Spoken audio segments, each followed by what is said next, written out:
was loud.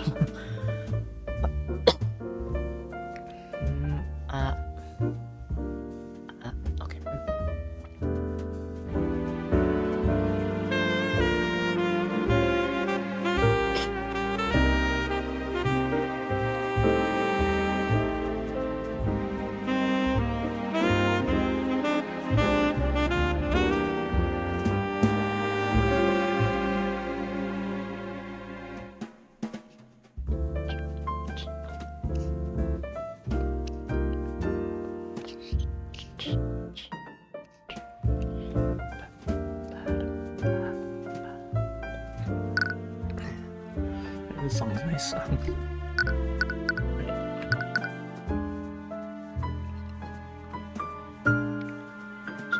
So, roughly back.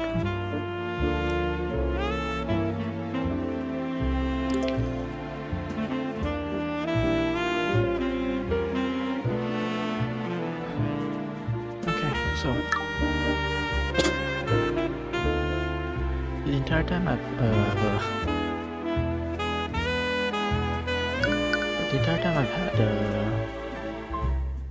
for the entire time since I've streamed this, a little bit after, I've had some thoughts about the case. Like, there were 2 stab wounds, one at the front and one at the back. What I'm confused about is why was a stab wound in the back? Surely, Garrick really didn't need to stab him in the back that way. No, huh? I feel something like I'm wrong.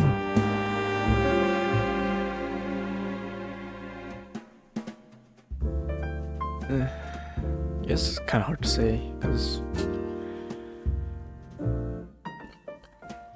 I want to know the motions of how that murder occurred. Because the bottle was in front of Linhart.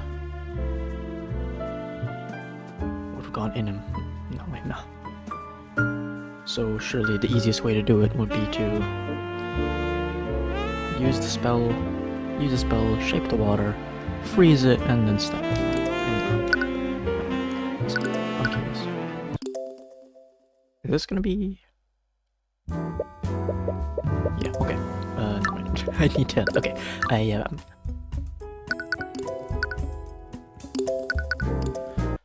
Okay, so I guess we're going to... Case 2, huh? Chapter 2. Yeah. The Walking Dead. Here we go.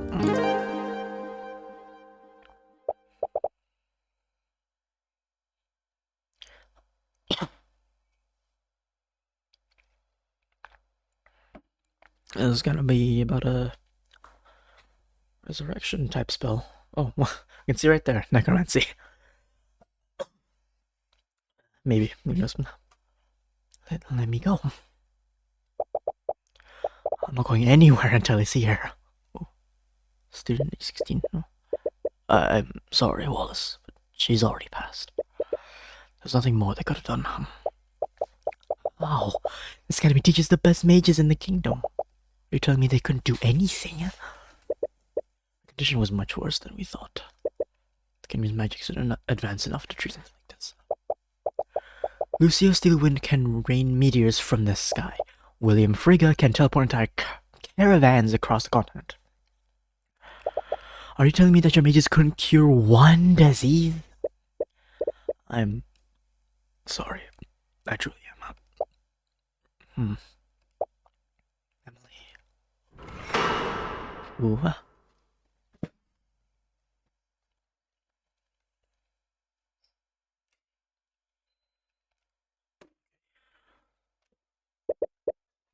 Some more.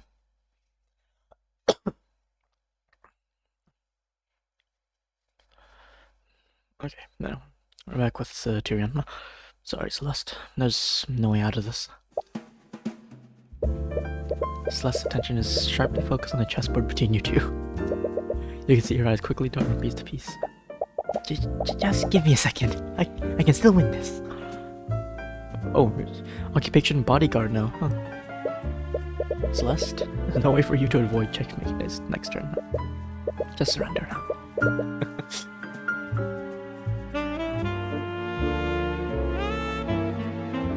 Everyone's just say, yeah. There, what about that? Okay. Damn it! But you do keep it down. We are in the library. Just work on this other chessboard. Hope you didn't spend the entire morning playing around. I've been working hard, Ruby. I've already learned 2 new spell formulas as we got here. Well, at least it's that, huh? What about you, Cuthbert?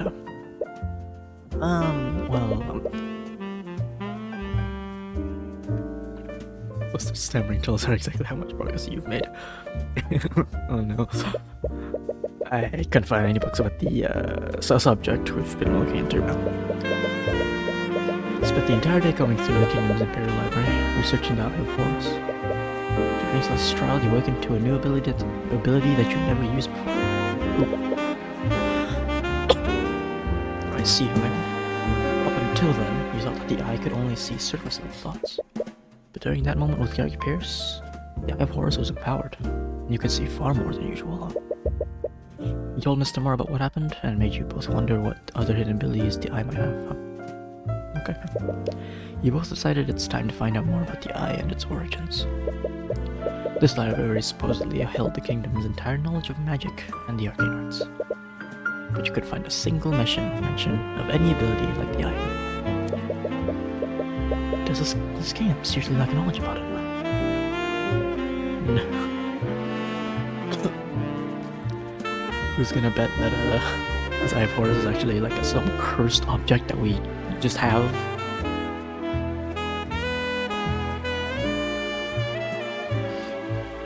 It's actually a secret thing and dangerous? But no. Or do we need to look somewhere else?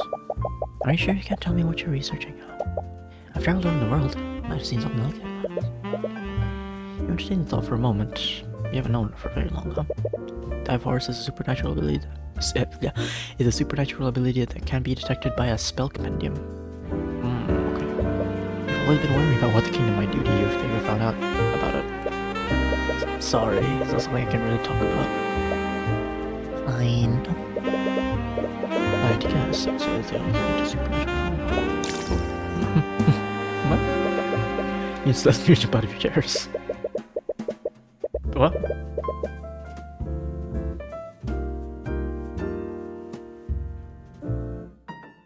Okay, you'll go over to where the voice came from. She appears to be a student at the academy. How long was she there? You didn't notice her presence at all. I also feel she looks oddly familiar. Yeah, It's just... Who would have thunk, huh? Okay, I'm terribly sorry if I stumbled you. But overhear your conversation. As you approaches her table, you see another student frantically running after her. Eris, you can't just... I'm so sorry. Oh, it's fine, Wallace. I'm sorry, but who are you two? Sorry, that was incredibly rude of me. My name is Eris Ilmater. Ilmater? Ilmater, huh? Eris... Student, huh? Okay.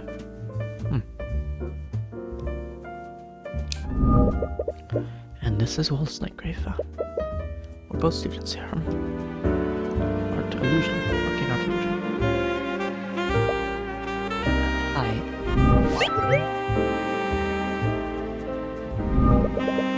Not to be rude, that was a private conversation. Just how much did you hear? I wonder... Reading about the supernatural is actually a hobby of mine. I might be able to help you with your research, Mr. Cuthbert. What makes you so sure that is what we were researching? Mr. Cuthbert has a bad habit of muttering to himself when he thinks. I assume that his research had something to do with the supernatural. You have a piercing side glance from Mr. Moore. You avoid eye contact with her. Anyways, do you mind if I ask you a few questions? Of course, I'd be happy to help out. Wait. Oh, okay. Oh. Fine, I suppose it won't hurt. Just remember to show some discretion, Tyrion. Right. You're a concern. Okay. Let me look around first. It's a holy text of some sort. Must be related to the Church of Bahamut. The library is full of books for educational purposes. You've been combing through these books all morning. It's a globe of the world. It's amazing how many other nations there are aside from Rivengard. I've been to most of these places. You should come with me next time, dear. That's a nice thought. You can travel with her when you're less busy.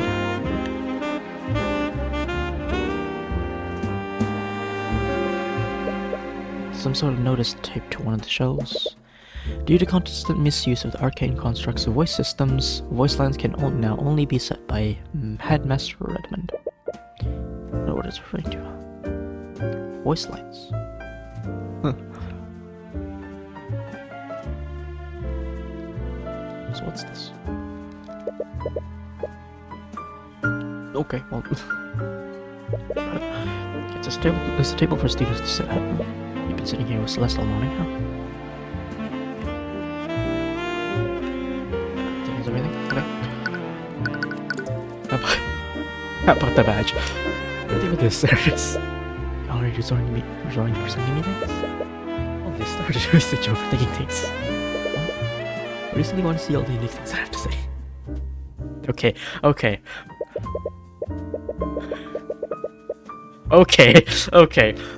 I'm sorry to disappoint you, but I have some script for you to toy around with. Maybe try again later, though. I was actually sure what she's talking about. Okay. You are a concern. Alright. There's the walls. So, you two are students at the Imperial Academy? Yes, I'm currently studying illusion magic. Illusions, that's the kind of magic that lets you turn invisible, right? Technically, yes. Few mages ever reach a level high enough for that. I'm a bit embarrassed to admit that I'm not able to cast invisibility. It's still pretty cool. What about you, Waltz? Waltz has his own unique field of study. It's probably not your place to pry. Everyone's talking about you too, huh? Really? Better for the school to let any outsiders in. I see. That makes sense. This library isn't exactly open to the public. You're only able to get access to it because of Mr. Mora's connections. We only ever get occasional visits from noble houses. So I was curious as to who was able to break this dull monotony. Well, I'm a mercenary, but I work as Tyrion's bodyguard. Mercenary? After a trial, it turned out that Celeste was more than capable of affording your services. However, Mr. Mora still proposed a different arrangement. After indicting Garrick Pierce, he painted a large target on your back. With Celeste being a mercenary, Mr. Mora decided to hire her as your bodyguard. She figured you would feel more comfortable around someone you were already friends with. That's nice. Anyways, I'm a defense attorney. Defense attorney? My apologies, it's just not what I was expecting. What's that supposed to mean? Curious. Supernatural phenomena. Supernatural phenomena. I wonder why you would be researching such a thing. Yeah, I want to know too. I'm sorry, but I can't really say. Regardless, there are many spells in this world. So, why are you so convinced that this phenomenon wasn't produced by a spell? What we're looking into doesn't seem to follow the classic rules of magic. Oh, also, please tell me. It was created by someone who's not a mage. Oh, really? So you're saying that this was something created by a person? The words came out of your mouth before you realized it. Something all apologetic looked to Mr. Mora. That does remind me of a story. A story? Mr. Cuthbert, do you know the legend about how the kingdom of Rivengard was created? I mean the story about the ancient dragons? The ancient what? What is this?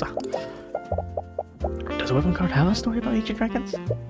It's only about one ancient dragon. Church of Bahamut refers to him as the Scaled Lord. Oh, I see. I'm sure you've even heard people mention him before. Legends say that the first mages were created centuries ago by him.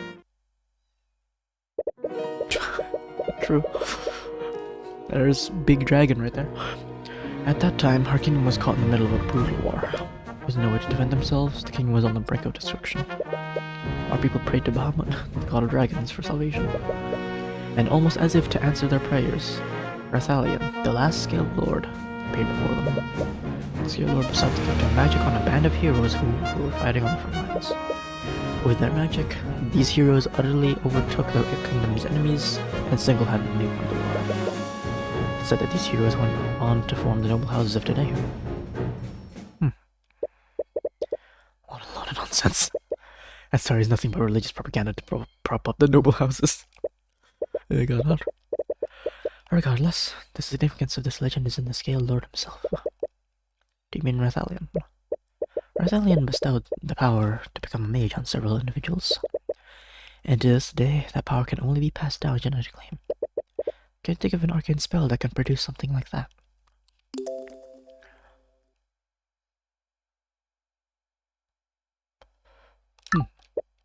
No, I suppose not. Rathalion must have had powers that weren't bound by the rules of the arcane arts. In other words, he could create supernatural phenomena without following the rules of magic. But please, do you honestly expect us to believe a story like that? It's completely unrealistic. As unrealistic as a non-mage using supernatural powers. She has a point. It's a far-fetched theory, but it's also the closest thing you have to a lead right now. Sorry. I'm good. Of course, it'd be you without making all this noise. Who is this? Okay. The woman who appears to be an instructor approaches you. She looks upon each of you with an equal amount of disdain. Professor Bellwether. Catherine Bellwether, Professor. That is Professor Bellwether to you, huh? Didn't he just call you? I knew that any ramble into our walls would lead to nothing but trouble. He even started associating with our malcontents. Yeah. The headmaster gave us express permission to be here. If you have an issue with that, take it up with him. I'll have you know that I was on my way to do just that. Wallace? Yes? Oh, wait. How am I supposed to understand you when you're stuttering? Yes, Professor Bellwether. Straighten out your uniform and fix that awful hair. Like a street urchin, huh? I suppose it's unreasonable to expect anything more. Okay, goddamn, dude. Chill. That's for you. So I'll get that. Wow. She just has that power, huh?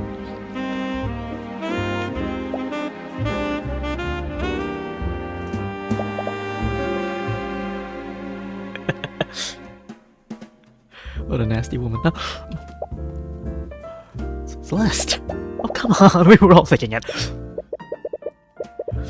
Anyways, with that out of the way, shall we begin?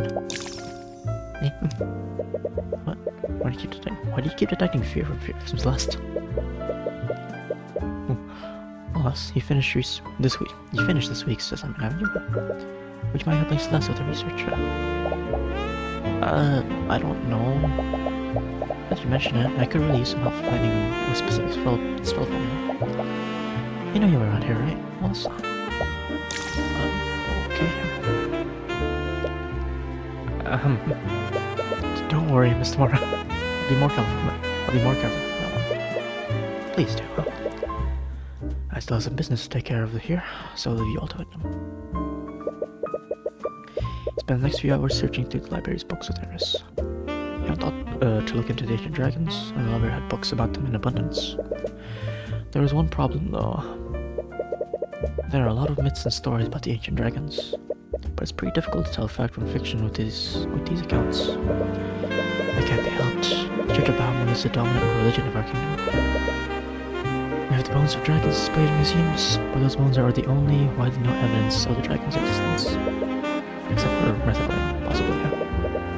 if he's still alive, like you said. I wouldn't be surprised. Despite everything, our kingdom's constitution still includes him in our government. Oh, hi, ads. Sorry again. It's okay. Nothing too insane happened yet. My heiress, yeah. I've been thinking she's concerned. You've been concerned ever since.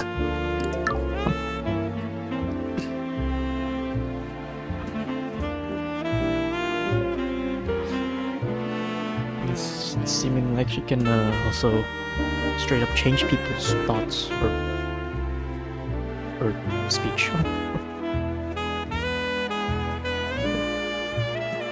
Weird, huh? Alright, yeah. Anyways, your constitution still can spark on it. Oh yeah, really, yeah. As the savior of our kingdom, he and his kin were given an honorary position on our political hierarchy. The ancient dragon's authority technically rivals that of King Olivier. Well, I had no idea. I've never heard of this before. To be honest, that allows just a way to revere him and appease the church. Well, her family couldn't possibly be any worse than nobility. Here's those like your thoughts that you accidentally bump into a bookshelf. The shelf begins to tip over and you're able to catch it before it fully falls over. Wow. Bump into it once and a bookshelf almost falls over? How light are these bookshelves? Oh my god. But not before several books fall off from their shelves. How light are these bookshelves? These look like beefy freaking bookshelves here, but okay. They hit the ground with a cacophony of thuds. Some students glanced in your direction. Be quiet! Sorry! Be quiet! Oh boy. She seems amused by what's happening. Hey, are you okay? I heard a loud... Oh, what? There's this pile of fallen books. What did you do? Forget that. Just help me clean this up. Ah, there's no need for that now. Construct, our guard assistants. Acknowledged. What? Upon her command, one of the nearby suits of armor suddenly springs to life and begins walking towards you, huh? The voice coming out of it sounds human, but it lacks emotion. Why does it sound familiar? Did you do that, Harris? Yes, this is an arcane construct. It's a suit of armor that's animated using artificery. They're designed to carry out various tasks for the students. I see. A clue? Wow. Suits of armor that are animated using artificery. They can carry out simple tasks in order to. The ones in the Imperial Academy speak using the voice of Catherine Bellwether.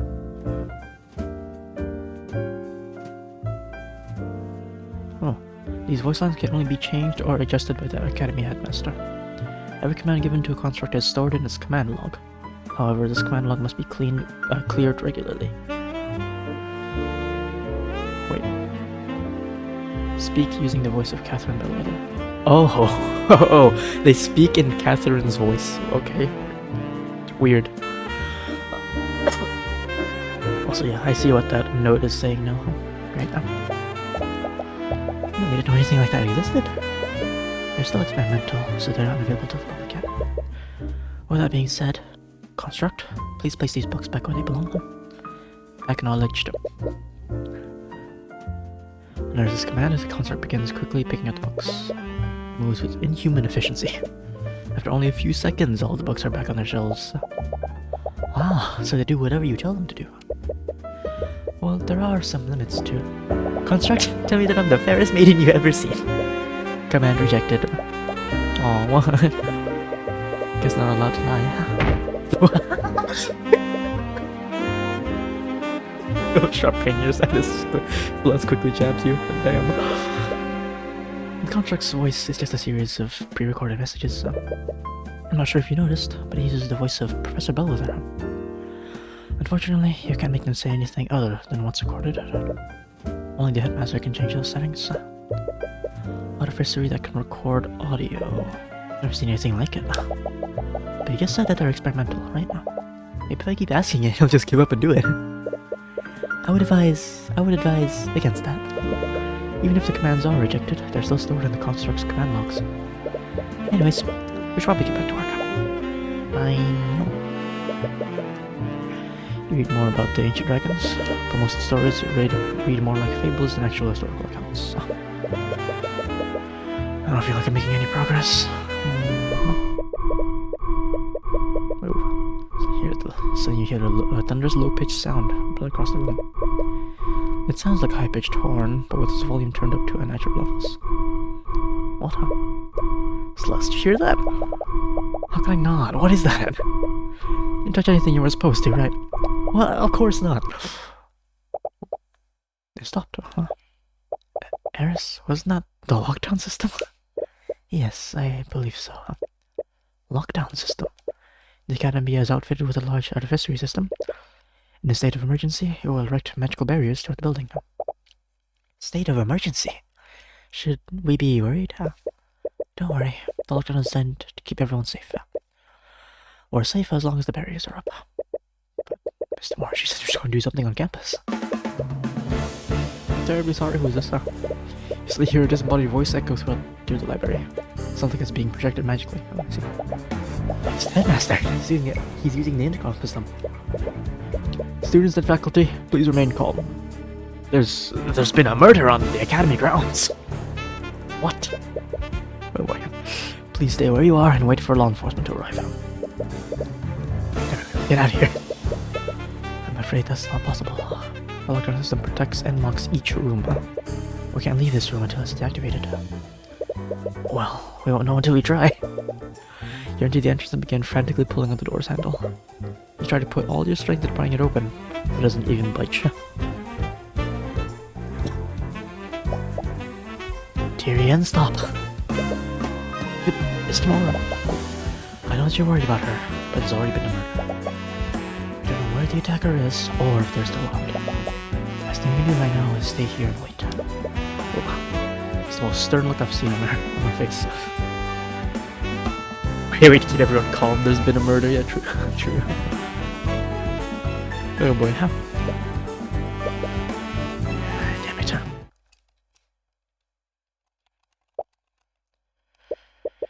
Celeste's hand rests on her sword. Her eyes are carefully watching the entrance.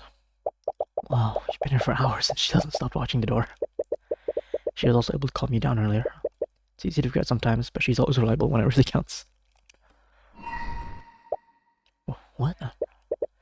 Students and faculty, thank you for your patience. Law enforcement has secured the building.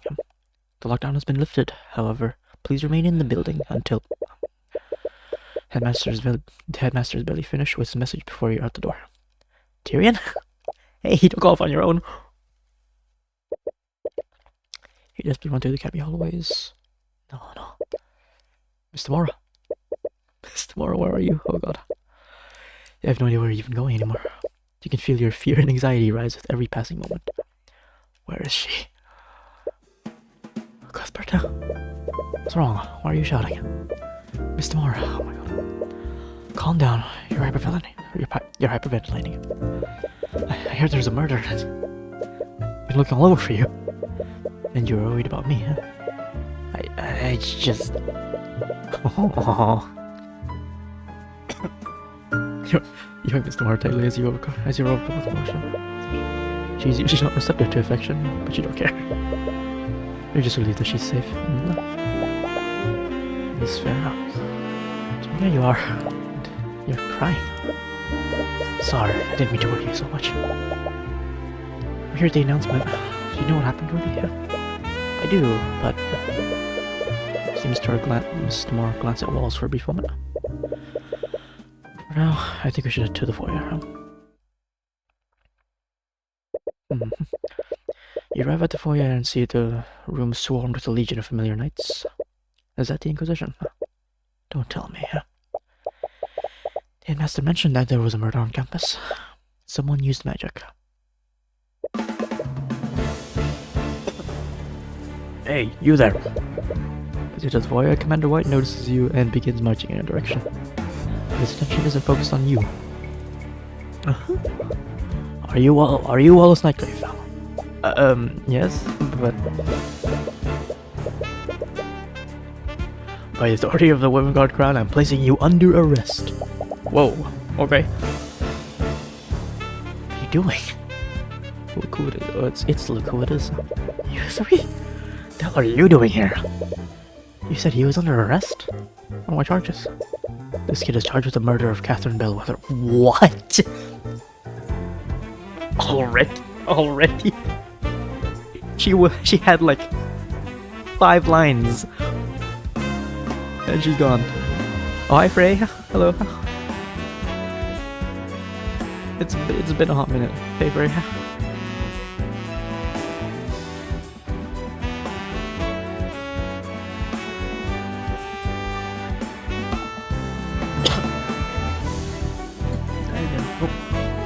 Oh, is it? And ads with the gifts. Oh my god. Oh, cheers ads.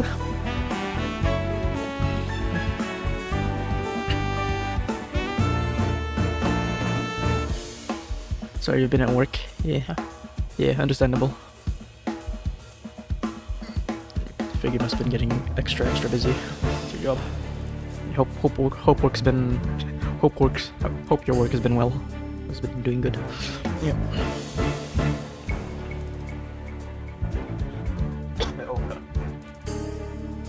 Okay.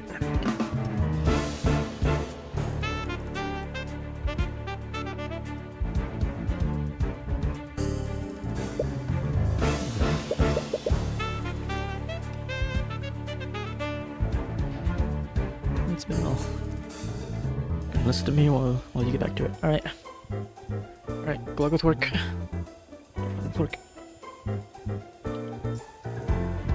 Thanks for stopping by.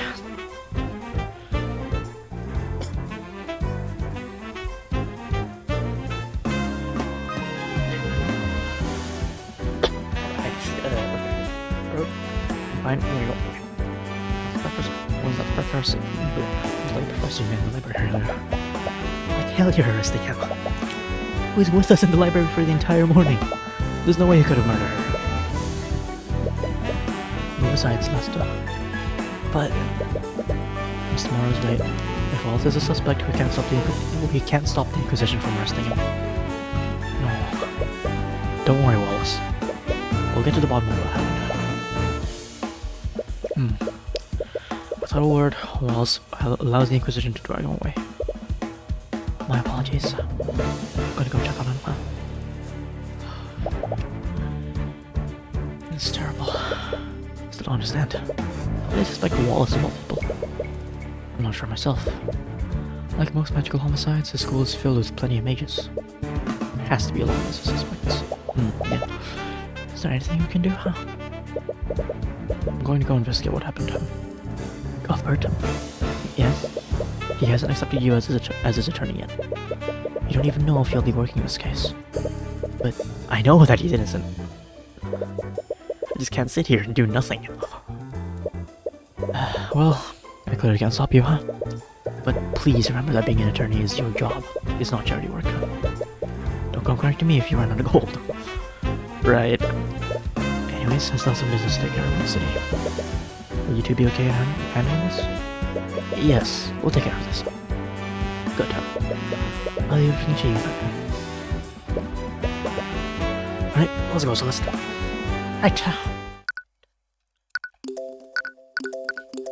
Okay.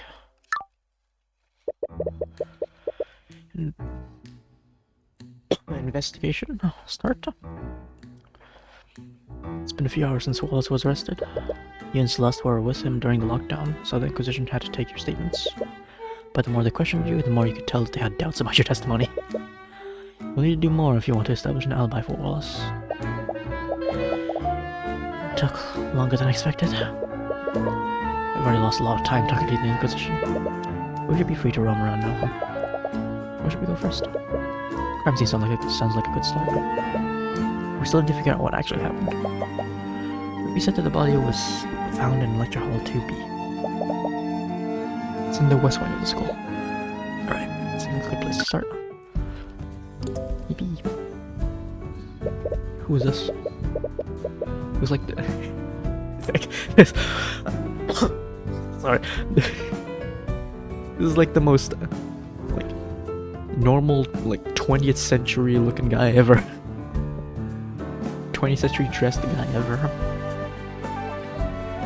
There's some writing on the platform it's on. Gillian Chemnitz, inventor of early artificery. So this guy is the one who invented it. Would have thought that we could use machines to harness magical energy. Artificery is truly a marvelous invention. With it, anyone can utilize the convenience of magic without having noble blood. Although the expenses of owning artificery present their own barrier. That expression of the statue. It looks like he doesn't want to be here, even though the statue is huge. He does give off that attitude, doesn't he? Paintings. Painting of a man with some sort of creature on his arm. Some text under it. Dr. Dilbert Tafaros, a mage, historian, archaeologist, anthropologist, and botanist. Best known for his work in studying the history of the ancient dragons. Through his work, great leaps were made in the study and development of the school of evocation. On his arm is one of the last pseudo-dragons, which have now gone extinct. Oh, I see. It's painting of a professor with some kind of magical tool. Some text on it. Dr. Paul Rorilla, also known as the Archaeologist of the North. He spent many years studying and exploring the mountainous regions of Chardalon. Through his invention, he came upon one of the many layers of the scale board. Known both by the Church and the Wildengarde Historical Society for this impressive discovery. Nice. Nothing else?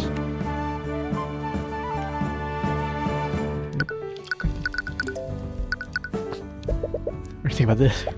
Alright, I don't think I can help you with that. Okay, fair enough. What is this? Oh. Okay. I assume, yeah. I'll just do this once and then leave. Oh, well, this is okay. You look really scared when Commander White arrested him. Don't worry, we'll find out what really happened. First thing you can inspect the crime scene.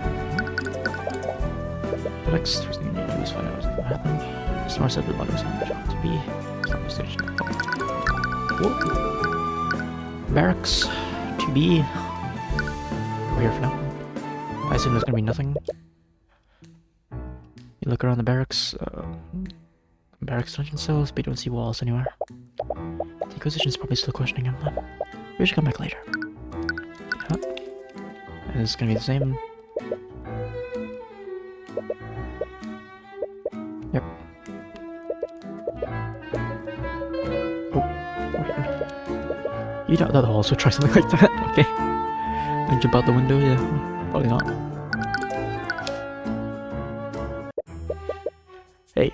Hey, stop right there. As you try to enter the classroom, you stopped by one of the Inquisition Knights. I'm the defense attorney for the accused. Oh, immediately with the bluff. Nice. You have a right to investigate crime scene. Yeah? From what I've heard, the kid doesn't have an attorney yet. Right, you haven't even else to talk to Walls about that yet. It's quite alright. Let them in.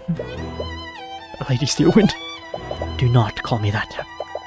While you work under me, you will address me as Prosecutor Steelwind. Yes. No. Prosecutor Steelwind. Okay. What's that smell? Inside the classroom, you find yourself inhaling a sour and rancid odor. It's like so overwhelming that your eyes begin to tear up. Don't worry, you're ready to get used to the smell. What are you even doing here, Steelwind? I'm here to coordinate the investigation. You look around the crime scene, there's a single Inquisition Knight in the room. Isn't that the Inquisition's job? Due to the circumstances, I decided to handle this case personally. Well, since we've got you here, we ask you some questions about what happened. Can I assume that you're planning to defend this case? That'll make you my opponent. What do I have to gain from helping you? Right. However, I would be willing to answer your questions. Only if you answer some of mine as well. Okay. What could you possibly want to ask you? Sure, what's wrong? Oh. Since this is our first official case together, I want to show you something that I learned. What is it? Repario Arcanum! This is her voice. Oh my god. Repario Arcanum. What is this? What's that now? That is the incantation of the for the detect magic spell. detect magic. Oh! Does that mean? Yep. We can see magical traces while we're examining crime scenes now. Ooh. Detect magic. Your bodyguard, Celeste, cannot cast a detect magic spell. While examining a location, you press the detect magic button to make magical traces visible. If there are any magical traces at your location, you'll see a colored overlay. Neat. R1. Repario Arcanum! Oh, thanks. Okay. It's 2 different types of magic here. Let me look at everything first. It's painting of some sort of musician. Text right now. Dr. Nicholas Gossu. Gossu? I don't know. Invented the Arcane engine. His work revolutionized trade and travel across the seas. He's well known for not discriminating between the common folk and the nobility, judging his assistants based purely on the merit. When he wasn't conducting research within the Imperial Academy, he was known to compose symphonies with King in his region. Many talents. Yeah, books he would do. Reading book textbooks about like alchemy. Oh, lame, huh? This must be where the students sit during lectures. Oh, I can imagine sitting in one place all day. Have you never attended a school before? No, I never had a proper school in Cornhaven, huh? I mainly got my education from books that my parents bought from traveling merchants. What about you? I used to attend a public school in my hometown, huh? But after Miss Tora adopted me, she handled my education personally.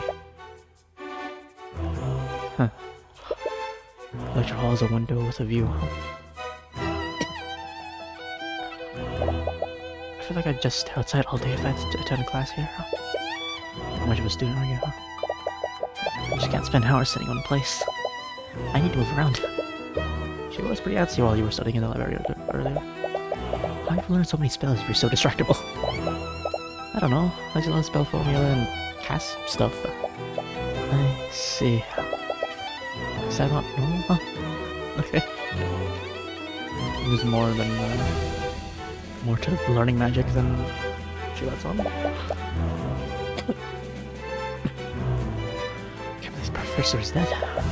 We just saw her this morning. There's a chalk outline around where her body was. It appears that most of this blood came from her abdomen. Is that where the fatal wound was? There's a lot of blood in this puddle. There's no trail leading to it. And there aren't any magical traces anywhere else in this room.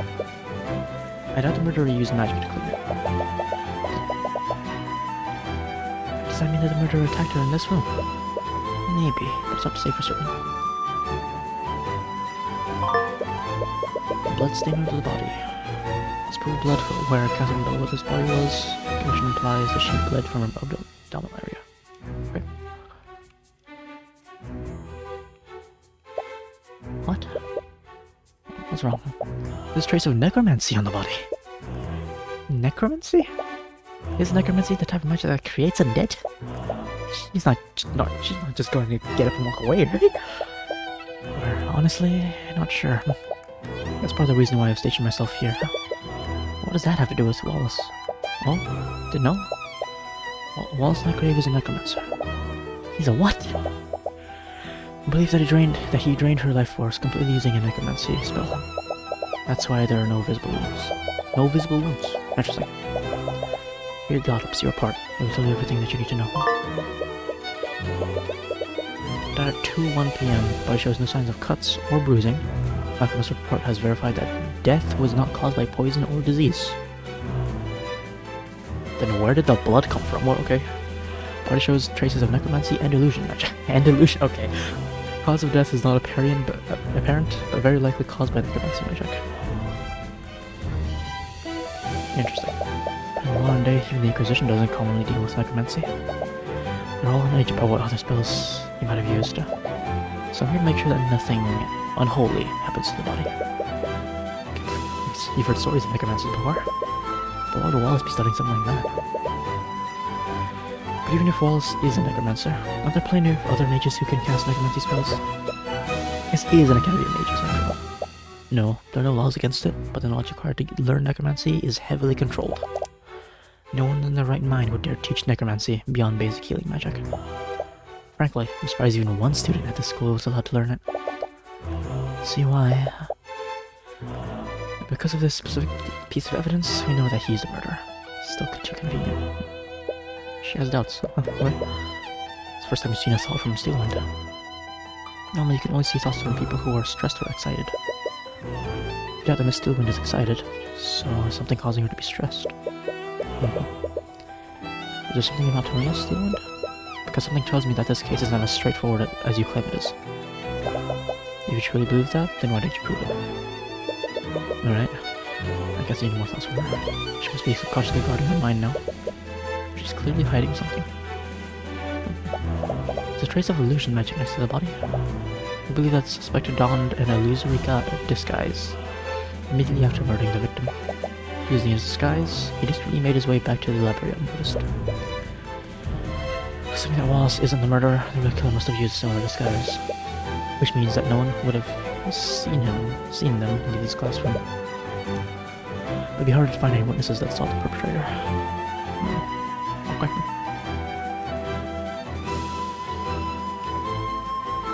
Interesting. So things really do just like blob on the ground. Like with this. Really can't say much about that. Okay. Yes? No? Yeah. As a mage from a noble house, you must have gone to school here. Did you know Catherine Bellwether while you were here? Unfortunately, I did. I constantly clashed with her over her treatment of the students. My biggest regret is failing to remove her from her position before I graduated. Holy man. She must be very unliked then. Well, sounds like many people didn't get along with the professor. I would say more, but it doesn't feel right to speak ill of the dead. This, nothing... I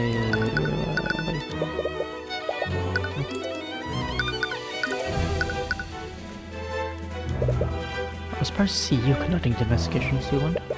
Why don't you leave things to Commander White? Please, I can barely trust that oaf to make me coffee. After last time, I feel much more confident overseeing the investigation myself. But the Inquisition doesn't seem to be helping her at all. All they're doing is standing guard while she does all the work. I'm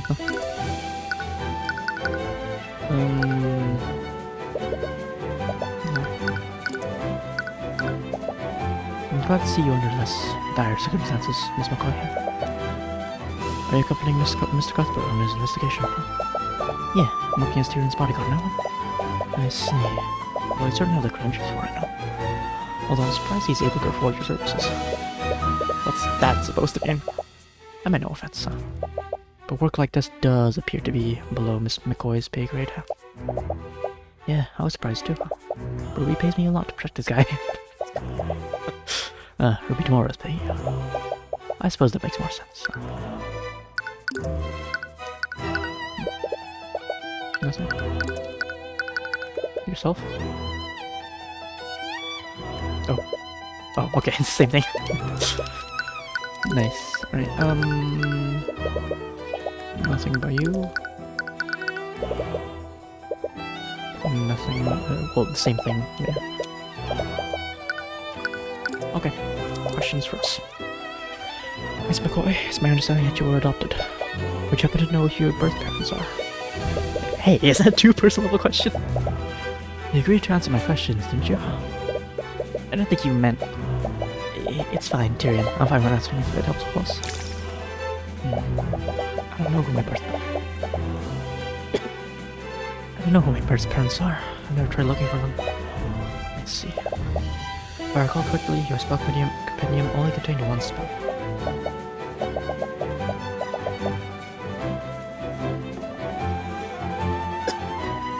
Considering your upbringing, how did you learn a mage blade in the first place? I bought a scroll from a merchant a few years ago. It had mage blade's spell formula on it. But I know more than one spell now, so I just learned a few new spells today. I'm sorry, spells, as in plural, huh? How long did it take you to learn these spells? A few hours, I think. Should have multiple spells formulas within a few hours. What was that just now? Let's see. Well, I think that's all I need to ask for now.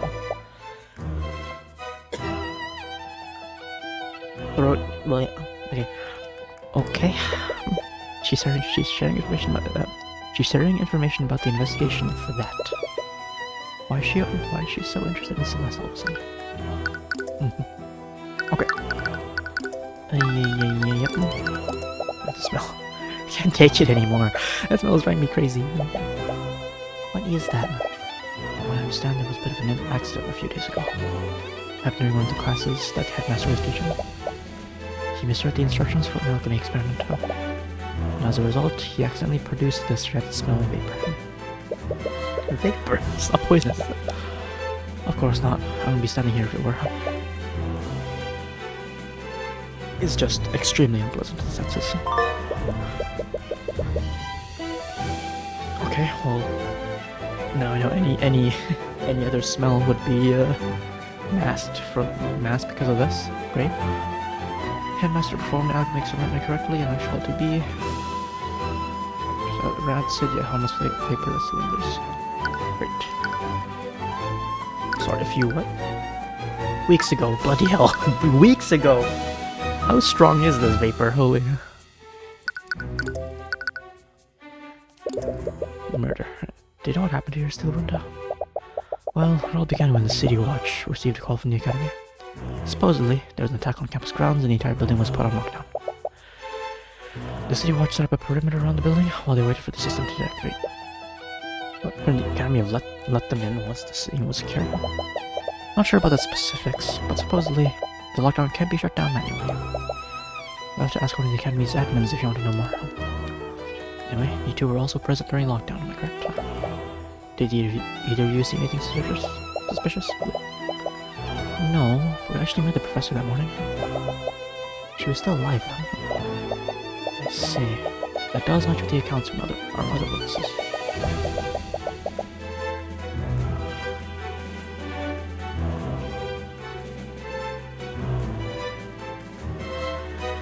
Do you have any idea where she went after she left the library?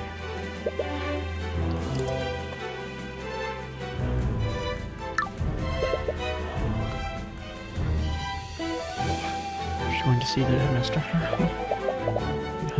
Just that. She said that she was going to meet with the headmaster. He also mentioned that when I questioned him, she attended the meeting as planned.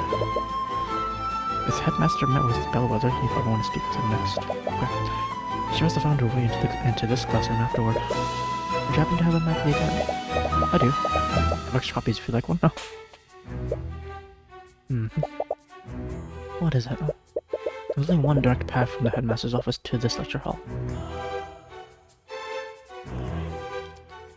Okay. But I wonder if you took any detours. Up to the academy. Oh yeah, well, Catherine and Bellwether was seen that day. Cool. Okay, cheers. This doesn't smell really. This is really horrible. Yes, I don't blame you for finding it distracting. It's all because of a mistake during the alchemy experiment. Weeks ago, but I had. I was surprised too. It's not like I had managed to make a mistake like that. Suspicious. This, nothing. How was the body discovered? Do you know how the body was discovered? 2 members of the kitchen staff spotted her collapse inside this classroom. They reported the situation to the campus admin while they attempted to save her life. But it was too late. The professor had already passed away by the time any healers arrived. Those 2 staff members, who were they? I believe their names were Valentina and Valerie Elis, apparently sisters. Orm was the one who collected the statements. Did you notice anything off about their behavior? From what he said, they had a few quirks, nothing too suspicious. Quirks. He told me that they were running and spinning around him during questioning. What? Kitchen staff? Okay. What does that mean? I have no idea. Perhaps they were still on edge after finding their co-worker murdered. I definitely want to speak with those staff members. Valentina and Valerie Eunice. Eunice? 2 members of kitchen staff. They were being hyperactive during questioning. Okay. It was not just Celeste. Why is Wallace a suspect? We've already told the Inquisition this, but Wallace was with us the entire time. He couldn't have committed the murder. He has a perfect alibi. Strong, maybe, but his alibi is far from perfect. Miss McCoy herself told us that There was a small time period where when she wasn't with him. What? Right, it was when I came to check on you after you knocked over that shelf. Got a little lost on my way back to Wallace. Still, we lost each other for a few minutes. That may be, but unless his alibi is airtight, the evidence in this room proves that it was him. What do you mean? It'd be easier to explain once you examine it yourself. What is...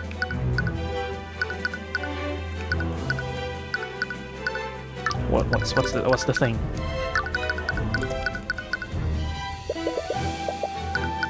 What is the thing?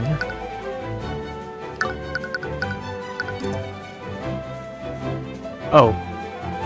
Okay. No, never mind. She was talking about the... Arcanum. Okay. She sounds like... someone again, she really... Yeah, anyways. Sorry. Yeah, necromancy magic, that's what she was referring to. Right. Cheers, I think that's everything. Time to go. Might be out here.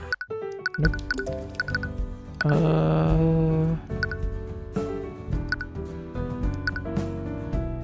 Out the kitchen. Hello? Is everyone there? Looks like there's no one here right now. Maybe you should check somewhere else. It's a nice song.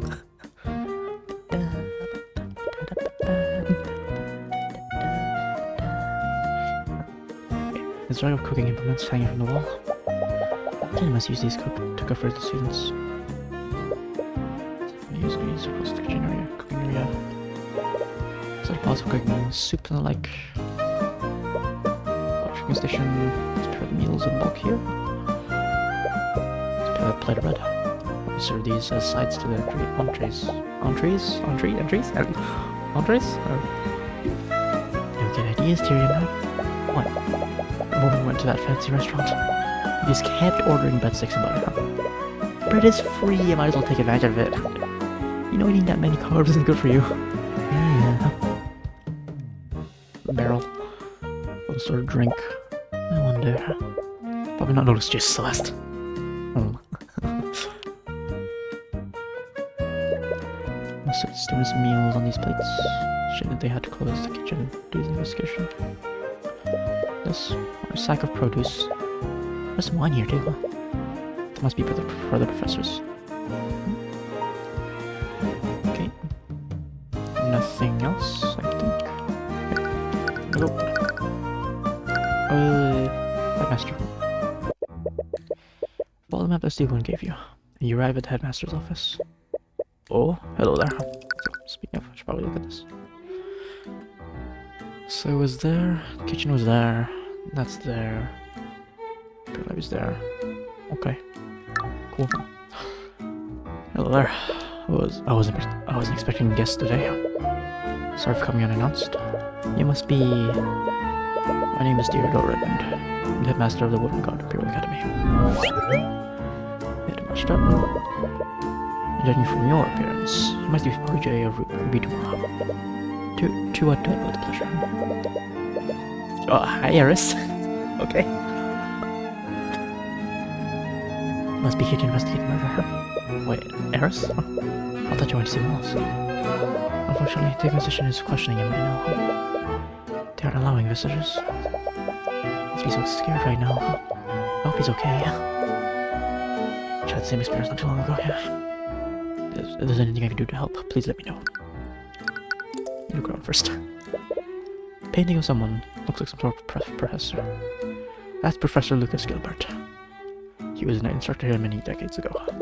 He was well beloved by the students here, and he was quite the accomplished scholar. This is all despite him lacking the ability to use magic.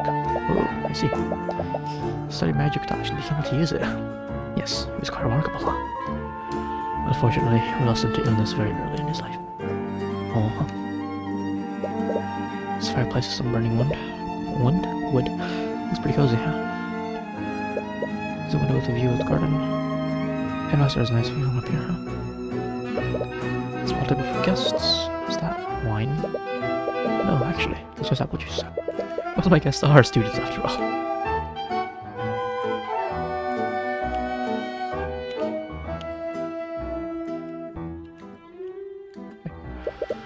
Depending on mage, but doesn't quite look like a noble. Oh, that's Jason Steelwind. Jason Steelwind? Okay. One of the chosen mages of the Scale Lord.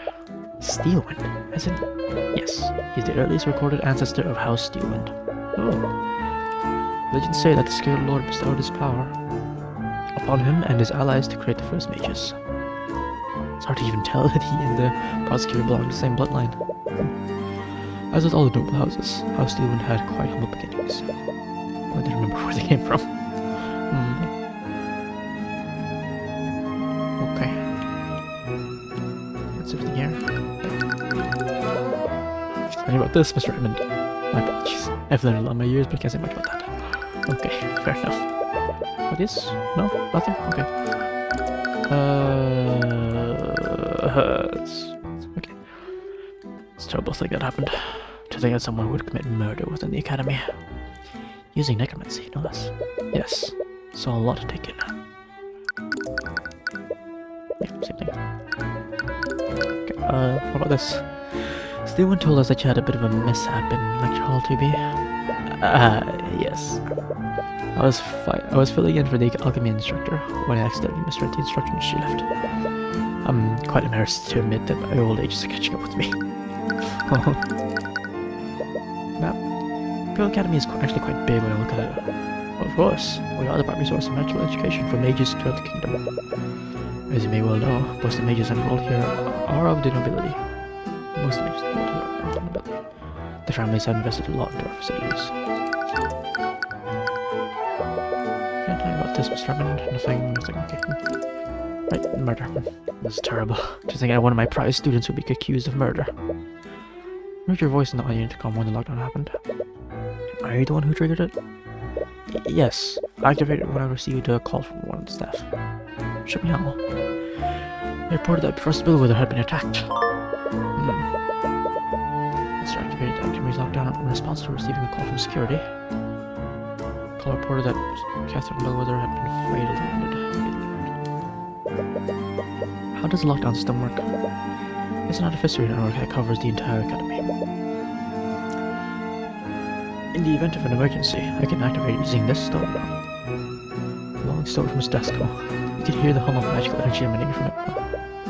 Once activated, the system creates magical barriers throughout the building. It's designed to contain and protect each room in the building.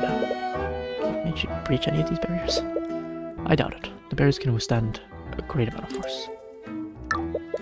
They even block mages from teleporting to them. And once activated, even I can't turn it off for an hour. Wow, okay, I see. Heavy duty system, huh? Well, it sounds, Campus Lockdown is a system of artificery that covers the entire academy building. There's Aslan protect each room in the building. Physical and magical force, also block mages from teleporting to them. Okay, cool. Cool.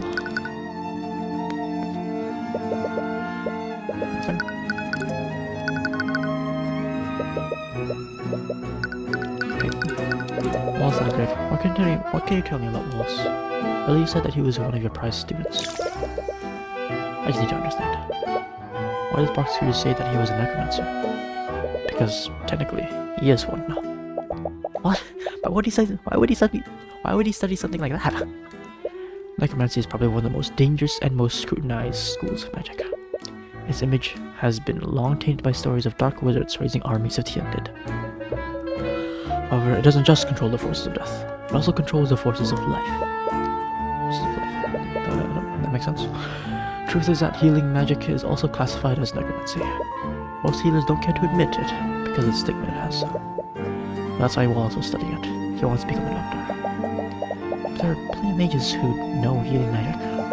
Why is Wallace being singled out? For years, he's been studying necromancy beyond basic healing magic. He believes that high-level necromancy could revolutionize modern medicine. Unfortunately, many among the faculty don't see it that way. Wallace doesn't hail from a noble house. He's a mage that was born among the common folk. Just like me, huh? Many of the faculty fear that he'll use his knowledge to raise armies of the undead. Just like the necromancers of old. The Imperial Academy isn't even permitted to teach it to students beyond basic healing magic. Then why did you allow him to study it? After everything that has happened to him, I made an exception. Everything has happened to him. I'm not at liberty to say more. You'll have to ask him if you wish to know more. Okay. The spell compendium. If you plan on defending Wallace, you'll need a spell compendium, am I correct? Yes, having a clan's compendium is instrumental to acquitting him. I find that a bit difficult. You see, after a certain incident, he destroyed his compendium. Well, why would he do that? Doesn't he need that to use magic? A spell compendium is a device mages use to keep track of what spells they can cast. It's really convenient for remembering the formulas and incantations of your spells, but it's not actually required to use magic. I thought of destroying mine a long time ago, but they're really expensive. Luckily, I have an unattuned spell compendium here. I'd be more than happy to give it to you if it helps Wallace. Oh, thanks. Wallace just needs to maintain physical contact with it for 10 minutes. After that, the compendium will attune to his magic. Just make sure that you don't let another mage like Celeste hold it. Once it attunes to a mage, no one else can use it. Oh, good to know. Thanks, Sal. If a mage keeps this on their person for 10 minutes, it will attune to the magic and display what spells they can cast. Once it attunes to your person, they can't attune to anything else. Wait, but how did... Wonderful. I hope you can persuade Wallace to attune it. Okay, the heiress is... I'm just getting more and more concerned every time this happens. I'm changing history, heiress.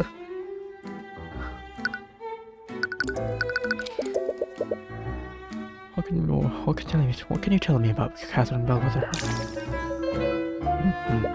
Wow, that was a whole mess of emotions. She was rather unpleasant to work with.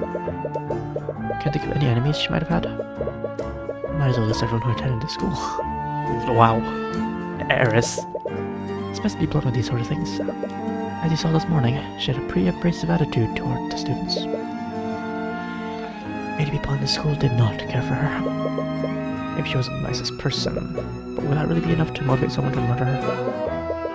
She'd often target and harass students, especially those who were from the common folk. What is wrong with this teacher?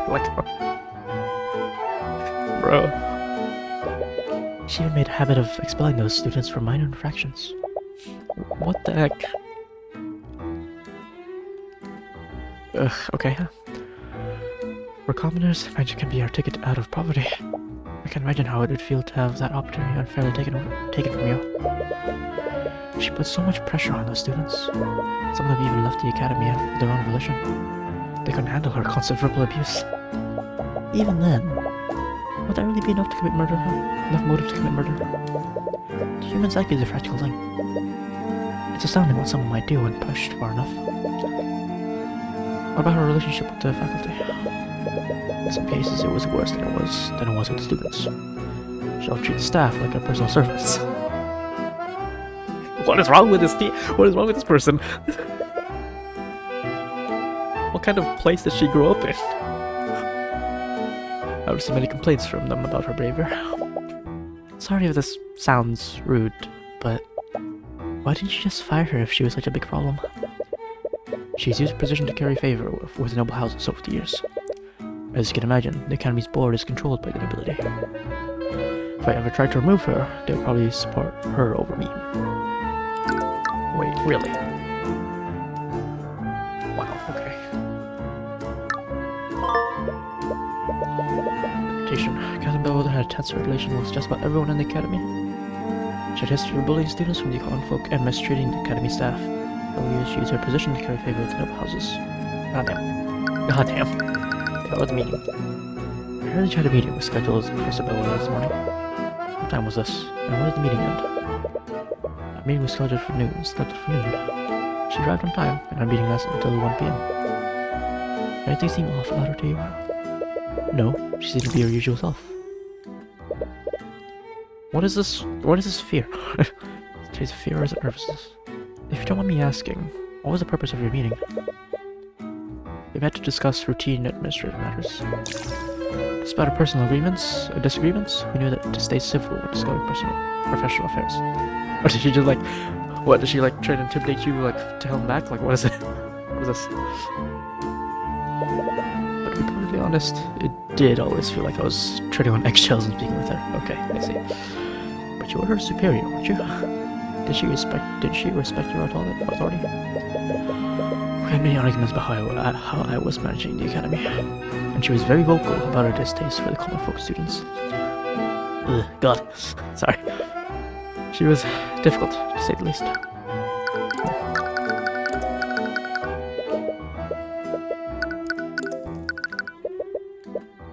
Nothing here, nothing here, okay. Yep, that should be everything then. Cheers. Cheers, Mr. Redmond. Did you know Iris is one of our top students in the study of illusion magic? Thank you, Headmaster. I appreciate your praise. Why do you study illusion magic, Iris? Oh, no particular reason. I just happen to have an affinity for it. It's also quite enjoyable to use my magic to deceive people, huh?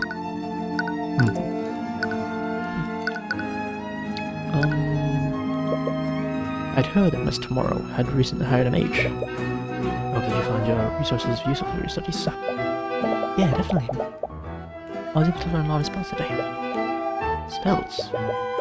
What's everyone like that? Is learning multiple spells not normal? Anyways, I'm glad you enjoyed using our library. Our academy does offer admission to mages from the common folk. Would you be interested in enrolling here? No offense, but I just can't stand the idea of being cooped up in a school like this. I like learning about magic in the field. That's unfortunate. Okay. Mr. mentioned that you gave us permission to use the library. I can't thank you enough for that. We learned a lot. Of course, I'm always willing to aid the younger generation in the pursuit of knowledge. How do you know about Mr. Moore, anyways? That's... Did she defend him in a court case? From his reaction, it must have been a hard time in his life. Maybe. Best not pry further. Okay. Have you met the prosecutor, Mr. Redmond? Mighty well could do with her. Okay, well. She was once a student here. Right, yeah. She is a noble. Makes sense that she'd go to school here.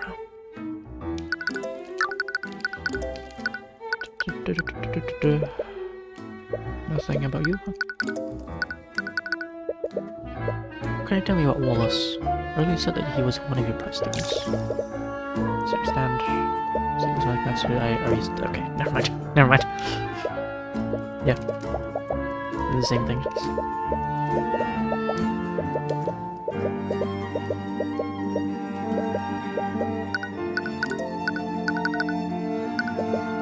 Catherine Bellwether? Yep, same thing.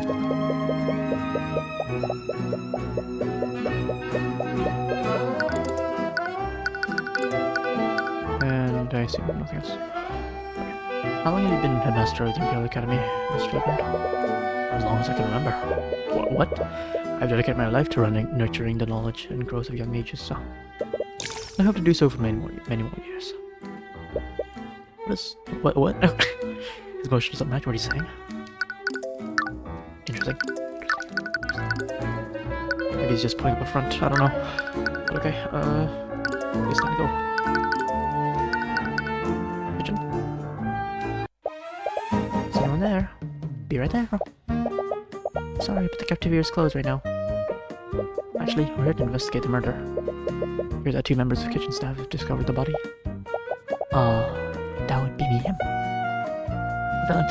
I'm Valentina Eunice. I see. Okay. Valentina Eunice. How about the other person? You know where they are right now? Oh, that would be my sister, Valerie. But I think she's somewhere else on campus right now. If you're with those knights, we've already told them everything we know. Actually, we're investigating separately from them. I wanted to ask you some questions about what you saw. Sure. What did you say? I didn't catch that. Oh no. Oopsies. Oh, okay, I see. Okay, thank goodness this has it. I have to remember those details again. One second before let me go piss.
looks a little anxious. I must get her off. Okay. Everything you can from her before you examine the kitchen. Okay, fair enough.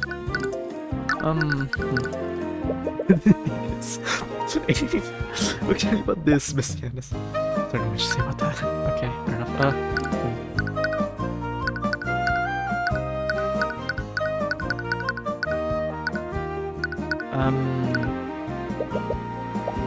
Nothing. Okay, no, I'm just gonna talk first. What did you see? Just so can tell us how you and your sister discovered the body. Right. Sorry. My sister and I were walking in the hallway from the kitchen to the west exit. We spotted the professor in a nearby classroom. She was lying on the floor and bleeding. I used an emergency communication device to call for help. When I was doing that, my sister tried to wake her up. By the valley thought that she could be resuscitated. Did she know if the professor was still alive or not? We're not sure, but she wasn't responding at all. She wasn't breathing and she didn't have a pulse. Yeah, that's all. Okay, Wallace Nightgrave. What do you know about the suspect in this case? His name is Wallace Nightgrave. Let's do it here. He's that scary kid, right? The one that raises undead? Those are just rumors. He would never do something like that. But he studies necromancy, right? Have you ever actually met him? No, but I've heard the rumors. He's always hanging around the cemetery. I'm sure he's just biding his time, waiting for his chance to raise an army. You know that people think of him that way. Can't help but be a little annoyed on his behalf. Can you tell me about Catherine Bellwether? That's a complicated emotions. Well, I guess there's no point in hiding it anymore. She was a horrible person. She was really terrible to all of us. By all of us, do you mean the academy staff? Yeah, she was treated us like her personal servants. Sometimes she'd make messes on purpose, just so she could order us to clean it up. This probably sounds terrible. I'm sure a lot of people are glad that she's gone. So she can still keep her jobs. Just think, why would she be worried about that? Did you ever feel like your job was at risk because of Bellwether? Yes, actually. She was actually planning to fire all of the staff. The more we hear about her actions, about Bellwether's actions, the more just baffled I am.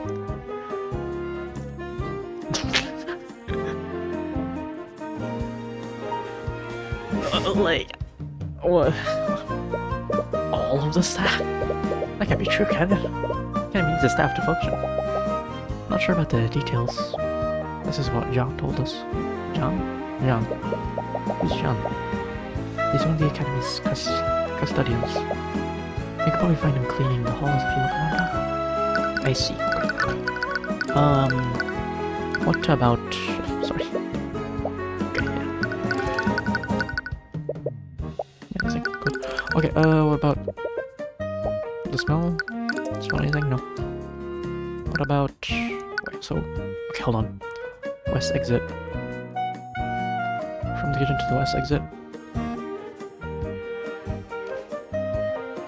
I see, okay.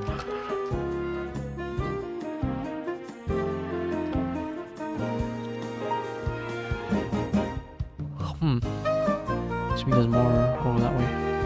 Okay. Nothing there. About the lockdown?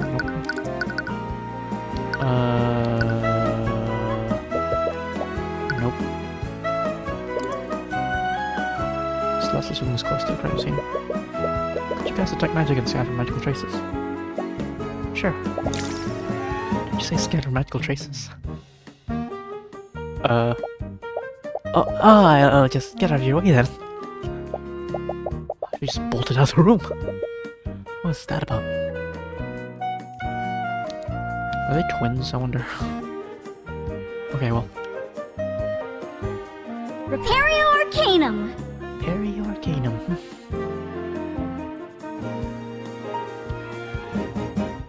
Nothing here. Not sus at all. Not so, yep. That's the most terrified look on her face. Nothing here. Great. Repario Arcanum. As far as I can tell. So, go from hallway. Valentina. Spell Valentina again. Oh. Pardon. You spell Valentina again. She's speaking to someone in a blue collar uniform. Could be the custodian lady she mentioned.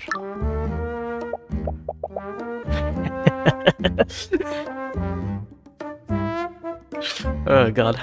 Yeah, they must be twins, like, surely. Oh no. Isn't this gonna be funny? Valentina, Eunice? John, where have you been? You still haven't fixed the plumbing in the kitchen sinks. Someone just died. Can we take the day off for once? Constable for me and Valentina. Please be reasonable. Valentina's suddenly speaking in third person.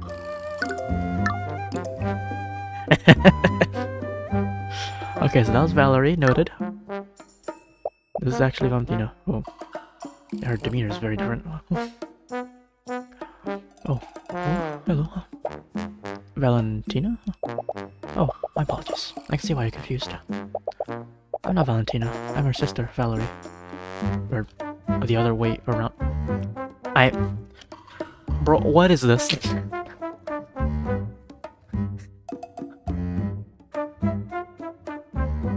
there? Hold on. No.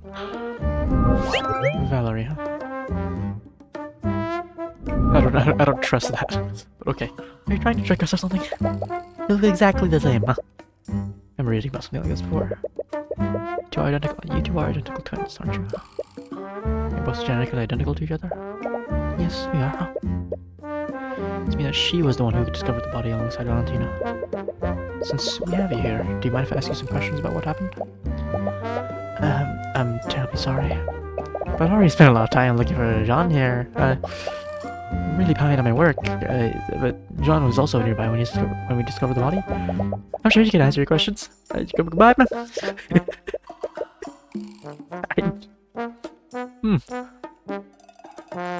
Poor chance subject. Valley quickly walks away. But wait! Do you want me to go after her? I'm pretty sure I can catch up to her. No, we don't want to scare this two more than we already have. Anyways, Valerie said that Jean was around when the murder happened. Maybe he saw something. Hello, Jean. Custodian? Indeed. John, was it? Do you mind if he asks you some questions about what happened? Really? Well, whatever. Let's have an excuse to take a break now, huh? 1 second. First lecture hall 2B. Oh, what the body was found. 2D. 2F.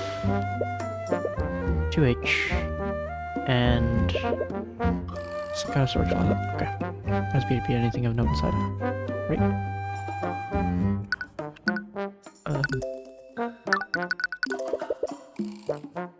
I don't know. That's not my department. Okay. Well, that's... Oh, frick. I just hope we don't lose our jobs to those constructs. Oh, the insect mentioned something similar. I don't know what he means by that. There's gonna be a robot uprising. Was that her plan? To make these constructs? Is that why these... Okay. Is that why these have Catherine's voice? Miss Bellwether's voice? Like, bruh. Man, I think I'll leave someone off to Bellwether. It's all a little unreal. Should have mixed feelings about what happened. Yeah, I feel like I should be happy. Honestly, I don't know what to feel. It's easier to not think about it. Not a map? Nope, nothing. Okay. What about, I was working under Headmaster Edmund. It was great. Oh, a lot to him for getting me this job. But I suppose these things never last. What do you mean by that? What is this? I work with foul smell in lecture hall 2B. Yeah. Luckily, Arya isn't letting anyone into the lecture hall till the investigation's over. But I'll probably have to get to it eventually. All chemical messes are always a pain to clean up. I'm not looking forward to that. What if Arya can help me out like she used to? What, do you personally know Prosecutor Stewart? She started here a few years ago. She always helped me out using her magic. I miss that. Oh, sounds nice. Locker system. Nothing. Fair enough. Nothing cool. This. Nothing. I thought so. Okay. What up? Your hair is slightly different.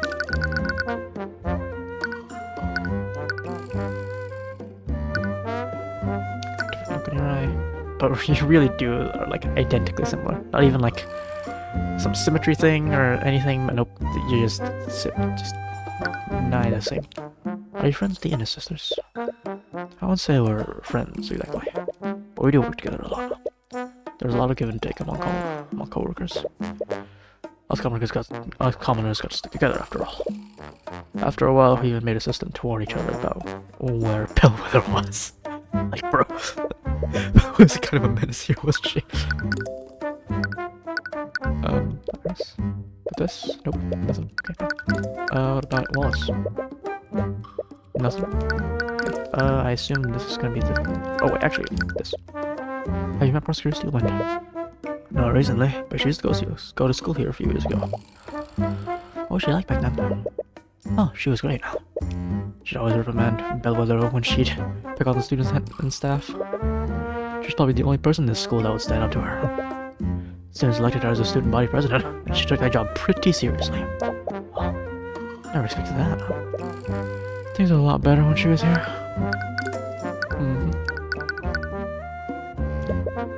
Nope. Nope. Yourself? So, John, are you part of the staff here?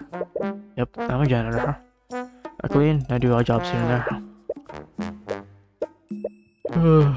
So let's say about that. Doing the same thing, yep.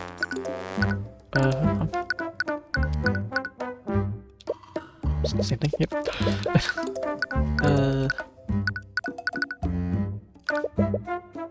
Nothing about the night. The Innes sisters are the same. Nothing but you, nothing but you. Me? Okay, cool. Let's just talk. So, John, are you part of the staff here? Janitor? Faculty and jobs here and there. Okay, well, I did that already. The murder. Riley mentioned that you were close to Lecture Hall 2B before they found Bellwether. What were you doing when the twins discovered the body? I was cleaning the halls. Bellwether knocked over a vase, and there were shards of dirt everywhere. Wait, you saw the professor before the twins arrived? Yeah, like I said, she broke the vase right in this hallway. Probably 20-30 minutes before the twins found the body. Might have been the last person to see her alive. Do you see where she went after breaking the vase? Yeah, I think she went into that room over there. Oh, that Bellwether was found in. Okay, cool. Do you see anyone else enter the lecture hall? I'm honestly not sure. I was more worried about cleaning the mess she made. Well, did you notice anything off about her? She was in a pretty bad mood. Honestly, that's pretty normal for her. She's walking real Oh no, she was dead already. She was walking real slow. I had an inkling. So yeah, fantastic. Well, we'll see if that's true or not. I didn't notice her at first, and she basically showed me out of her way. After that, she knocked over the vase. I didn't even say anything after that. She still yelled at me to be quiet. You see where she went after that? Not really, but nothing in that direction is lecture hall TV. Can't imagine her going anywhere else. Okay, interesting. Passed them right away. The vase chattered it. They were trying to say anything to her. She told them to be quiet. Lecture to be okay.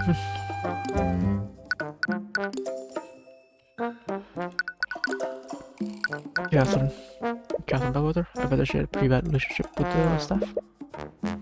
She had a bad relationship with just about everyone. Students, the other teachers. I can't think of many people who actually did get along with her.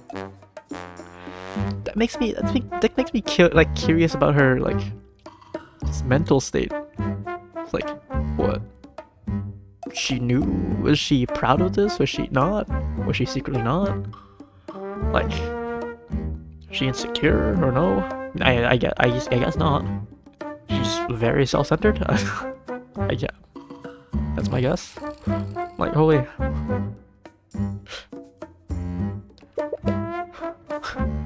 Okay, anyways, I'm sure I had your own share of bad experiences with her.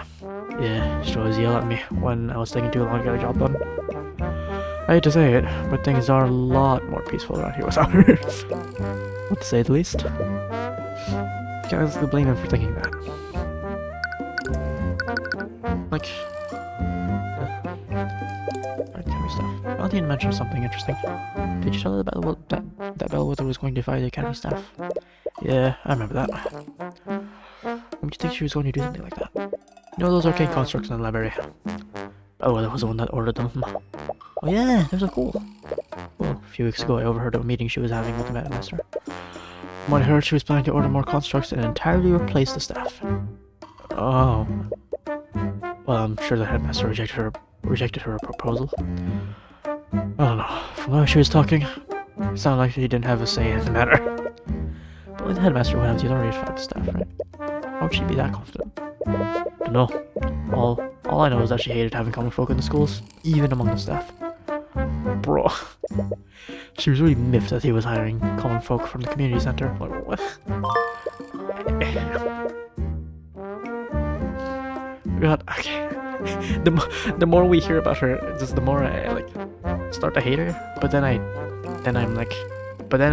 I'm also like, but no, what kind of place she grew up in? Just want to know more about her. Don't want to blind hate someone. But anyways, whatever. All this kind of stuff. Place, yep. A few weeks ago. Okay. Okay, cheers. Those are drops to those constructs. Other things in the line to Bellwether's death. It's that she can't carry out her plan. Damn, that's kind of heartless, man. Well, I do want to catch the real murderer. I don't have much pity for people who abuse positions of power. Well, I can't blame you. I'm sure many people feel that same way. We love AI. That is basically what this is. God damn. I think that's everything. That should be everything. Okay. Cheers, sir. Thank you for your time.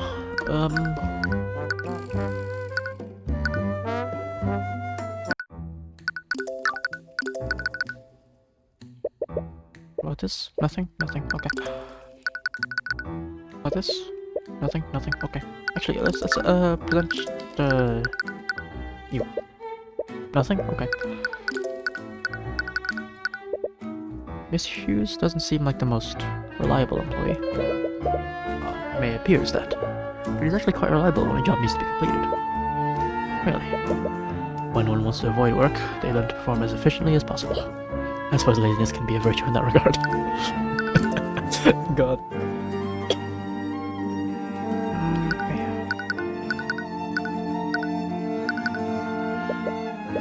So nothing about the Ian sisters.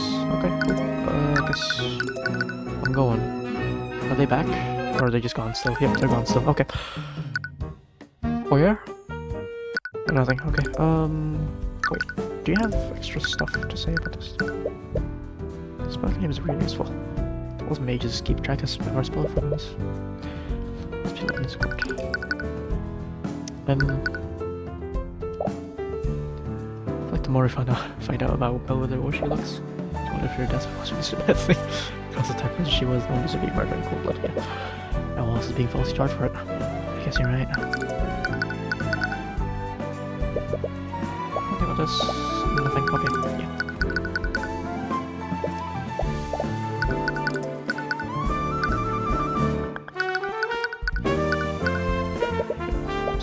Oops. more suspicious than his sisters look. There's only something. Eventually.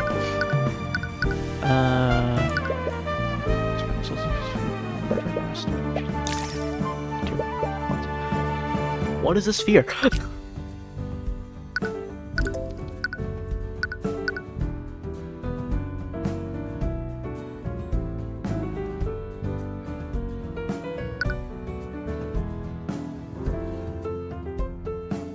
Is our perception messed up? Is that why?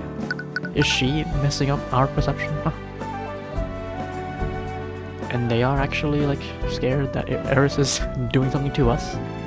They can see, notice,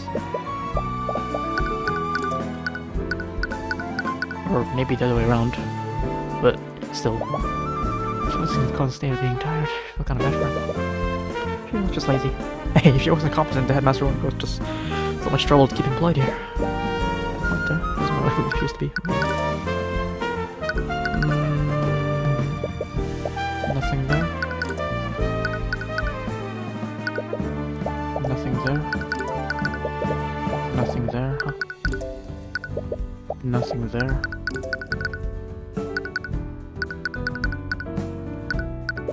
Nothing there.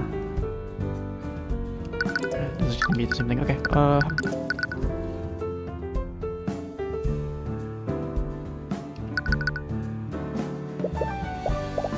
Nothing there. Nothing there. Let's check it. Okay. Wanna go. So my life is over. Oh, Wallace. Wallace. Who are you? What do you want? Wallace, it's Lesson Tyrion. The library, remember? Oh, right. How are you doing? Apparently not well. Please, somebody get me out of here. I'm feeling that I didn't do it. But it still won't let me go. Sorry, Wallace. But they found traces of necromancy magic on the body. And because of that, they're going to push your case to trial. What? This can be, oh boy. Can it be happening? The walls click, these walls click. Okay. Oh god. Please, calm down. We know that you're innocent. With that said, would you let me represent you in court? Oh, right. You said that you were a lawyer. But I don't really have any money to pay you with. Don't worry about that. For now, let's just focus on getting you acquitted. What? There was something for me, but... oh boy.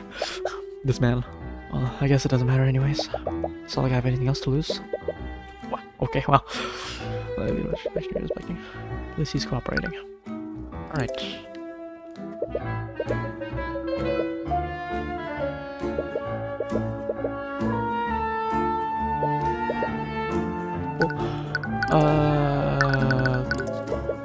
What can you do about this?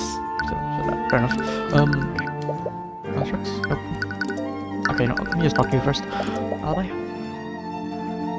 don't understand. I was with you in the library the entire time. Why do they still think I'm the murderer? So senseless. You told the Inquisition, right? Did you tell them I'm innocent? They framed me. We did, but as you said before, there are traces of necromancy on the body. And when they say the body, they believe that she was murdered with a necromancy spell. Apparently, that makes you their prime suspect. I see. Wallace, we heard about the type of magic that you're studying. Don't worry. The headmaster explained it to us already. You just want to use necromancy to pick a doctor, right? Besides, you have reservations about talking about your magic. But in order to build a case for you, I need your spell pen. I don't have one. I know. Eris already told us about that. That's why she gave us a blank one for you to attune to. Do I have to? It's your life on the line here. We need all the information we can get to help you. Sorry, you're right. I'll attend to it. Wait. It's following your spells. Prestidigitation, mend wounds, illusory disguise, revive, animate corpse, and necrotic blight.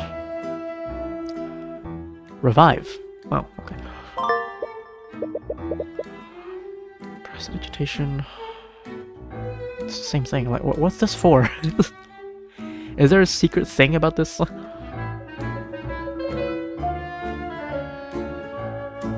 Or is this maybe like, I don't know, like a magic handshake? Just to know that, oh yeah, you know magic. Like, oh, cool. And wounds, necromancy, no concentration. Heals the wounds on target over the casting time. Wounds on target are meant to heal without leaving any scars or bruises. This can restore missing limbs. No one can revive someone who is already dead. Using disguise. That's an image. Lucio. 1 hour. Places an illusion on the target to completely change their visual appearance. The disguise moves with the target for the duration. The disguise can make the target look 1 feet larger or smaller. Oh, I see. Elements hidden by the spell are made invisible. And elements created by the spell are purely visual. You cannot make physical contact with them. Oh wow, okay.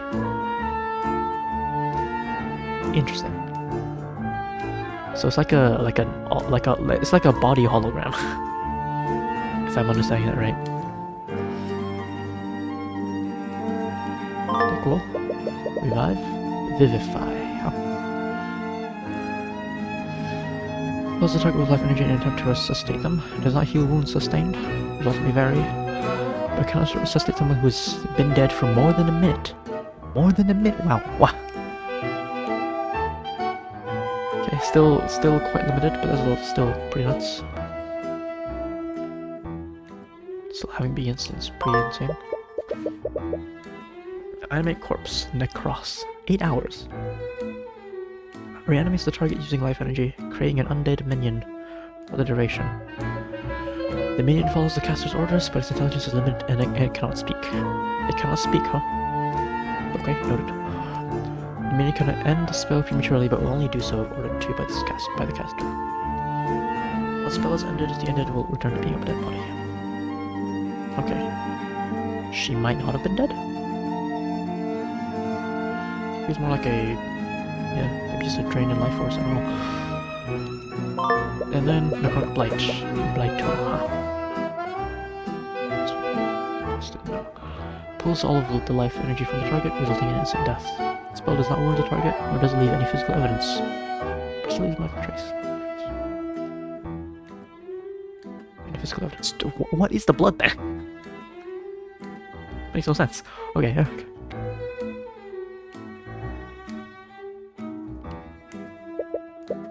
There's another reason why he's studying this type of magic. Spells in his companion were still pretty gruesome. So terrifying that spells like this even exist. Sorry, I know I was being difficult. A long time ago, I showed my compendium to someone I trusted. After she saw my necromancy spells, she told everyone in the academy. That's also when Professor Bellwether started coming after me. I'm sorry, it must have been hard on you. Hard for you. At least you had Eris. Yeah, I did. Who was this she? Okay, enemies.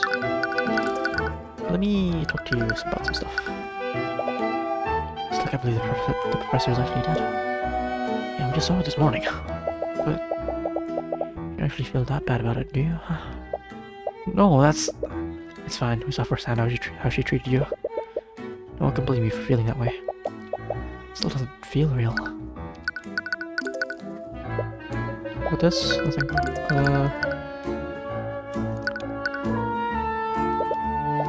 Oh, whoopsies. Do you know who the twins who work in the academy kitchen? Not personally. I only ever saw them when I went to get food in the cafeteria. I could tell they were both scared of me. They always did their best to avoid talking to me.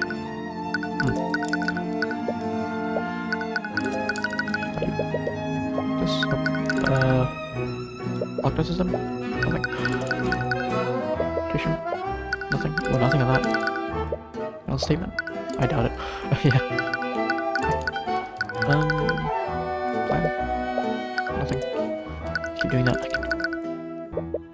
I've met a lot of mages in my time, but I've never met a necromancer before. Yeah, not exactly what I was expecting. Sorry for disappointing you. That's not what I meant. Okay, what's this? We don't know about this. Nothing. Okay. Same thing. Yep.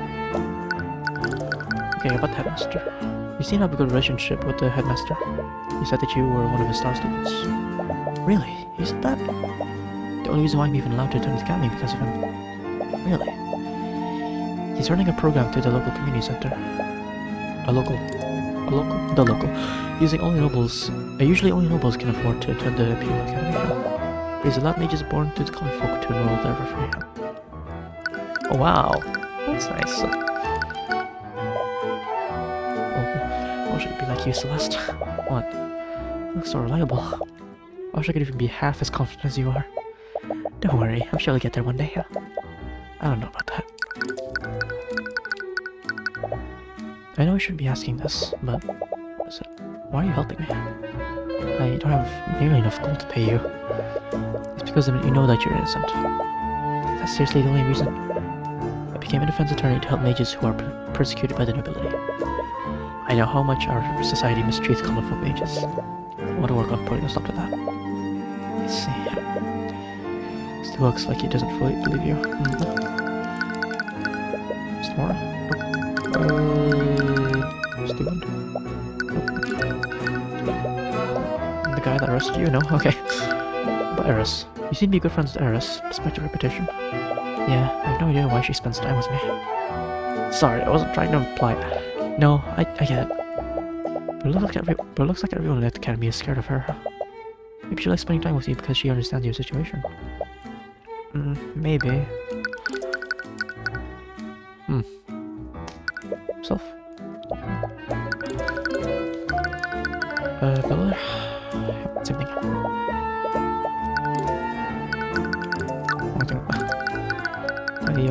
Yeah. Jenner? Nope. Okay. Jan? Okay, so Wallace and Eris. How did you and Eris become friends anyways? Is the mention Eris like straight up just instills fear? Subconsciously? Like, what is this? This is too weird. This is too weird. Another hint of fear from her. Here's it to Eris. Oh, it's a bit of a strange story. Sometimes the other students would steal the ID number of my locker. Then they'd switch it with the one on another locker.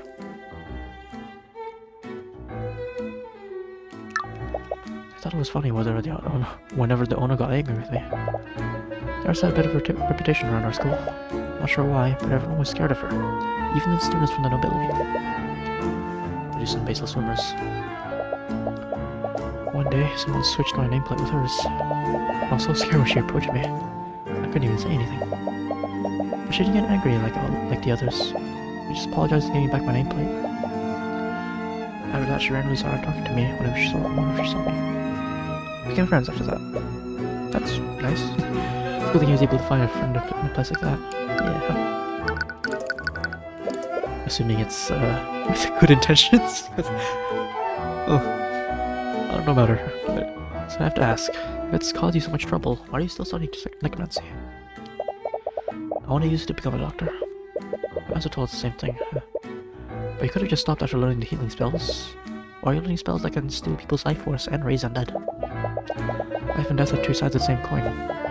That's the key principle behind necromancy. The first undead was actually a failed attempt to resurrect a human using magic. Well, I never knew that. Right now, basic necromancy can only heal injuries and wounds. I can't do anything for diseases or deformities. If I just keep studying, I know that I can create a new type of necromancy. One that can cure diseases and save lives. Specifically wants to cure diseases. To motivate him that much. Given the intro of this case, maybe. Perhaps. I think I can already guess the answer to this question. How was your relationship with Catherine Bellwether? Exactly what you'd expect. After word got out about what I was studying, Professor Bellwether would always target me. She started yelling at me for the smallest mistakes. She'd do that to some of the other students too, and she'd focus on the ones that were poor like me. That's terrible. I wake up each day, dreading the possibility that she'd notice me in the hallways. I knew how to avoid her and stay out of her way. But sometimes she'd just come looking for me. After everything that she did, she's just gone. Must make some emotion about what happened. I don't know how I feel about it. Honestly, I always wish she would just disappear. But now it's finally happened, I just feel even more afraid. You're telling me. Even with this Bellwether gone, his trauma will still probably linger.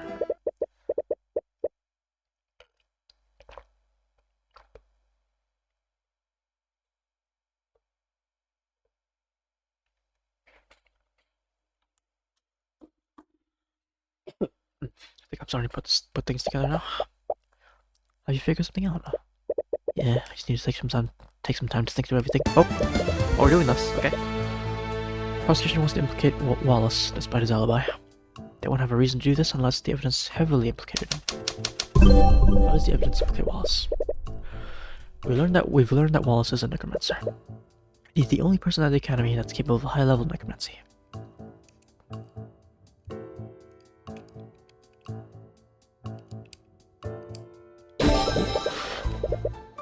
There's a trace of necromancy on the body. This means that they think that Wallace used one of his necromancy spells. Even without seeing the traces, it's pretty obvious that magic was used on the body. Right, because there aren't any wounds on it. The autopsy report found no signs of poison or disease. Oh, I forgot to look at this. Hold on.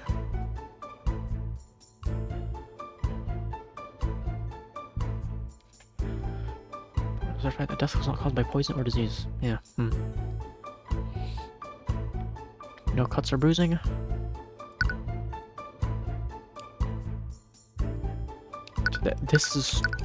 These two straight up contradict each other.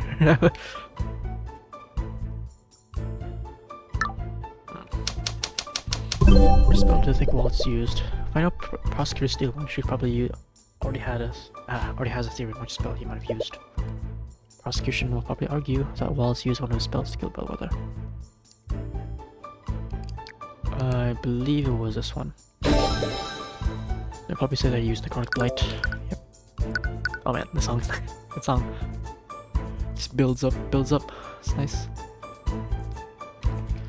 This is the best thing they got. That makes sense. Necrotic Blight would have drained the life force from her body. She would have been wounded by Necrotic Blight. Yep. This is weird. That's where the contradiction lies. Let's suppose that Wallace did kill Bellwether using Necrotic Blight. There's something about the crime scene that wouldn't be there if that were true.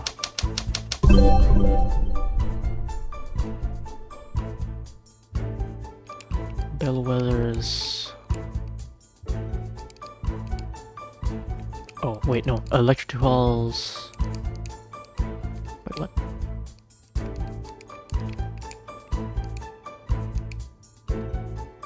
Wait, what? His floor was found in blood, was covered in blood. Oh right, yeah. That I guess that works. Oh, still no problem.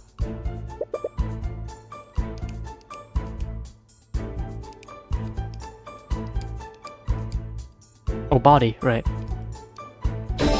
There we go. It was body.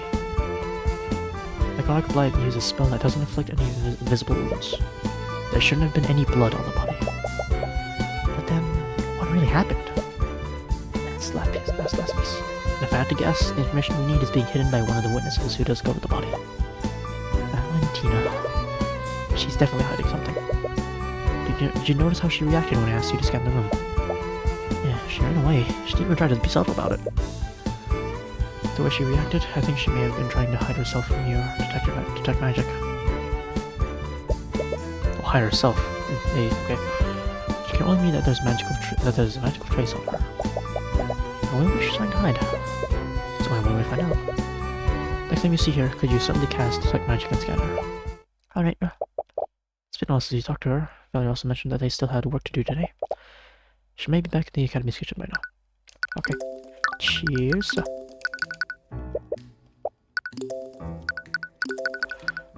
Let me talk to you about the spells. Nope.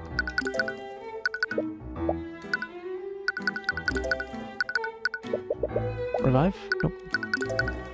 But corpse? Nope. And blight? Nope. Okay, I guess that's everything. Okay. Let me look around.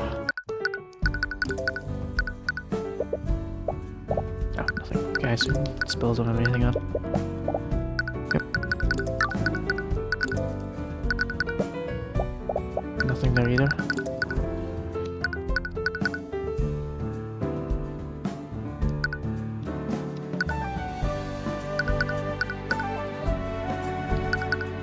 Yep, okay. To you?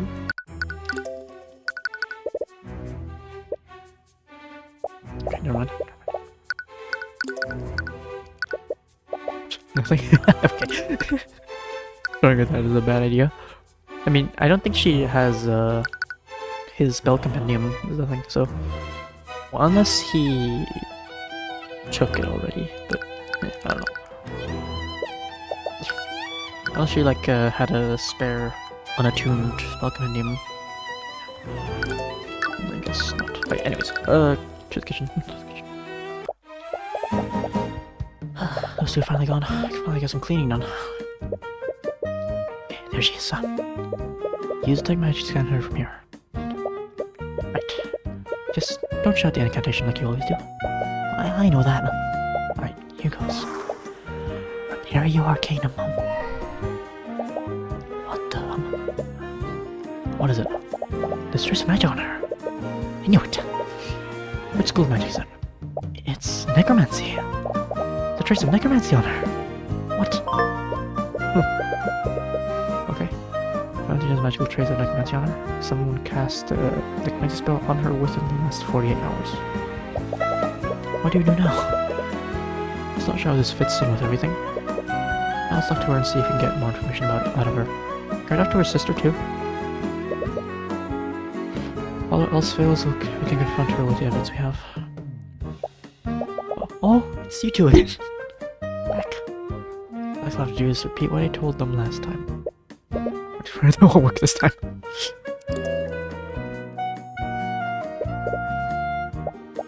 They must use... Oh.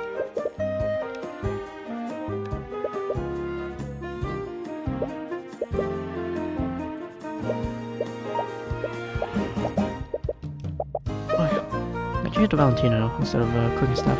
Right. What's this? Okay, there's everything here. I could do this. Repario Arcanum! Okay. Good thing it doesn't matter. Okay.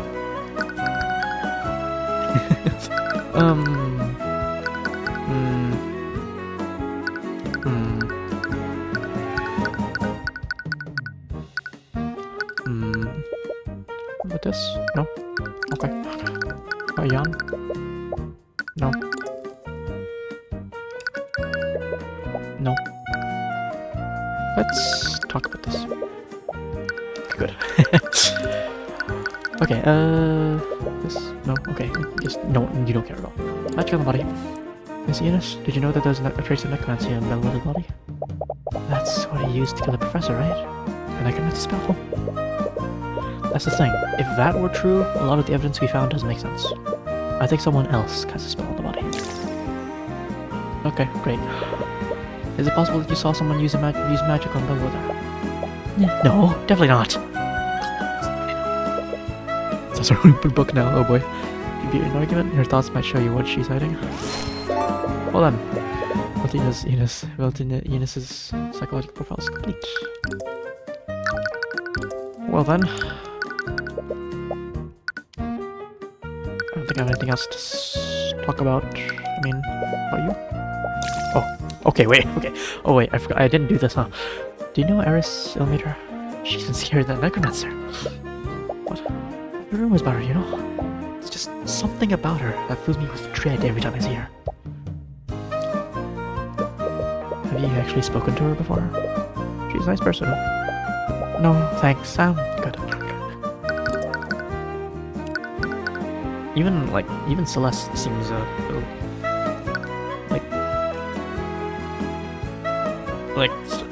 odd about her, I don't know. Not you...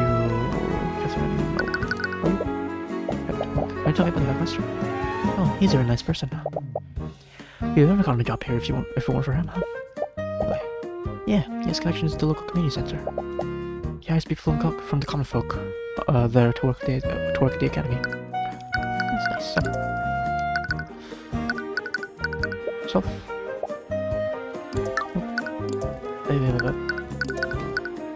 Oh yeah. Nope. Okay, let's talk. Clay knows more than she's letting on.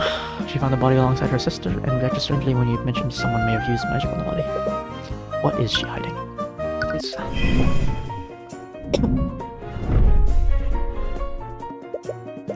Miss Eunice, from the very beginning, I felt like you've been hiding something from us. Valentina is more concerned with protecting herself than doing the right thing. She'll continue to hide her secrets unless she thinks that doing so is dangerous for her.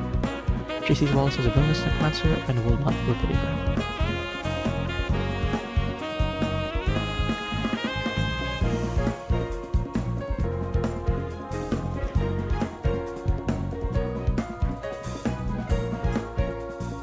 Okay. Okay. What thing you're not really telling us about? What are you talking about? My conscience is clear. I told you, and then it's everything I know. There's nothing to hide. Oh boy.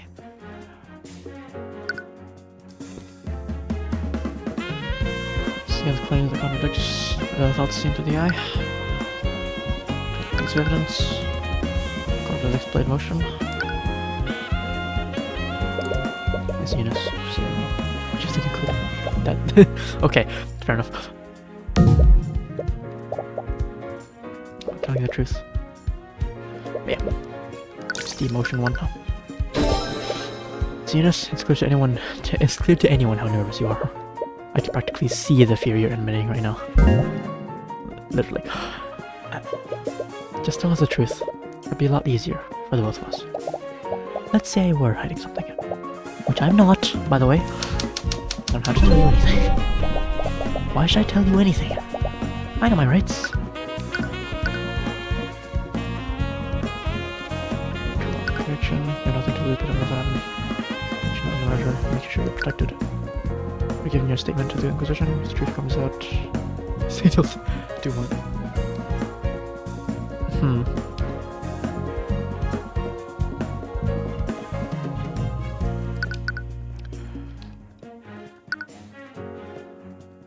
We'll see about this.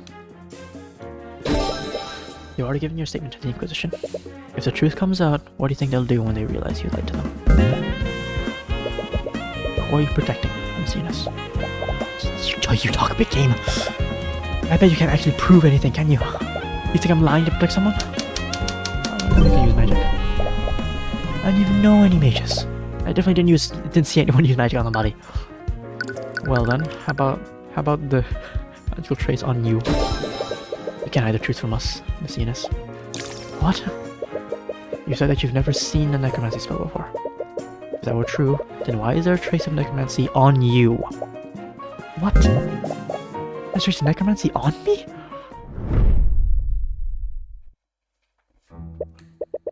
Does she not know about the spell that was cast on her? Doesn't make any sense. If she didn't know about the trace, she wouldn't have avoided Celeste back then. Okay, there must be an explanation for this. Let's argue against Valentina. Okay.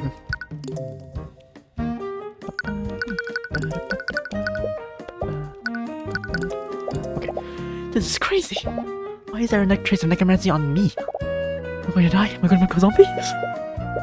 Strange, is she really unaware that a spell was cast on her? Or is she playing dumb? Why doesn't Valentina know that spell was necromancy? She knows that someone used magic on her, but she doesn't know that the spell was necromancy. Oh boy.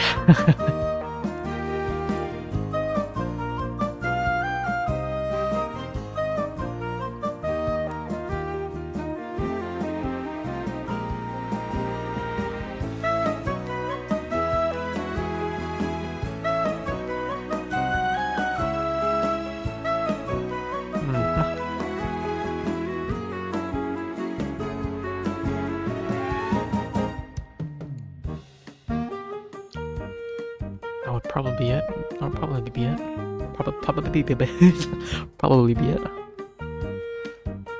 Well, this feels like a pretty big conclusion to make. Okay, yeah.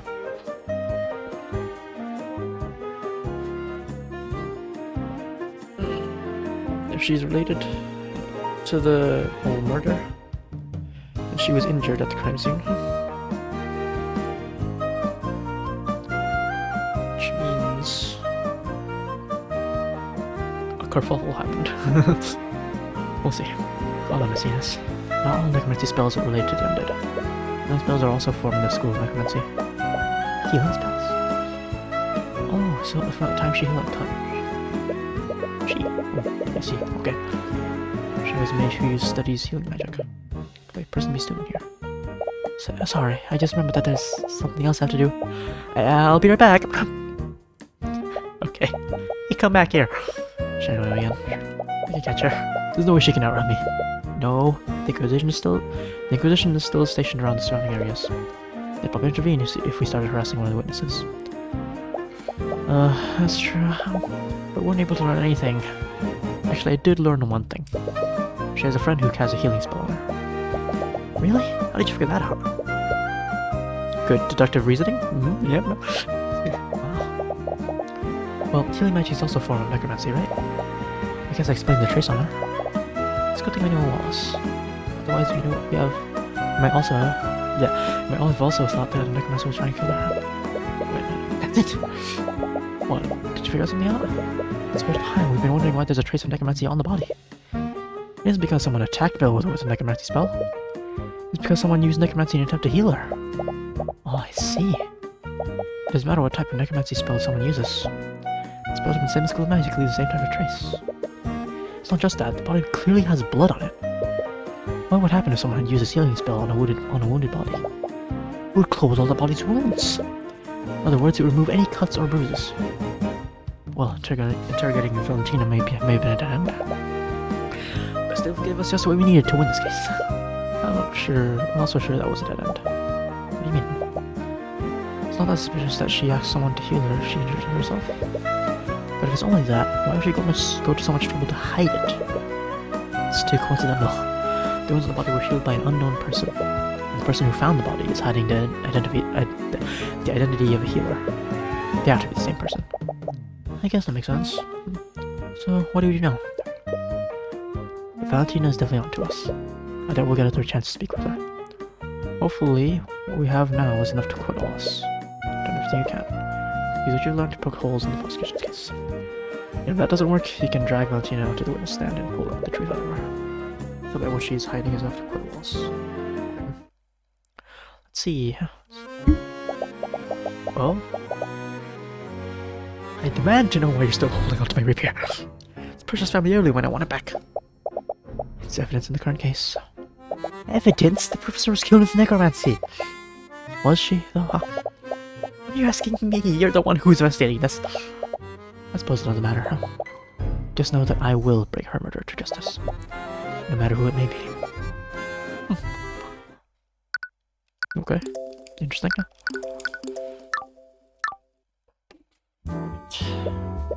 It's time for the trial. Let's take deep breaths and relax. Hey, Tyrion, huh? Celeste?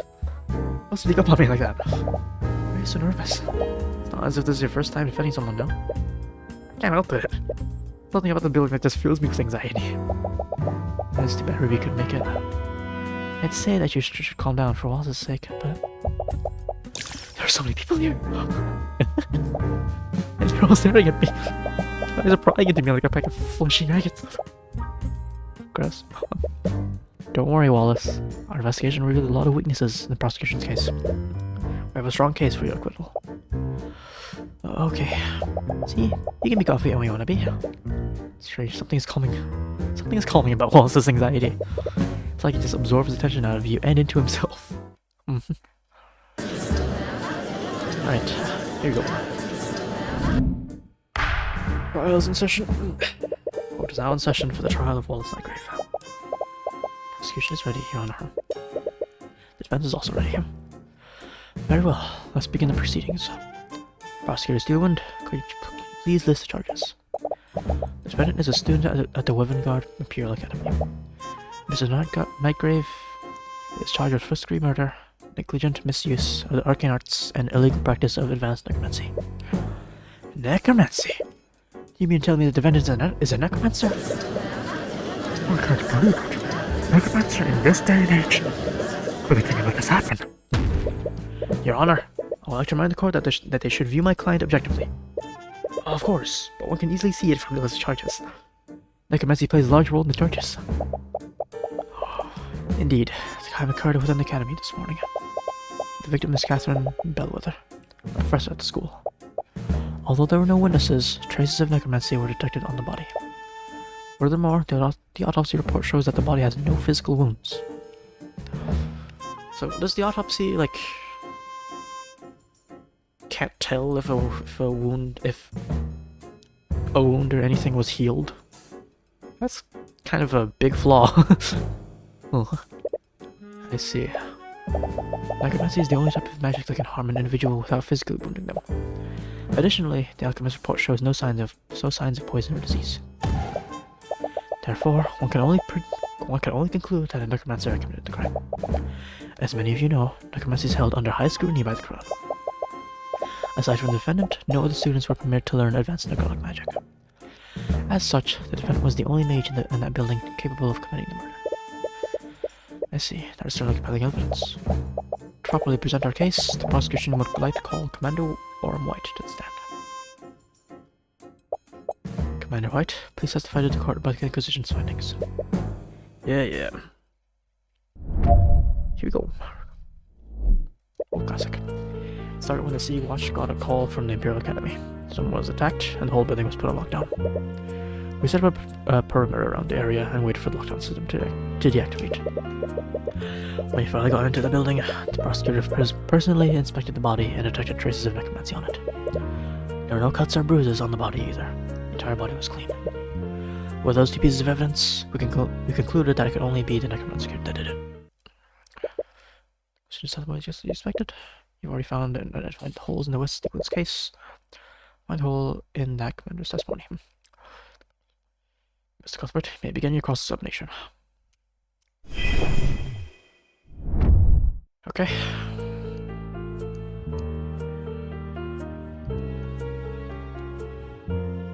Hold on.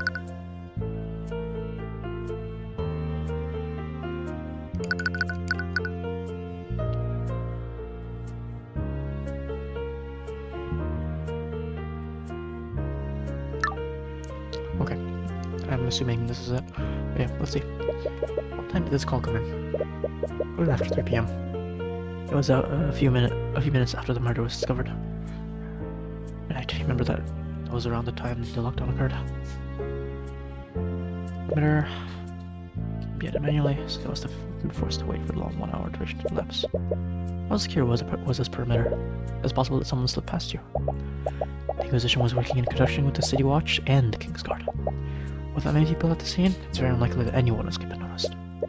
True, for better or for worse, the king will act quickly to protect the building filled with nobles.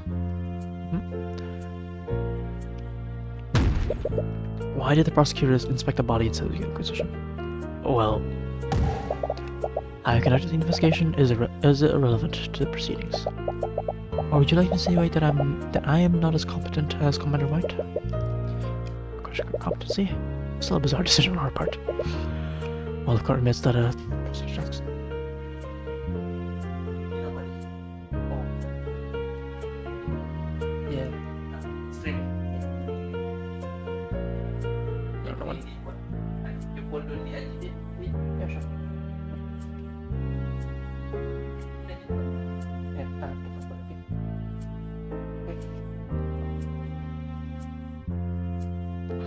court admits that prosecutor's actions are unorthodox. We see no reason to question the prosecutor's abilities.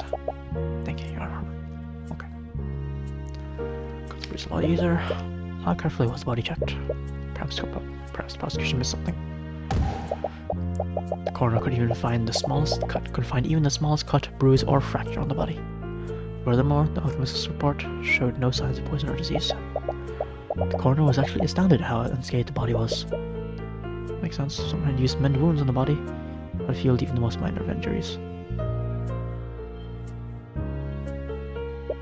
The question is, how do you prove that?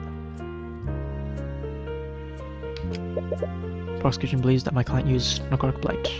Yep, it's the only way the crime scene makes any sense. I've never heard of this spell before. Arcbite is a spell that drains the life force from its target. When used on a living human, it makes their bodily functions cease, instantly killing them. I see. Oh, I thought it would have never been allowed to learn something like that. That spell is not doing well as any favors. Mr. Cassian, so another Christian's theory contradicts one of the clues found. Yep. Stand that contradiction. What about Objection! Commander White, it appears that you've neglected to mention one key detail of the crime scene. Yeah, and what's that? During your testimony, you said that the entire body was clean. I will admit that there weren't any wounds on the body. However, the body was certainly not clean. At the scene of the crime, there was a large pool of blood located where the body was. Confession, you're the murderer? No way. Arrest him. Yeah, I'm sorry. Working the victim's body. It's definitely not clean like the commander just said.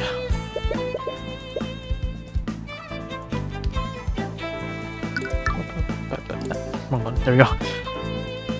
I failed to see the significance of this. Is this really the victim's blood? Like, do we know? I don't actually know. Oh. I just woke up. Hey. Good morning then. Hello.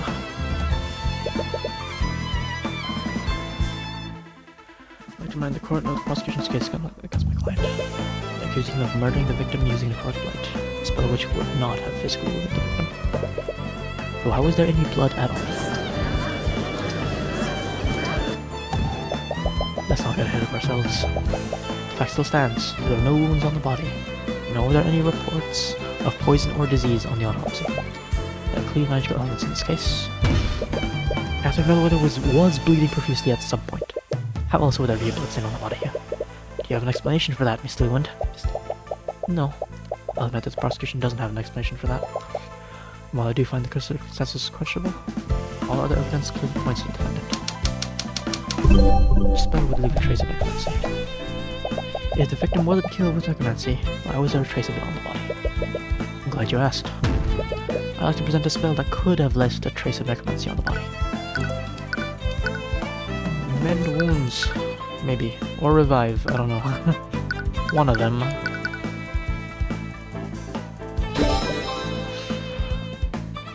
Mend wounds? Correct me if I'm wrong, but isn't that a healing spell?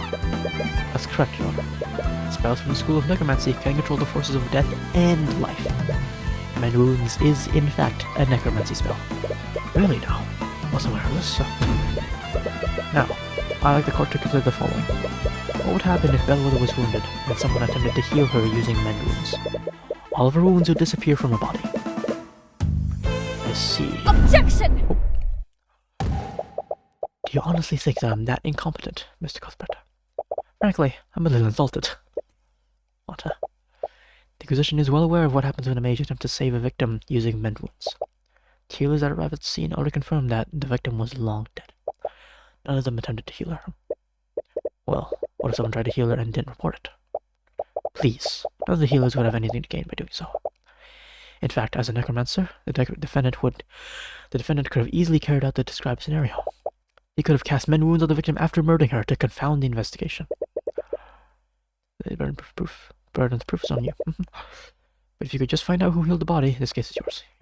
And whoever this healer is, Valentina definitely knows her. Your Honor, I'll admit that I don't have any evidence to support my theory. However, I do believe that we can bring it to light. There may have been two people that witnessed someone cast magic on the body. Valentina and Valerie Enos, the sisters who discovered the body. This is nonsense. We've already questioned those two witnesses extensively. If they had witnessed something like that, it would have come up in their testimony. If that's true, then you have nothing to lose by hearing their testimonies. Very well. If you're so confident, let's hear the witness's testimony. It seems the prosecution has no objections. However, if this line of questioning leads nowhere, I will see no reason to further prolong this trial. You understand, Mr. Cuthbert? Of course, Your Honor. I was like, they really don't beat around the bush or anything. Like, just straight to the point. Pretty neat, huh? Grabs the guy more. He's a class lawyer. She just got on the stand, she's already stressed out. This could work in your favor, huh? Witness, please state your name and occupation of the court. My name? Witness, does not need to be so nervous. We merely want to hear about what you saw on the day of the murder. Right, it's just that guy over there. He, Me and Mr. Cuthbert. Did this man harass you, witness? Wait a minute. Yeah! He, like, super harassed me. How shameful. I would expect a member of the justice system to behave more professionally. Oh, shut up. Anyways, please state your name and occupation for the court, Miss Eunice. Calm down, you can't prove anything. My name is Valentina Eunice. I'm a member of the kitchen staff at the Women Guard Imperial Academy. As I recall, you were one of the witnesses who discovered the body. Apparently, the defense finds your involvement suspect. Rest assured, Miss Eunice, in this courtroom, you will be protected from Mr. Cuthbert's harassment. I was surprised we have like no extra repercussions, and that Celeste doesn't care. So I guess it's just. So I guess it doesn't mean much. Please testify to the court what will happen. What happened that day. Yeah. I was walking with my sister in the West Wing when we noticed something in a nearby classroom. Looked over to see what it was. That's when we saw Miss Bellwether bleeding on the ground. My sister tried her best to help her, but the professor had already lost a lot of blood. When my sister did that, I used an emergency communication device to call for help. It was too late. By the time her bleeding stopped, she already lost too much blood. Interesting. If theory is true, that means she just lied in testimony. She's definitely holding something back. She definitely saw more than she's letting on. Just need to prove that somehow. Mr. Cuthbert, you may begin your cross-examination. Like this is just filled with contradictions. This is but okay. Where were you two coming from? We came from the kitchen. We're taking a break after the lunch rush. It is on the west side of the academy. It's believable they'd be on that side of the building. What do you see in the classroom, Miss Eunice? Did you not notice anything else strange in the lecture hall? Well, there was that terrible smell. It was awful. Almost couldn't see because of how much I was tearing up. Other than that, I was mostly focused on the professor. Makes sense if you hadn't noticed anything else. She tried to help her. Miss Eunice, how exactly did your sister try to help Miss Bellwether? What? What? Looked up. My sister used first aid to try to stop bleeding. I see. Could you please add that detail to your testimony? Yeah, sure. First aid. Applied pressure to her wound to stop bleeding. Like, what? You said knows how to use first aid kit? Yeah, it was covered in our training when we first started working. It's all nobles around. I guess the headmaster wanted to make sure we were prepared.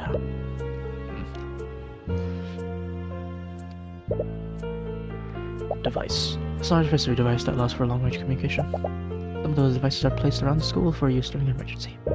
Basically, the phone. See, so who did you contact? I wasn't sure, honestly. I could hear a lot of people talking on the other end. That particular device broadcast to the headmaster's office and the city watch barracks. I imagine that's why the headmaster was able to activate the lockdown so quickly. I see. Must have been a difficult experience. That must have been a difficult experience for both of you. Especially hard on my sister. I think she blames herself for not being able to save her. We didn't like Professor Bellwether. We still didn't want her to die. Did you just see where she said that? You don't see any distant thoughts through the eye either. Okay, interesting. Honestly, your testimony makes a lot of sense. It's hard to figure out which parts she might be lying about. There has to be contradictions here somewhere. Your theory is that Valentina saw someone use med wounds on Bellwether.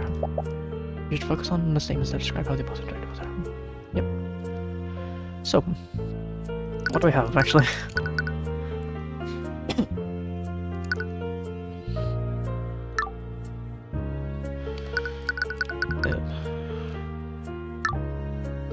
To her wound, huh?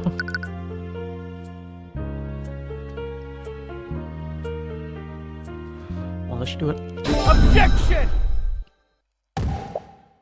Witness, What is the meaning of this? What? Why are you looking at me like that? Maybe I can elaborate, Miss Eunice. You weren't present in the gallery earlier, were you? No, I was waiting in the lobby. Lady Steelwind told me to wait there. Well, I suppose I should consider myself lucky. You see, Miss Eunice, one key element of this case is that the body didn't have any wounds on it. Yeah, so? So, please explain to the court, Miss Eunice, how did Valerie apply first aid when there shouldn't have been any wounds on the body? What? There we go. There's not a wound on her. What happened? There's clearly something amiss here. I'm afraid I don't fully understand the implications of this. Are you accusing the witness of committing perjury, Mr. Cuthbert? Well, now as they say, as close to the truth as possible while changing minute details. In her thoughts, Valentina said that she was sure that she saw a wound on Bellwether. She also mentioned that Valerie was the one that tried to save the professor. If she didn't try to save Bellwether with first aid, could she have used magic instead? Whoa, sorry. Her sister could be the mage that you're looking for. Well, this was lying, Your Honor, but not about everything. Valerie Eunice did try to save the victim's life by addressing her wounds, but she didn't use first aid. She used magic. Okay, yeah, it's just comically obvious. Yeah. Objection! I'm sorry, Mr. Cuthbert, but your theory is completely flawed, huh? How so, Miss Stillman? Well, it's quite simple. We've already verified that neither of the sisters are mages. Oh. Method? Oh. How can you be so sure? During the investigation, we had both the Eunice sisters attuned to a spell compendium. A standard procedure for the Inquisition when interviewing witnesses. That means... That's correct. Oh. Wait, okay. Wait, no, how exactly was it done? Was it done separately? That's correct. Neither of the Eunice sisters could attune to a compendium. That's right. The Inquisition checked us both. Neither of us are mages. Were you wrong about Valerie being a mage then? I can't be right. Your thoughts said you found us out? That means that you were on the right track. Valerie has to be the mage you're looking for. Celeste, is it possible for a mage to hold the spell compendium and avoid attuning to it? No, I just need to be on the person. When I was arrested, the Inquisition also made me attune to one of their spell compendiums. They're really careful to make sure that I did the attuning correctly. There's no way a mage could avoid attuning to a compendium with them watching you. No matter why, maybe they go to the past, maybe using that kindness. Now, if you're done, I do believe that you've exhausted all your options. I believe not. Still not done cross-examining the witness. What could you possibly hope to glean from her testimony? You're stressed out enough to see more thoughts. You can honestly say that you're planning through your mind. There's one key element of her testimony that the court is overlooking. I have a right as an attorney to complete my cross-examination. Your Honor, the defense is clearly trying to buy time. I would agree with you. However, I also admit that some elements of the witness's testimony are quite peculiar. I will allow the defense to perform one more cross-examination. But know that this is your last chance, Mr. Cuthbert. If you produce nothing substantial, I will pass my verdict. Of course, Your Honor. All or nothing. If you can't find anything by reading her mind, this whole case is finished. Witness, please give your testimony once more. Okay. How long does he plan to keep me up here? Like I said, my sister and I saw Miss Bellwether bleeding on the ground. Pushed over to her. I'm surprised when something like that. Now that you mention it, I don't know if I saw any wounds on her, but I definitely saw blood. Don't play dumb. Oh, you're kind-hearted for your own good. My sister tried to save her, but she didn't use any magic. Either of us is a mage, but both held that book that Ice gave us. When they asked us, they almost found us out. Grandma was watching us the whole time. You can confirm it. It's a good thing that we're twins, or else that trick wouldn't have worked. What are we going to do? They have pretty hard proof that Valerie isn't a mage. Valerie is the mage we're looking for, I'm sure of it. I'm just not sure why they felt the need to lie to the Inquisition. More importantly, how did they trick the Inquisition? Yep. Let's talk. This might just details of previous testimony. Who's doubt this? Oh, okay. I see. Sounds like you're just backtracking on previous testimony. I'm not. I just assumed that she was wounded because of all the blood. How was I supposed to know that someone closed her wounds? Thought she's lying. Logic sound. Yep. Need to look at her other statements and thoughts that could be wrong. If Valerie wasn't the one who closed her wounds, how did she try to help her? I don't know. She might have been looking for an open wound to apply first aid to. But if you assume that you're telling the truth, there won't be any wounds to find. My client would have already closed them to confound the investigation. I'm telling you, I don't know. So to work with her pleading ignorance of what happened. You should try looking at the thoughts of her listeners. Yep. It would be the other one, I think. This next one. They almost found out. I assume that this book was an unattuned spell compendium. Yes, the Inquisition has a myriad of them. It's not a procedure to have witnesses attuned to them. Doesn't the Liquid require that mages register? They just cross-reference those records with the witnesses' names. For whatever reason, many mages among common folk dislike the concept of registering. As a result, many of them choose to hide their powers illegally. It's a good thing that they're twins. Did you pull some kind of trick to deceive the Inquisition while attuning, Miss Enos? Of course not! We know that lying to the Inquisition would get us in trouble. How would either of us take a risk like that? Living as an unregistered mage is a serious crime. If Valerie was a mage, then you would have been charged with fraud right then and there. Yeah, but we already proved that neither of us are mages. I seem to differ. This is like a normal constitution. Your novel thoughts will be suspicious and contrary to testimony. What you need to do is find the thought that gives you the thread to pull on. In this case, you need to find the thought that implies how the twins tricked the commander. Find the hot thought that holds that clue and interpret it to proceed. Interpret it. Oh! There, okay. I didn't realize it changed, okay. Objection! Miss Enos, your thoughts betray you, huh? What? You found the thought. You must have done something. But what? What must have happened when Commander White was interrogating them? Orem was the one who collected their statements. Do you know something about that? You correct, not suspicious. Her running and spinning around him during questioning. Bruh. That's what they meant. Okay, so they did talk like at once. They basically pulled just that like one just pulled the switcheroo on them. God. What does that mean? Slowed. Murdered. And spinning. Her thoughts also said it's a good thing they were twins. How did the twins trick the Inquisition? So-called trick wouldn't have worked if they weren't twins.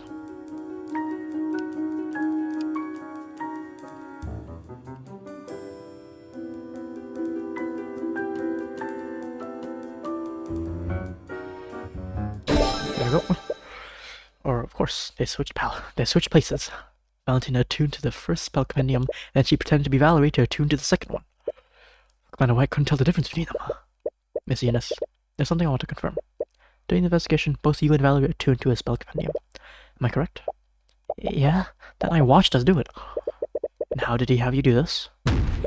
Did you both attune to those compendiums at the same time? Or did you tune one after another? Oh boy. I fail to see how that makes any difference, Mr. Cuthbert. So I agree. Spell compendiums would work regardless of what order they would. You may not be aware of this, Your Honor. Valentina and Valerie Enos are identical twins, which means that their physical appearances are nearly identical to each other. If Commander White didn't have them attuned at the same time, it would stop the twins from switching places with each other. Objection! It's clearly nothing but baseless conjecture. What would fail at such a basic task? Really, prosecutors do what? Do you find it hard to believe that Commander White would fail at a task like this? Damn! Oh, just putting him under the bus. Bro. Man, this is crazy. We didn't trick the Inquisition. Sorry. My sister and I are not mages. Then prove it, Miss Enos. Bring in your sister and we'll have you attuned to 2 spell compendiums at the same time. No, wait.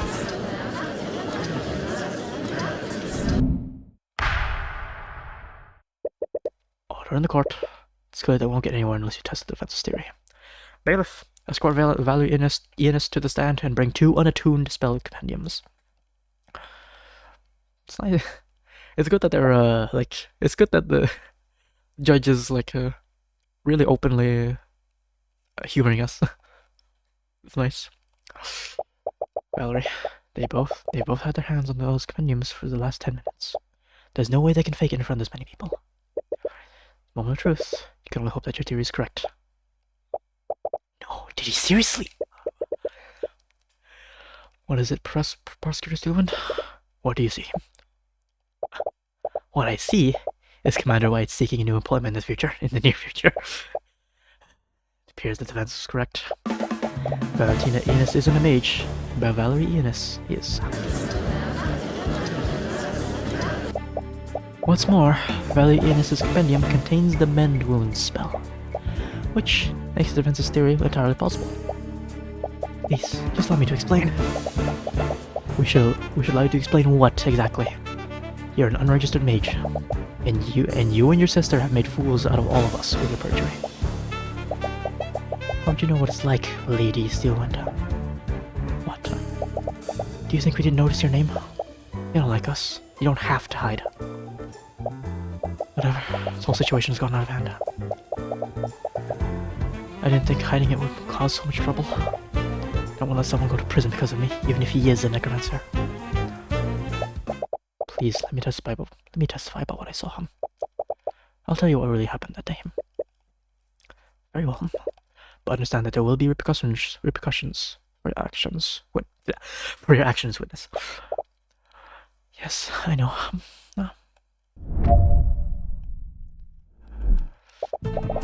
My sister and I were walking in the hallway from the kitchen to the foyer. Then I suddenly spotted the professor lying in a pool of blood in a nearby classroom. Valentina used a communication device to call for help while I tried to save her. I thought that she was bleeding, so I cast Mend Wounds on her to close her wounds. But it was too late. I closed a hole in her stomach, but she was already dead.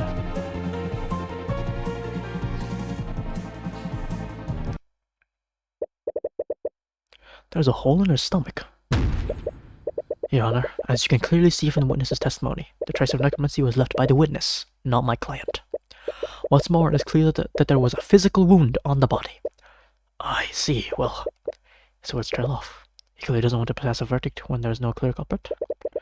But he has no choice. The case against Wallace is predicated on Bellwether being killed by necromancy. Yep. Should be done and closed, but knowing this game, it's not gonna be like that. With Valerie's testimony, his prosecution does have a shred of evidence implicating him. Very well. The court sees no reason to prolong this trial. With these new developments, the court has no choice but to find Wallace Nightgrave and not... Objection! Who?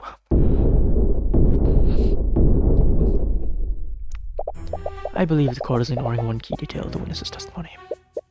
And what would that be, Miss Stillwind? Let's re-examine the witness's testimony. She's bleeding, consummate wounds. It's too late. Close the hole in her stomach. She's already dead. The communication device that Valentina Enos used logs time of day during each use. From this log, we know that Valentina used the device at 3:04 p.m. This was an hour after the time of death. Okay, fair enough. Where are you going with this? Mr. Cuthbert, there is a witness who saw the victim before the body was found. John Hughes. He, along with other witnesses, spotted Bellwether walking in the hallways before the body was found.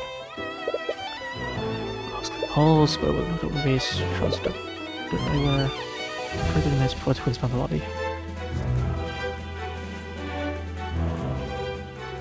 Okay. Wow, she died like 30 minutes before then, wow. Interesting. 20 to 30 minutes before the body was found. Do you see the discrepancy, Mr. Cuthbert? You're right.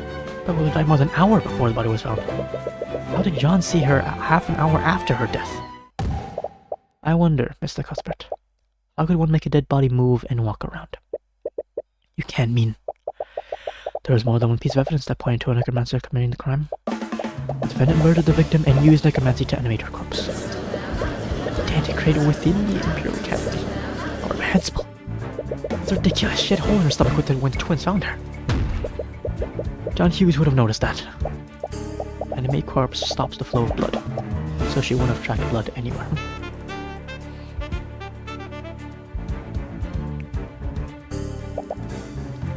The defendant is also proficient with illusion magic. He could have easily used an illusion spell to hide the undead Bellwether's wounds. But another party could have easily used illusion magic to disguise themselves as the victim. If that were true, how did they move the body to the classroom? I still wonder if your theory is true, we can have the murder occurred elsewhere.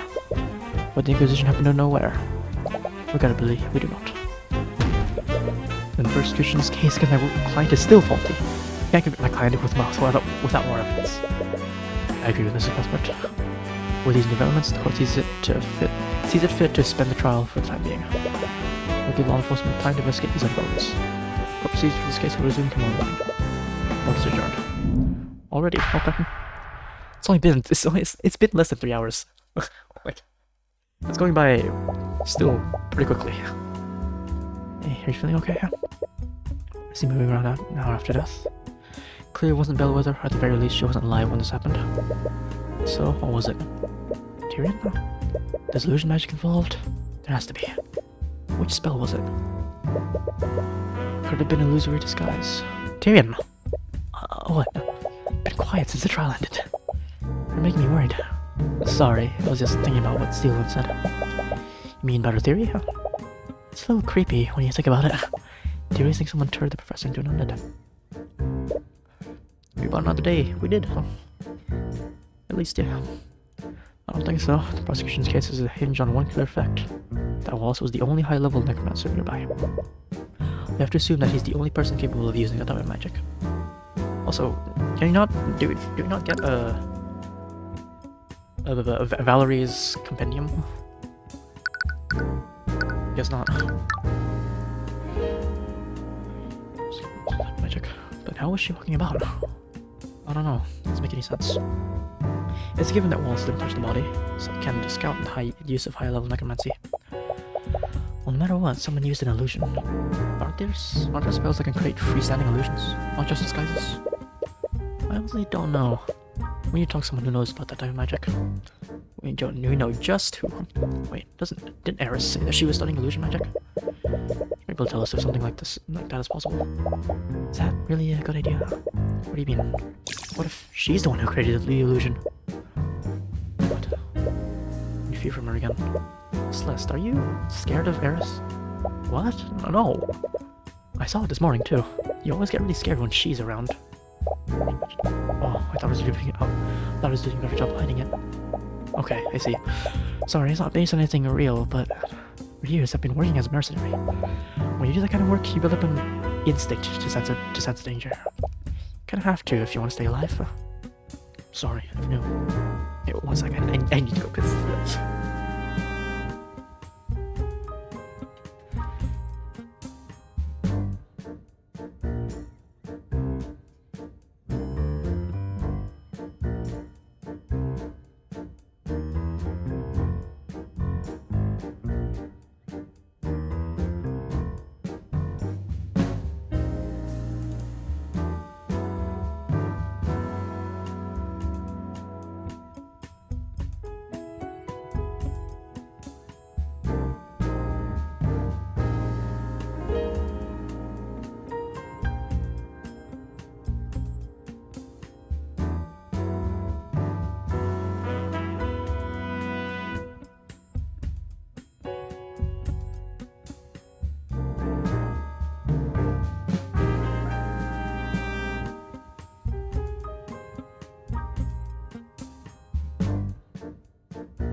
Okay, I'm back. I should probably turn off the AC.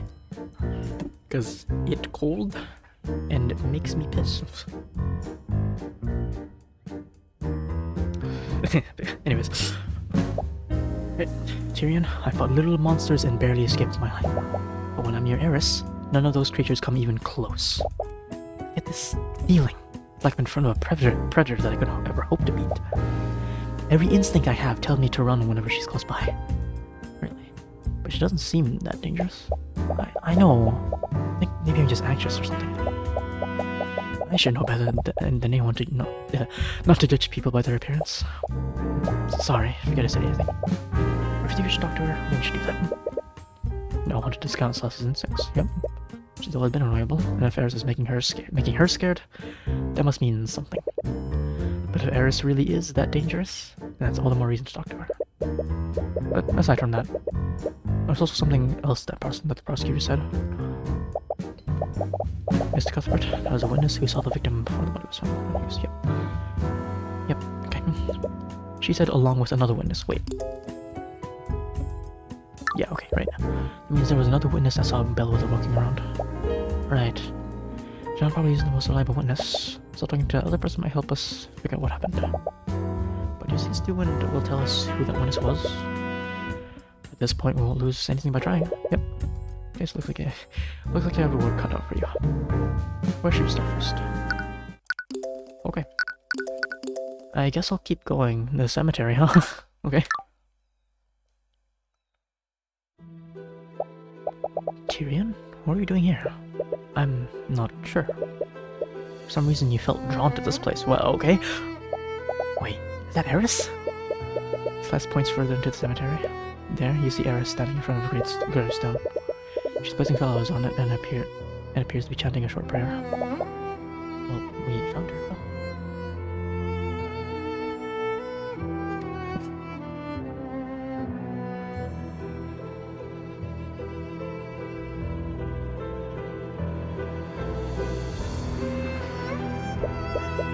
We should probably talk to her later.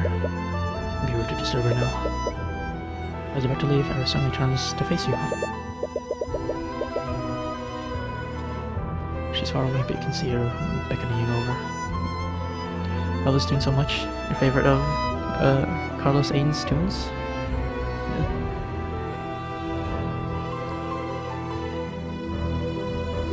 Yeah, it is nice. Shay's kid to close comics. I see. Yeah, okay. Yeah. She's beckoning you over. Oh, hello there. Were you two looking for me, huh? So sorry, we were looking for you, but I understand if you'd rather talk later. No, I was just finishing up here. Do you have something you want to talk to me about? Well, we wanted to ask you some questions about this case. Oh? Let's look around. If any rituals you don't know, just leave it undisturbed. And more. This grave that Eris was at earlier. Well, the name on the stone says Emily Grant, and her lifetime appears to be awfully short. She must have only been 12 years old when she died. Ooh. That is very unfortunate. Oh my god, how? Repario Arcanum! I can do this. Okay. Okay. Nothing. Right. Badge? Where do you need to get to this case? What will be fun in that? Okay, Miss Fourth Wall Breaker. Alright.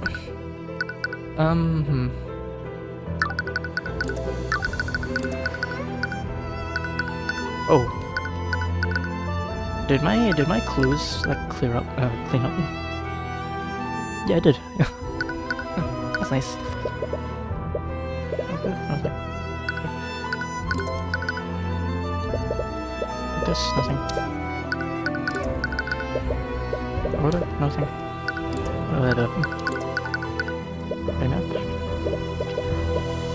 Okay, let me look at something.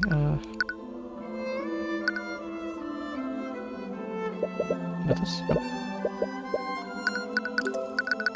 About this? No? Okay. Not that either. Invitation? Nope. Okay, I'll just talk. That's my first time watching a court trial. You're truly remarkable. Thank you. Were you in the gallery? I've always enjoyed watching physical battles in the theater. But I see now that battles of wits can be just as entertaining to watch. Entertaining? Yeah, I know what you mean. You see, the odds are stacked against him, but then he suddenly pulls out this crazy deduction and steers this trial, and just steers the trial in his favor. I've never really thought of it like that. But I'm sure it's far more entertaining to be the one making the deductions. I'm not really sure what you mean. I practice law so that I can help those persecuted by the justice system. I don't really do it to entertain myself. Is that really true? God damn it, Eris. Oh boy. Is that really true?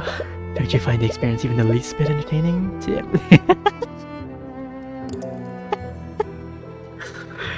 Okay, Eris.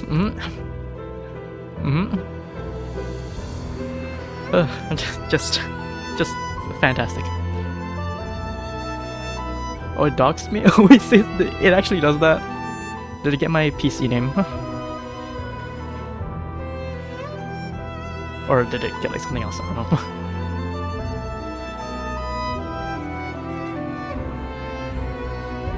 Yeah.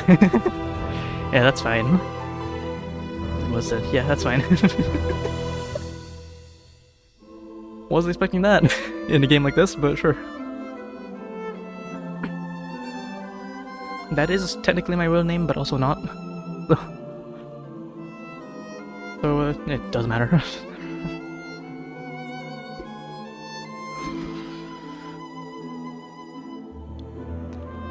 I would still change it to something else, but as far as I've tried, I don't think I can.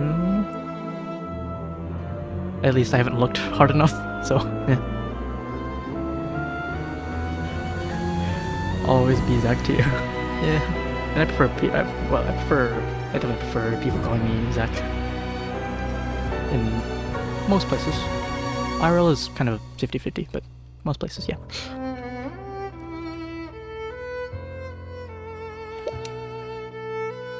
Let me put it that way.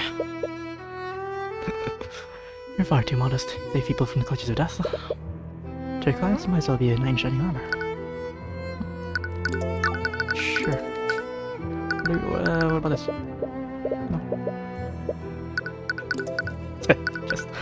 Okay, this? Nothing? Okay. Oh, what about... him? No, okay.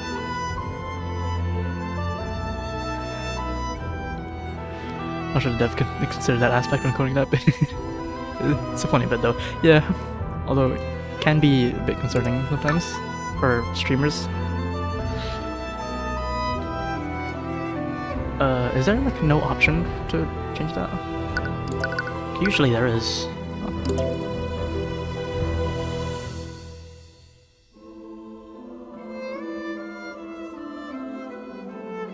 But it doesn't look like there is anything here, huh?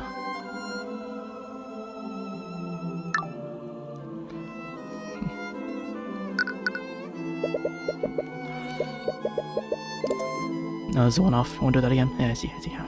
Okay. Yeah, that was funny, huh? Right. Strangely, front for this position must be quite the person to fear, huh? What do you mean? It's clear to the three of us that he didn't commit the murder. But think about how easily he could have done what he was accused of. He could instantly kill anyone using a corpse light. And you could even raise them as undead using animated corpses. I suppose so. But Wallace would never do something like that. It's surprising what someone can do if they're pushed far enough. It really makes me wonder how idiotic that people that bullied him were. You don't think of such things. Okay. Catherine Bellwether wasn't the best person. She constantly used her authority to belittle and punish people. I'm sure the world is better off without her in it. That's extremely blunt, Eris. You can't exactly disagree with her. I have no interest in respecting those in power who are unworthy of it. Lady Steelwind was really something, though. Yeah, well, she's always one step ahead of me, huh? She does have a habit of relenting when she realizes she's wrong, huh? I think you deserve a worthy adversary. I mean, she can be a pain sometimes, but I'm glad that she pursues justice even if it means she loses. It's strange, who would ever seen yourself holding such high respect for a noble? Anyways, I wonder what would drive a noble like her to become a lowly prosecutor. I'd love to know the story behind that. Maybe you'll know through me. That's a fancy looking sword, Celesta. Is it from the Eastern Kingdoms? Yes, actually, yeah. How did you know? I've encountered a few weapons from there before. They have a unique style that's easy to recognize. wasn't quite sure what to make of you at first, but you are truly remarkable. Thanks, I think. I quite enjoy watching you battle Staley Steelwind? Lady Steelwind. I hope the climax lives up to my expectations. This, nothing. Cool. You were with the headmaster in his office earlier. Are you two acquaintances? In a way, yes. You could see that I'm a patron of his. I'm really interested in why he would go so far as to include the common folk in the academy. His generosity is clearly a vice sometimes. What do you mean? Enrolling common folk mages into the academy was already a controversial move. But teaching one of them necromancy, even if Wallace is acquitted, I don't see things getting easier for him. Is this? Nope. Okay, what about, no. What about, other necromancer? Nope, okay. Cool. Earlier you said that you were studying illusion magic. I am. Did you want to ask me about the prosecution's theory? Yes, actually. How did you know? It was easy to guess after seeing you in the courthouse. Anyways.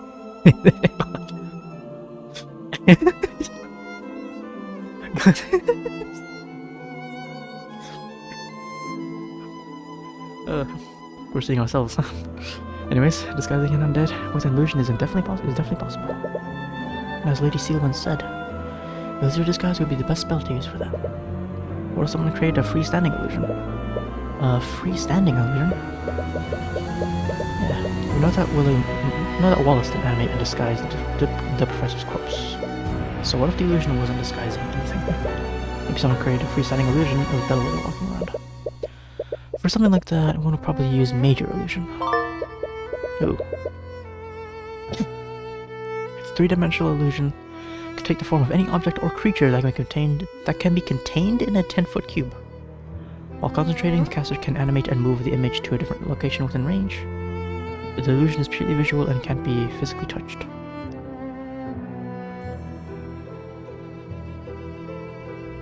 Okay, so that's not it then.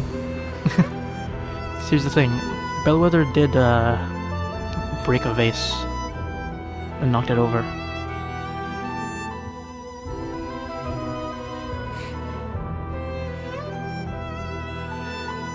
And also, well, it doesn't say anything about it not talking, but I assume it's just a visual thing.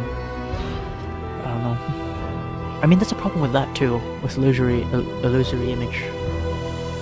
Because we know Jean did hear Bellwether say things. So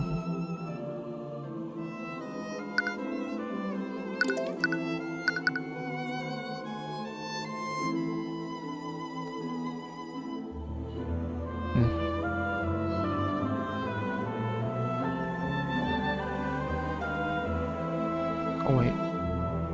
We're tripping? Oh wait. Oh, am I thinking of this? Oh, this is what I'm thinking of. Never mind. This is the one that can bring back the dead. The thing is, it can't speak, so I don't know what this is about. I don't know what this is about either, because this also has the same problem as this. So, curious. Anyways, major illusion.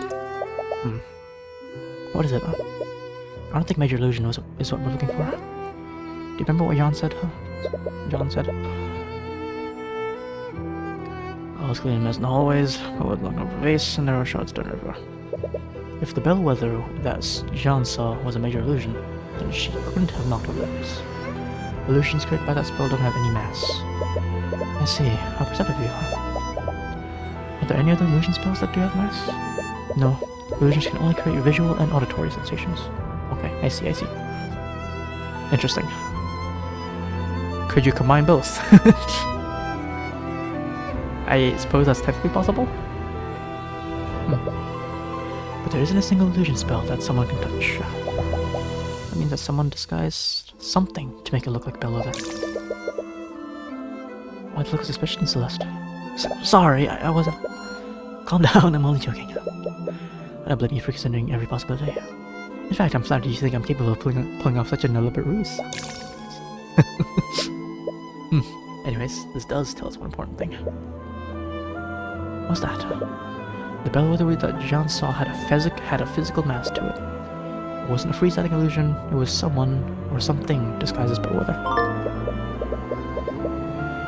30 minutes before the twins found the body, bellwether walked past Jean in the western hallway. He was unable to pass, so she shoved him out of the way. After that, she knocked over a vase and shattered it. Even though Jean didn't say anything to her, she yelled at him to be quiet. As an instruction, she walked into the shelter B.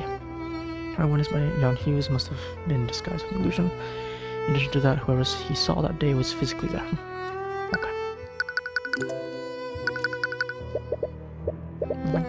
Okay. Nothing here, nothing here. What is this? Oh, nothing. Okay.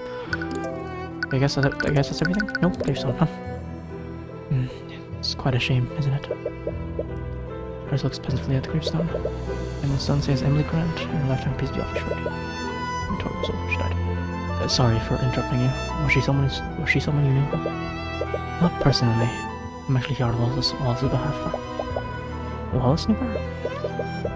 Wallace joined the academy as part of a program run by Headmaster Redmond.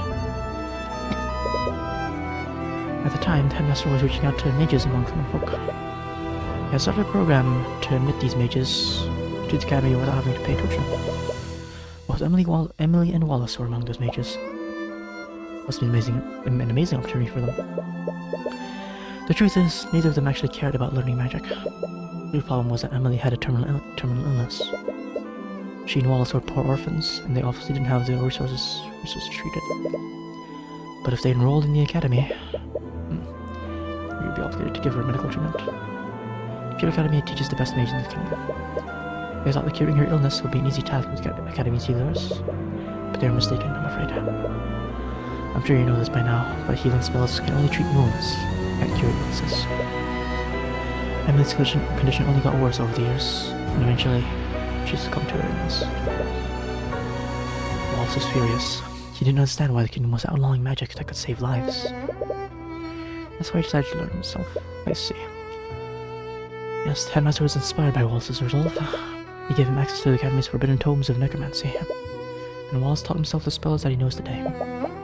So that's why, I was supposed to say a secret between him and the headmaster. I'm sure you know how that turned out. Oh, bro. What are you?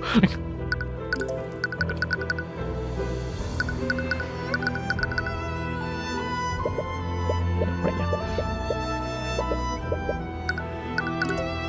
Okay, I suppose that's everything.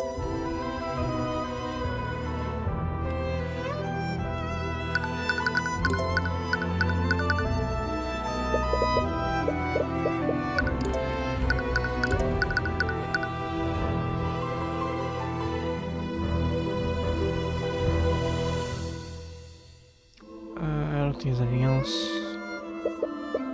Yep. Okay, cheers. Cheers, you creepy fourth wall breaking lady. Oh. Wait.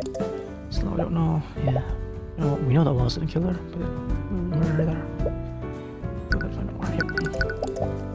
Next. Library. Oh.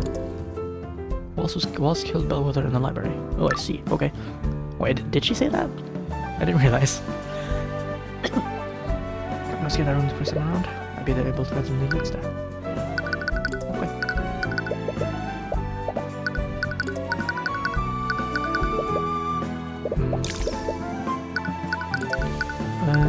Go up.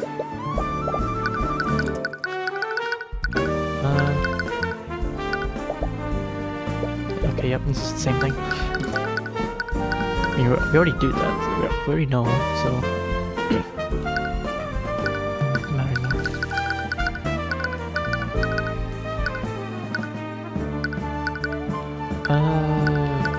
there shouldn't be anything else, I think. What's this? Nope. Cool. Okay, time to go. I've already looked at that, so it's... Library. Oh, it's you, Mr. Cuthbert. Steven, what are you doing here? what happened at the trial yesterday, I decided it would be the best to start my investigation here. Right, well, also was in the library for the entire morning. But it makes sense that you should start her search here. Actually, since I have you here, I've seen Aristotle matter later anywhere. My understanding that you're both acquainted with each other, huh? Eris? What do you want with her? It's not for anything serious, mind you. It's just that move of a commander lost her spell compendium. Now we need her to produce another one of our for our records. If you see her, please let her know that we'd like to speak to her. I saw her earlier in the cemetery nearby, but I have no idea where she is now. Once again, I have to compensate for that Eve's mistakes. Anyways, I was wondering if I could ask you some questions about the case. Very well. I suppose it's to honor deal from earlier, huh? So they're down the official books. Looking for a novel to read. Yeah, there's something to have some mystery novels I could read. Like mystery novels? Of course! Why do you think I like this job so much? Would be a fan of the mystery genre? Oh, do you? What? But your whole career is about solving mysteries. Exactly. It's exhausting. When I read a novel, I just want to read about simple fantasy stories and classic heroes. I guess that makes sense. What about you, Sylvan? I don't have time for such things. Okay, I heard some of these with Eris earlier. I've been meaning to ask, do you guys worship dragons in Isengard? I've never really been the religious type, but I've seen some devout worshippers in the capital. It's the most prominent religion here, huh? Scale or Rothalion is said to be the source of all arcane magic. It's no wonder that he's such a large part of our culture. Let's go to the world. Yep. Most of the places. Isn't traveling through the border heavily restricted? Oh, don't worry, I'll report you. I can't exactly blame you for wanting to leave.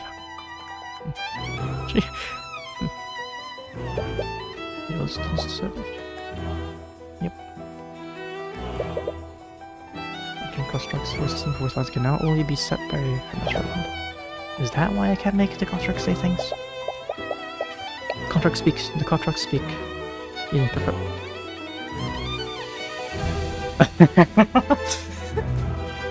Okay, I just had an idea.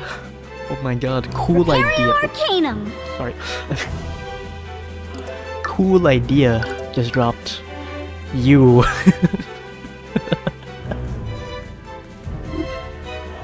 You might be the thing that was illused. That was illusory disguised over.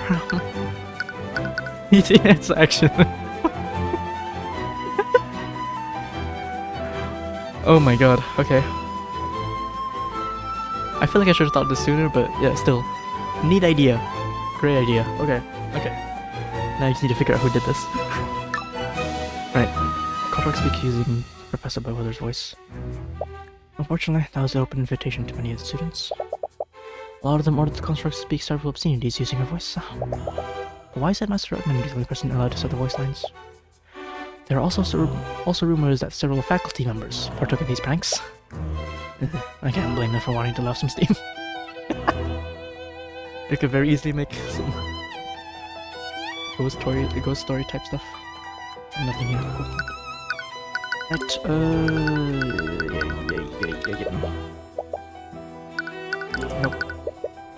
Nope. Oh, sorry. Nope. Okay, let me go here. Nope. What about you? Nope. This. No? Okay. This. No. I'm thinking, I don't think. Nurse? Nope. Orm? I can't believe Orm for such a simple trick. Made me look like an absolute fool. You're not actually going to fire him, are you? No, I doubt I would. I would? Don't tell him this, but despite his lack of passion, he is the most experienced member of the Inquisition. He'd be a great asset if he just showed a little initiative in his work. So this is... Yep. Actually, I don't think I ever did this, did I?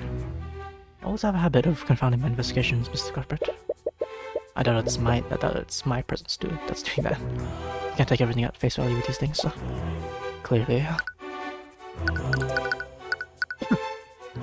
mean, it's nice we get to talk to Arya, like just a fellow investigator, just wants to figure out the truth. It's kind of like the late stages of Phoenix and Miles' like relationship. Nice.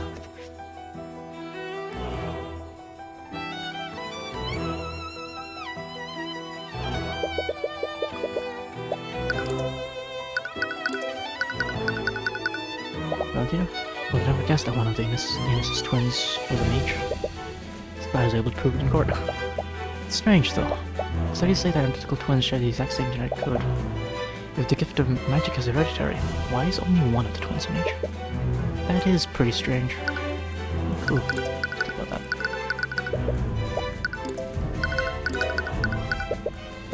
Nothing by you. And else? No. Bella? Oh. Wait, okay, wait. Okay. As mage from a noble house, you must have gone to school here. Oh, wait, never mind. I did. I already did this. So, any leads? I've had any luck finding the scene of the crime? Fortunately, I haven't. In the witnesses' testimonies, we have a rough idea of the route Bella took. But none of the rooms you've checked have any sign of a struggle. Why are you so sure that a struggle happened? I'm only basing that off of the Enos sisters' testimonies. Valerie, in particular, noticed that the bleeding came from a wound in her stomach. Regrettably, the body's wounds were mended, so we can't determine what kind of weapon the murderer used. Yeah, unfortunate. So, during the trial, you mentioned that another witness saw Bellwether walking around yesterday. Would you be willing to tell us who that person is? I'm sorry, but I can't tell you that. Caught a little off guard. Been pretty transparent with your investigation so far. What's changed? I have no obligation to justify myself to you. Nor do I have an obligation to help the opposition. Do we have a deal? Hiding information doesn't exactly seem fair to us. I believe I've given you plenty of information already. So, regardless of what I said before, the answer is still no. Forrest gets straight off from her. Her family's dangerous. Interesting. Is there something about this witness's family that you're worried about? Ooh. Fear immediately. This could be a feint. I'm sorry, but you'll have to try harder than that if you want to bluff me. Okay. She referred to the witness as her. Furthermore, she said that her family is dangerous. How she go to such lengths to hide the witness's identity? In any case, it looks like she's not willing to share more information. I'm sure that's what else. Okay. Cheers. Thank you for your time.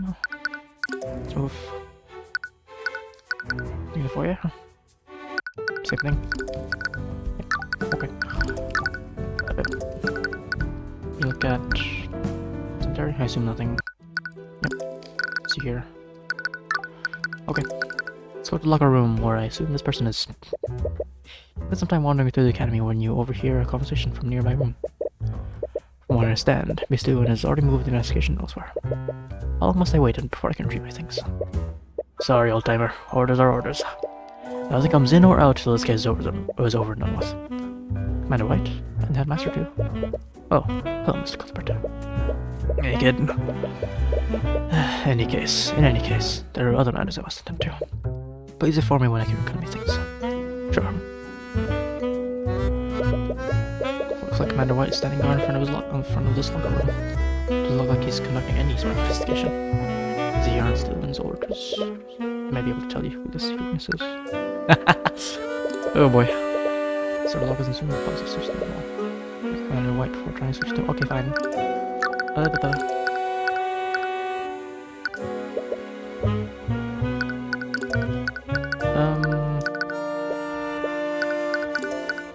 Oh, this. Look, kid, I know you always believe in your clients and all, but I can't believe you're turning a necromancer of all people. There has to be a limit of that compassion of yours. Wallace has a reason for studying necromancy. I trust him. Even though you just met him yesterday. I think I'm a good judge of character. There's no way he killed Bellwether. Whatever you say, kid. Nothing? Badge? Okay.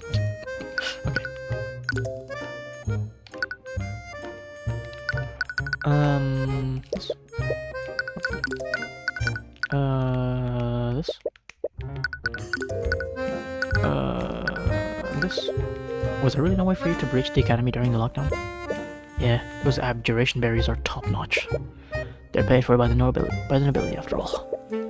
Bet Lucio Steven could drop a meteor on it, and it wouldn't even make a dent. Sorry, he could drop a what? Yeah. That's powerful. Okay, Nothing there, nothing there, nothing there. What about you? Nope, nothing. Okay. Please. What about, this? No? Okay. What about, this? This? Nope. I see nothing else but nothing. Okay. Didn't expect to see you again so soon. Considering our careers, we'll probably be seeing a lot more of each other. Well, between you and Tamara, you're a lot less insufferable to be around. Thanks, I think. Surprised to see you again, Major. I have a name, you know. Yeah. So what are you doing around the kid this time? Are you two... I'm working as Tyrion's bodyguard now. Really?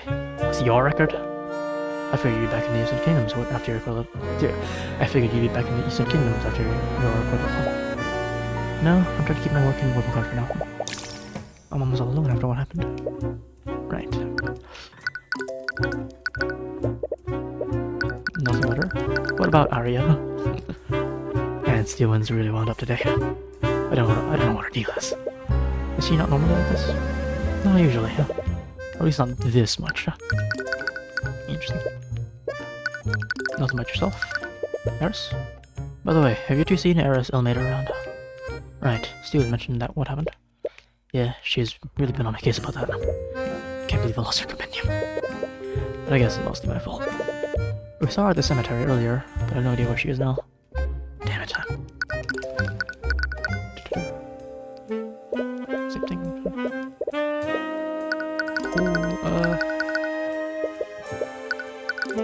What about him? Oh, frick. Okay, what about this? Those twins really screwed me over with what they did. Leon's gonna hold this over me for a while. Thanks for blaming me for what happened. Twins are such a rare occurrence. I thought even the Inquisition has dealt with that before. Same thing, I assume. John? Headmaster. What was the headmaster talking to you about? Supposedly, he has an item stored in one of the faculty lockers. Problem is, Steven said no one gets in or out of this room. Except for her and you two, apparently. Showing that they are knights in here. Really? Is that normal? Nope. But things rarely are when she's calling the shots. Why would she give you access to the crime scene if she wasn't even letting knights in? Yeah, why? Interesting. With the exception of you and Celeste McCoy, prosecutor Steven is allowing anyone inside the key areas of the academy. She didn't allow the knights in these areas. I don't know what her deal is, but she's acting strange lately. She's in real paranoid, that girl. Frankly, I can't tell what's going through her head. Have a sense? You mentioned that the prosecutor has been paranoid lately. Do you think it has something to do with this case? Nah, it started way before that. Lately, she's been using the Inquisition to investigate a lot of non-magical homicides. Wouldn't it be easier to work with the relevant law enforcement for that? I don't know why, but she's convinced that these cases have magic involved. But we scanning each and every one of those crime scenes. Nothing turned up. Gotta say though, if it weren't for the scans, I actually agree with her. Why do you say that? Those homicides? I've never seen anything like them. Okay. They're probably some of the most screwed up cases I've ever handled. For one of those cases, we got ourselves a disgruntled spouse. She found out that her man was going around with the barkeep. And you know what the spouse does? She stalks the poor woman. She starts leaving threatening notes all around where she worked. Barkeep told the city watch all about what was happening. But no matter how much they stalked out the tavern, they could never catch the perp. And one day, the barkeep came right home. But little did she know, the spouse was waiting there for her. Well, they never had a chance. Then to tie the whole thing together, the spouse waits for her husband to get home. She cooks some big roast using the barkeep's remains. What the frick is that? Bruh. Okay. That story is pretty... I know. Steven thinks someone's developed a new type of magic that can control people's minds. Maybe these homicides were some kind of sick test run. Might control people's minds. But wouldn't mage blood make more sense? Mage blood? When mage overuses their magic, can have pretty bad consequences on their mind. They temporarily lose the grip of reality and begin seeing things that aren't there. When a mage becomes like that, it almost never ends well. I don't think you remember this locker background. I got added in an update after you played it. So quite a lot of updates. Game was much rougher around the edges at first. Yeah, I see. Well, good to know. I see. It's nice that there's... Nice, okay. I like those updates.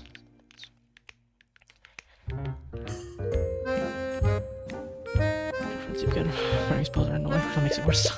It's my fair share of mage blade cases, and this isn't like that. Not all the preps were mages, and the ones that were didn't even use their magic. One thing was that each of the preps almost seemed to wake up after we arrested them. It's good it's actually updated on like PPT. Yeah.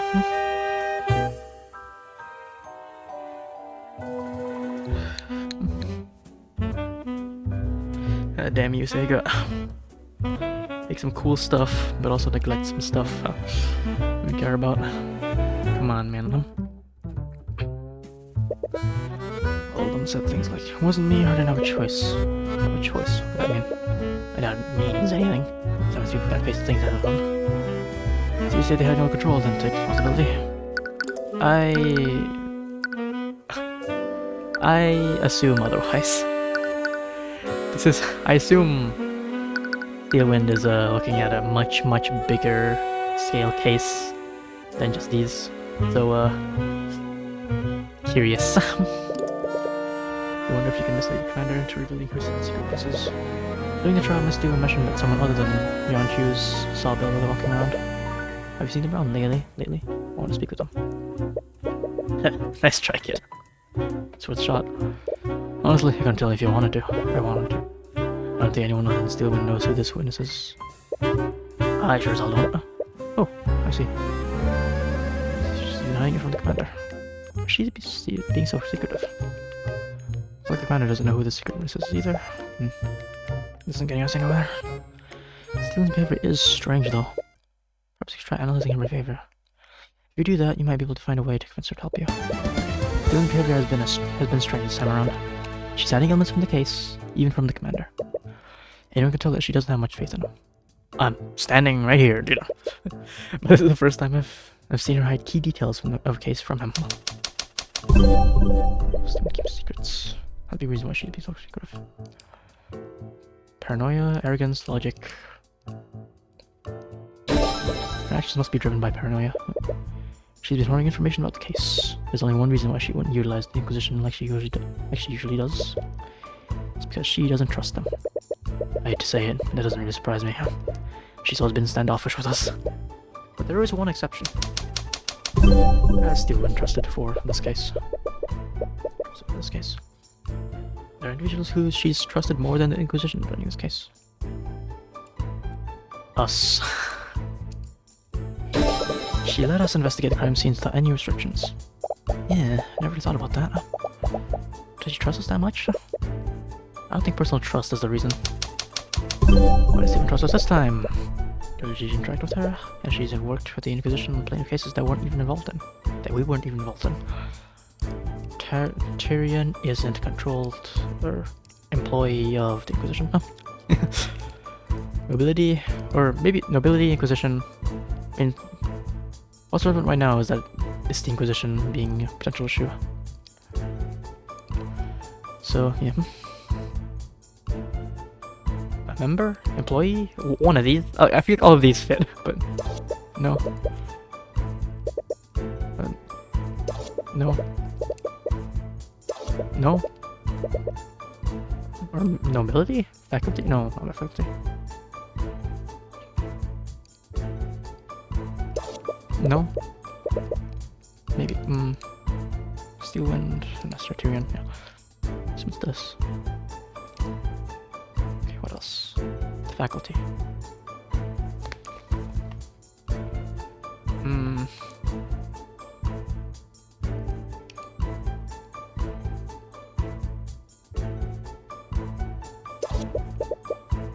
answer to anyone who had in subject corruption.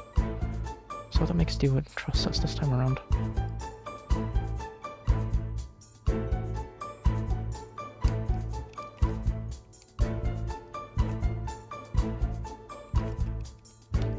Oh, is it? Hold on. No. Wallace? No. Headmaster? No.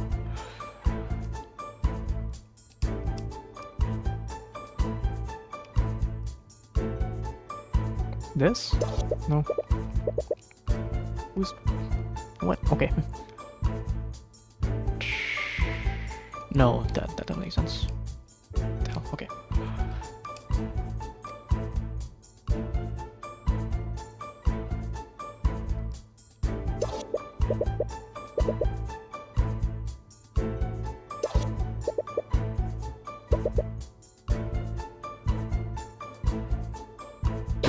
Oh, there we go. Okay, I had to switch some words around. Isn't controlled by the nobility. Okay. Not being part of, but being controlled by. Fair enough. She doesn't know much about us. But she does know that we're prone to noble corruption. Right, you didn't know a noble during that last case. Meanwhile, the Inquisition usually bends to the nobility's whims. Well, I can't argue with you there. What can you infer about the secret witness? The man inside could tell that she's worried about the witness's family. If she's worried about corruption from the nobility, that can only mean one thing. Great. Was given to me immediately. Nice. The witness has to belong to a noble family. That's why she's aware. That's why she's so wary of interference. But we're obviously not going to do anything corrupt. Why is she hiding the witness's identity from us? What's against all to the eye? I think she's worried about her safety. Yeah, I guess arresting a noble could put you in danger. But unprotected is the infamous Ruby Tamora. Yeah, it's not as if we aren't already on the nobility's bad side. The Pierce family still has it out for us. This can only mean that the family we're dealing with is even more powerful than House Pierce. If the prosecutor is wary of them, they could even be as powerful as the Steel Winds. Don't tell me you think we're dealing with one of the 4 pillars. 4 pillars? It's the name people use for the top 4 noble houses. These families stand at the top of the kingdom's aristocracy. If I recall correctly, the 4 pillars are House Freyga, House Von Sanctus, House Sybil, and House Steelwind.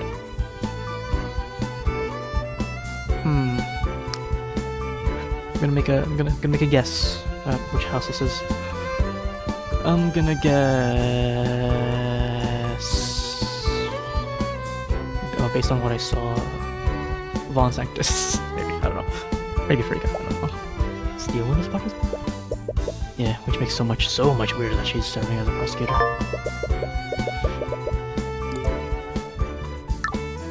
Populous which is the most powerful noble houses. These houses are House Steelwind, Freyga, House Sanctus, House Steelwind. Wait. What is that? Steelwind's weird behavior all started after she after she investigated this room. We were at the crime scene, and she left to follow the lead. An hour later, she came back to the lecture hall and booted everyone out. Behavior changed after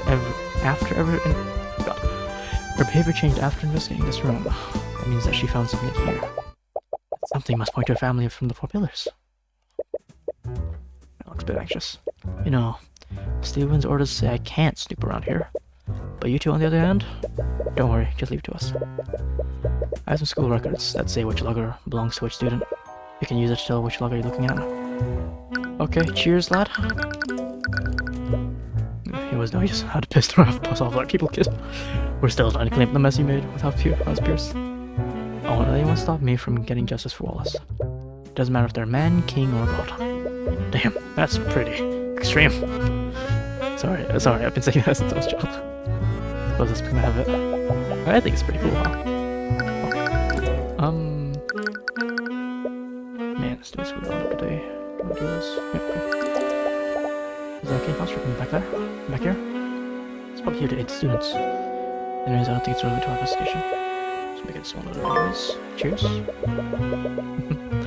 Construct in the locker room. There appears to be an active Arcane construct in the locker room.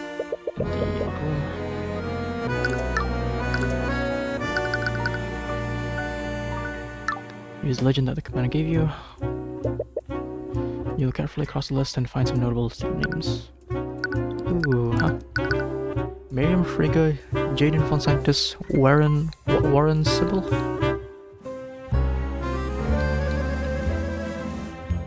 Wallace Nightgrave. Let's look here first.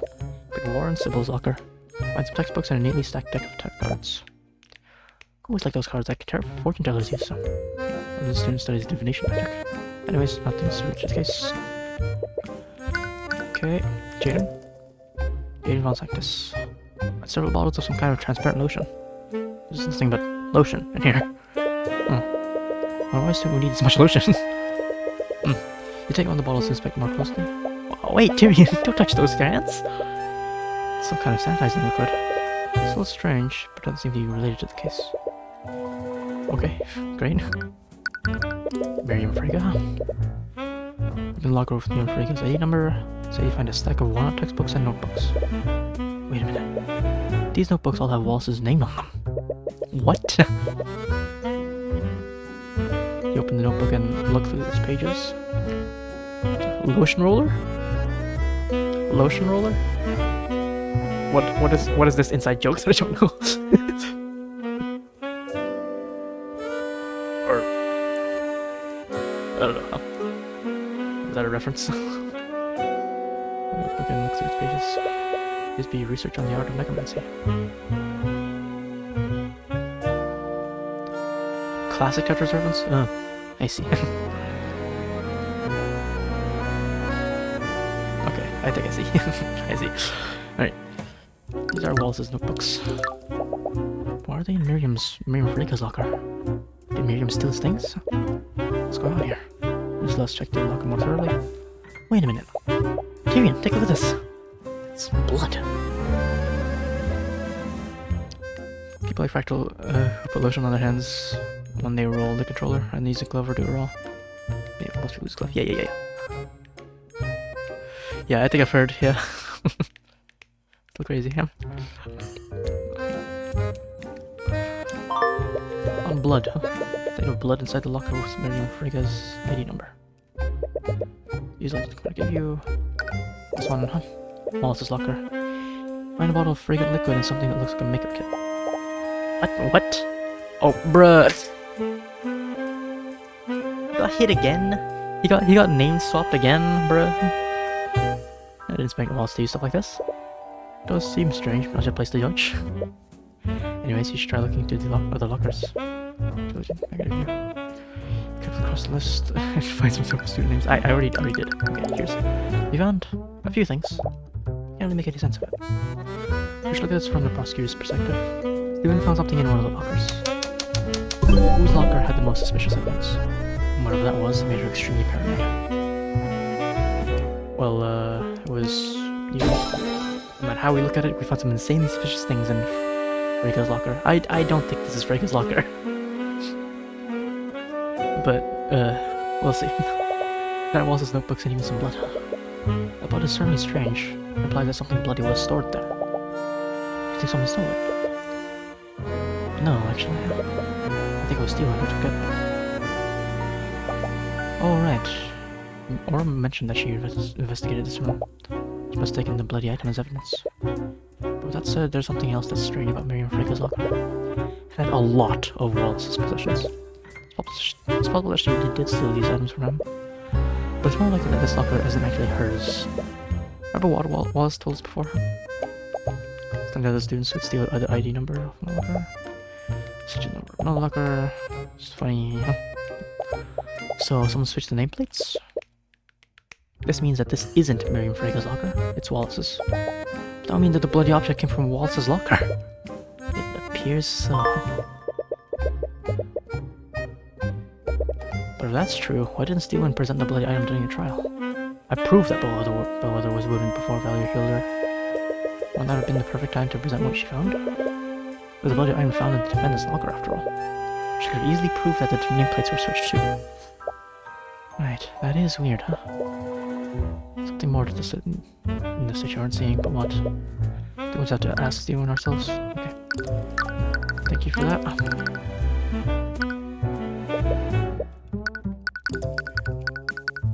What is this? No? Okay. Okay. It's time to go.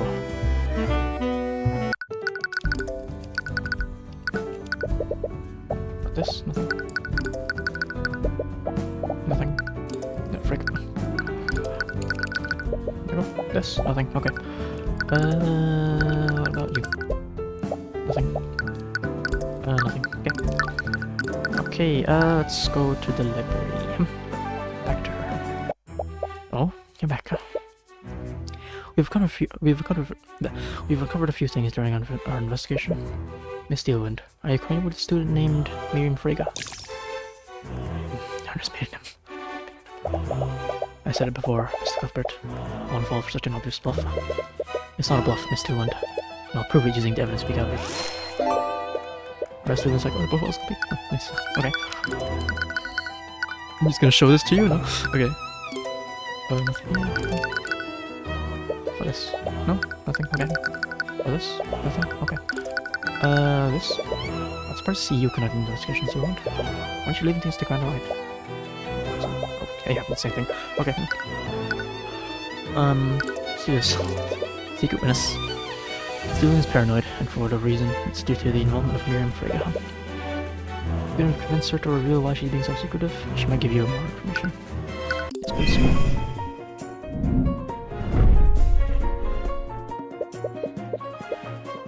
Okay. Steelwind is extremely logical and won't accept arguments that aren't supported by evidence. However, she has become secretive lately, and that should seem to stem from paranoia. She's uneasy about case elements that relate to Miriam Frege, and she's very inclined to hide Frege's involvement from the court at all costs. You've been behaving strangely, Steelwind. Even the Knights of the Inquisition have noticed. Please, just tell me, why are you being so paranoid? I'm not sorry you're trying to imply, Mr. Cuthbert. I think that my behavior has changed. For this case objectively, just like how the case. That's not true.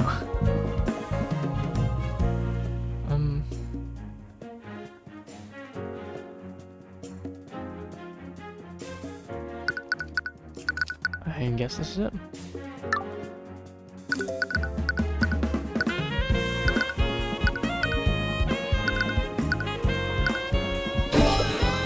Stay away from the crime scene, and you've even taken it upon yourself to conduct the investigation yourself. That is not normal behavior to a prosecutor.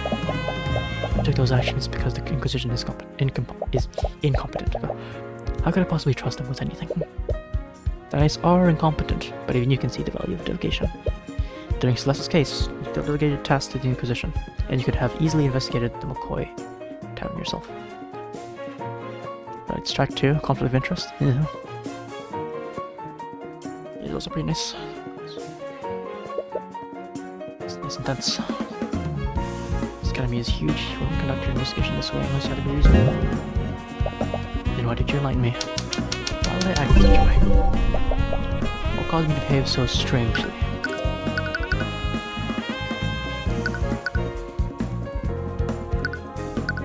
This? Best thing I got? Best thing I got. You know that the Inquisition is corrupt and will bend to nobility. So, what would happen if a powerful noble were publicly involved in this case? With that noble's influence, they'd probably order the Inquisition to conceal their involvement. A high-profile noble isn't involved in this case, Steelwind. I believe that noble is Miriam Frege. Again with this. Do you think you can bluff me by throwing out names of random nobles? Not every noble is a malevolent criminal like Garrett Pierce. I've said it before, and I'll say it again. Mr. Graham doesn't involve the Freges. Nothing about this case has anything to do with House Frege. It is apparently not true. Then how do you explain this, Steelwind? Amanda told us that you were following a lead in the locker room yesterday. We investigated the lockers of students from the Four Pillars families. We found stains of blood in a locker with Miriam Frege's ID number, and it was presumably left by a bloody object. The bloody object was taken by someone. We heard that you became extremely paranoid after you found something in the locker room. If I had to guess, I'd say that you took the bloody object as evidence. What evidence do you have to support these outrageous claims? What? The only thing you have is evidence of a bloodstain. There's a myriad of explanations for that. Everything else you mentioned is pure speculation. Can't prove that piece of evidence exists. Could have found any number of things in that room, or possibly nothing at all.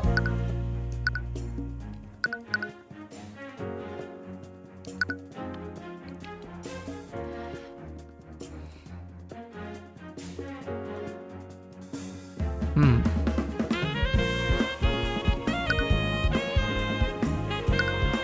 I supposed to do one? See how wrong that is? Okay. That's not good. That's not right.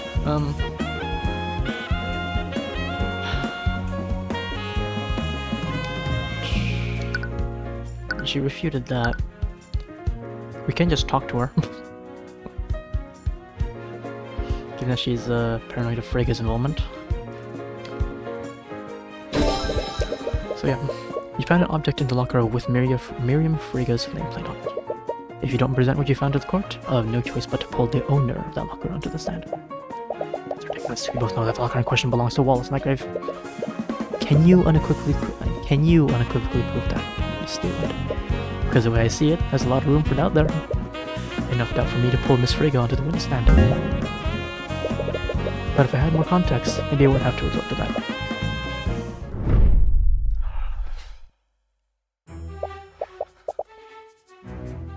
Well played, Miss Cuthbert.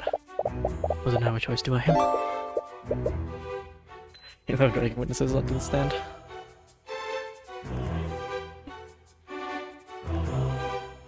It's always fun. Always new people to shut down. So, let's talk. Nothing about this? Okay, still, we have to talk. Just so we're clear, I wasn't acting with detective ability. Well, I admit that Miriam Frege was the other witness that saw Bellwether yet that day. Let's see, I had some suspicions, but there's also another matter. Stephen looks uneasy. When I was investigating the body, I found this.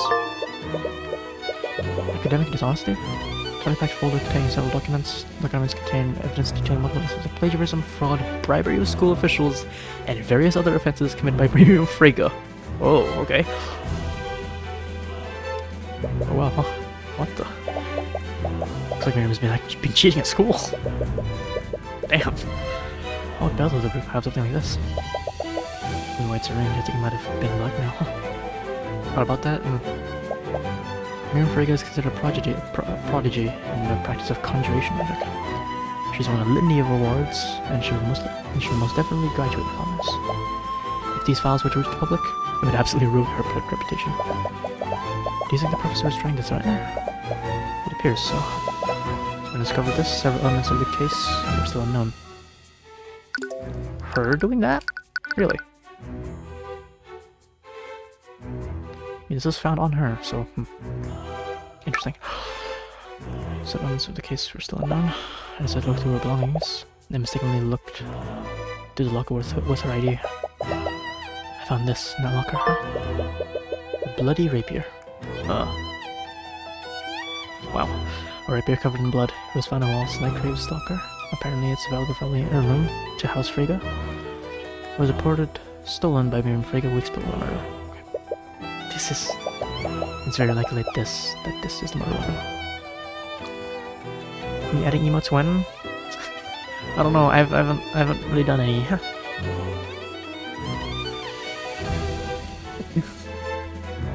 I have had a couple ideas and things, but I just haven't gotten around to it.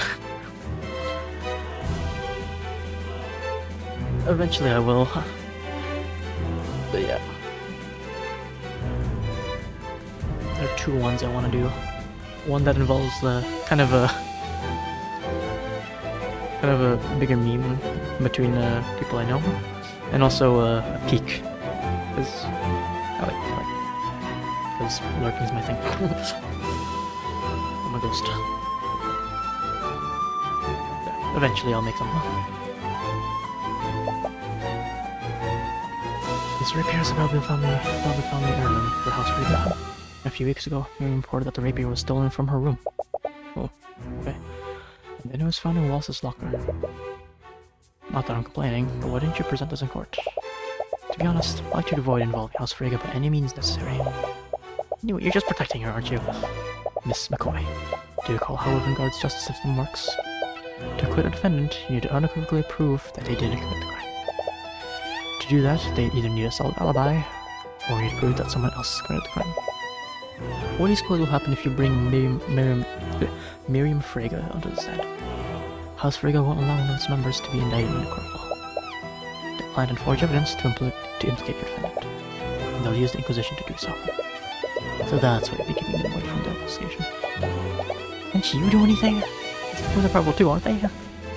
I'm not supporting my house. By now I'm just a prosecutor, nothing more. Wow. Okay. I see. Steelwood, you know that this is you know that's fair for us. Just do nothing. Do nothing and let us win. Celeste, you gotta go after Miriam, then you can at least help us save Wallace. I'm not going to do that. Why? What if Miriam Frege is the real killer? Her sword is a murder weapon and Bale Withers was trying to blackmail her. I seem to recall another case where an innocent person's sword was used to frame them. As a prosecutor, it is not my place to say who's guilty and who's not. I'll engage corruption, even if it's to counter corruption from another noble house. To counter, I mean. I'm sorry. Do you know where Miriam is right now? Did you hear what I just said? You can't let her think that there's even the slightest possibility that you'll indict her. She'll bring the entire wrath of House Frege down on you. Regardless, I can't do anything for Wallace unless I know everything that happened. Frege has the last piece I need to put everything together. Well, I suppose I don't have much of a choice, do I? Her dormitory is room 107. Imagine that she'll be there, considering that classes are suspended. Thank you, still went down. If I don't tell you, I'm sure you'll probably just find out using other small means. But please, Mr. Cuthbert, be careful, huh? Okay, cheers. Cheers.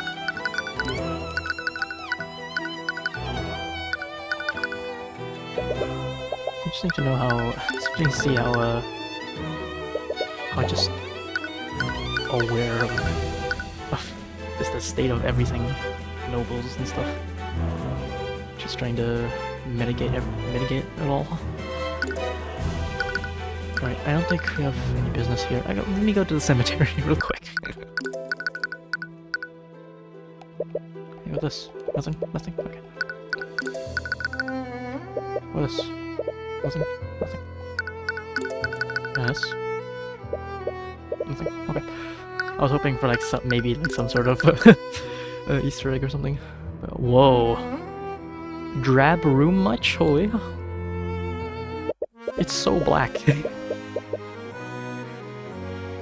Follow Miss Steelwind's directions to find Miriam Frege's dorm room. The door leading inside seems a lot more ornately decorated than the other rooms. You go to knock on the door, but you don't realize that it's only partially closed. As your fist comes to contact with the wood, you accidentally push the door wide open. How strong do you knock on it? Excuse me? How dare you barge into my room? It's like having respect. Sorry, I meant to knock, but... Construct, move these hoodlums from my room. Acknowledged. Oh boy. The corner of the room, an arcane construct stands up and starts making its way towards you. Before you can protest, it raises its fist to hit you. Oh. Whoa. You'll have enough time to raise your arms and brace yourself for the impact. Close your eyes and wait for the blow. But instead, you hear the clang of steel against steel. You open your eyes and see Celeste standing between you and this construct. Her sword is drawn and she's using it to block the construct's fist. Thanks, Celeste. Ooh. Upon taking a close look at Celeste, the student stares curiously at her. Construct? Stand down. Oh. Acknowledged. I'm terribly sorry for that. I wasn't aware this was your servant. Celeste looks angry but puts away her sword without a word. I haven't noticed you around campus. You're a new student. She has personal attendance. She must be important. Okay. Oh boy. Bro. What? You see an opportunity. Yes, my master just enrolled here recently. Oh god. What? You put the look up, you make a sound just back. Won't she seem to realize what you're doing? Yes, I just started here. I take it you're Miriam Frege? Yes, I'm honored that you recognize me. Oh boy. Oh boy, she's gonna be stupid in more ways than one. It's a pleasure to make your acquaintance, Miss... I'm Celeste. Celeste? Chill. She catches herself and pauses for an awkward moment. Feel it, I'm Celeste too.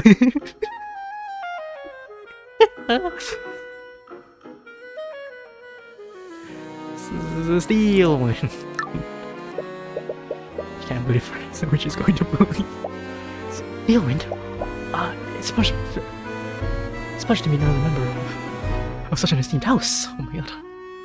Must be from a branch family. I can use her. Oh boy, oh god. Oh god, these people suck. Just like buying this. I just moved in, and I thought I should introduce myself. See, as your top student in the field of conjugation. Conjuration. It still has steel wind. Yes. There's no backing out now. How deep are we in this rabbit hole? Quite. Like he said, there's no backing out now. I'll look around. Starting in bed. Looks like Miriam lives pretty well here. Dresser, probably near clothes. Probably better to usually goes look near here. Table for guests. Doesn't look like it's much use till now.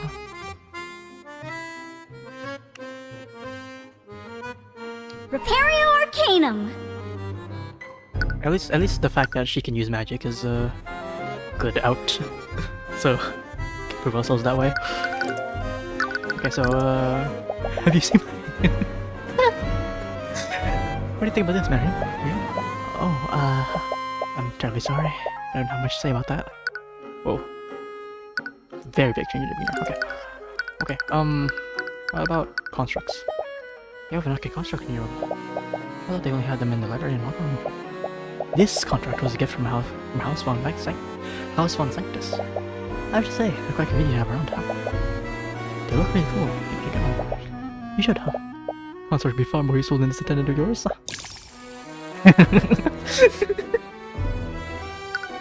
Oh god.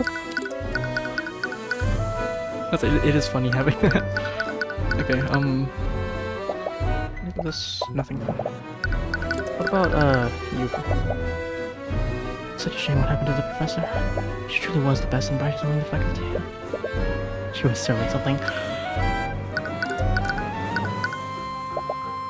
Okay, same thing. Fair enough. What was that is? The Vegas primarily control Wyvgard's finances, right? But of course, Vegas own nearly every banking house in the kingdom. One could even say that we alone are responsible for Wyvgard's prosperity, huh? Sharing our prosperity with the common folk. Okay, could show this, but I doubt this is gonna be anything. Yeah, I'm glad there's no repercussions for this. Arya returns my rapier soon, huh? Must be pretty important to you, huh? It is an ancient family heirloom, owned by one of the first heroes of Wyvgard. My father will have fit if he finds out that it was stolen. So it was from your room. Interesting. And you seem sincere about that. So, yeah. What about anything else? This? No. What about this? Nope. Okay, what is this? No, nothing. Okay, what about this? No. Conjuration. Don't have any of those. Okay, I assume those spells will be helpful. Alright. It doesn't appear to actually do much. How do you put up with them? Oh, you know how it is. You know how it is. You'll touch by how angry she's getting on your behalf. Oh, actually, what about this? What do you about this? No, nothing. Okay. Yeah, that's the autopsy. Shouldn't change anything. Wait, actually, oh no, never mind. The plus 10 is not there anymore. Okay, I was wearing a seal when I enrolled at the academy. Which branch family were you from again? No? It's one of the far-off branches. We're not that well known, huh? I see. I believe it as ever. No. What about action Arya? Honestly, I don't know what Arya is thinking. It won't matter which house she belongs to. She'll be ruined. Are you actually concerned about her? What? Of course not. Was she your, like, senior or something? You're, like, just a year apart. Okay, I can't believe it took so long for that necromancer to be detained. All it took was a literal murder. Trial isn't over yet. He's innocent until proven guilty. Oh, of course you would say that. You can't help but sympathize with each other. Do not talk to him like that. What? Ooh. Sorry, just tone it down, okay? Of course. Thanks, Celeste. Okay, what about you, huh? By the way, do you happen to know Eris Ilmater? Oh, I would stay away from her if I were you. I've heard some unsavory things that have happened to people that cross her. It's no wonder she joined forces with that necromancer. Okay, what about Theodore? The Professor gone, the headmaster's going to bring more of those street urchins into the academy. Okay, bro. Is that really so bad, though? Every mage should have the right to develop their powers? Don't tell me that already got to you. Mages were chosen by the Scale Lord through divine right. Mages magic something that should only be held by the nobility. Okay, self-righteous bastard. Sorry. Those bastard children have no right to call themselves mages. Right. A twinge of regret for putting Celeste in this situation. Oh boy. What about Valentina? Or the Ina sisters? No? Okay. What about you? Oh, okay. What about yourself? Same thing? Okay, cool. Okay, don't talk. Miss Frege, I was wondering if I could ask you some questions about... Excuse me? I don't believe anyone has permitted you to speak. Oh, here we go.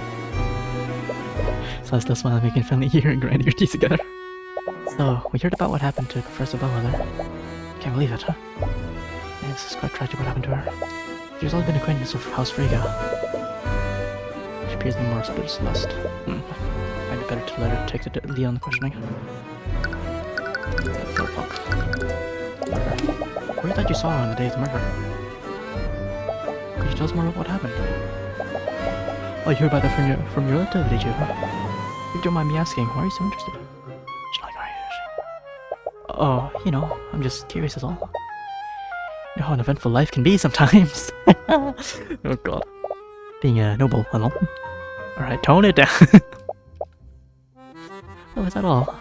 I was worried you were going down the same path as that poor, confused Arya. What did you mean by that? I'm in the middle of a study break anyways. I suppose I'll sometimes stage your curiosity. Contract, please prepare some tea. Use that lotus tea we imported from the Eastern Kingdoms. You'd be useful in my favor. Acknowledged. Lotus tea? You have lotus juice? You feel like you're slowly losing control of the situation. Oh boy, yeah. What do you see? I heard that you saw the professor on the day of the murder. Where did this happen?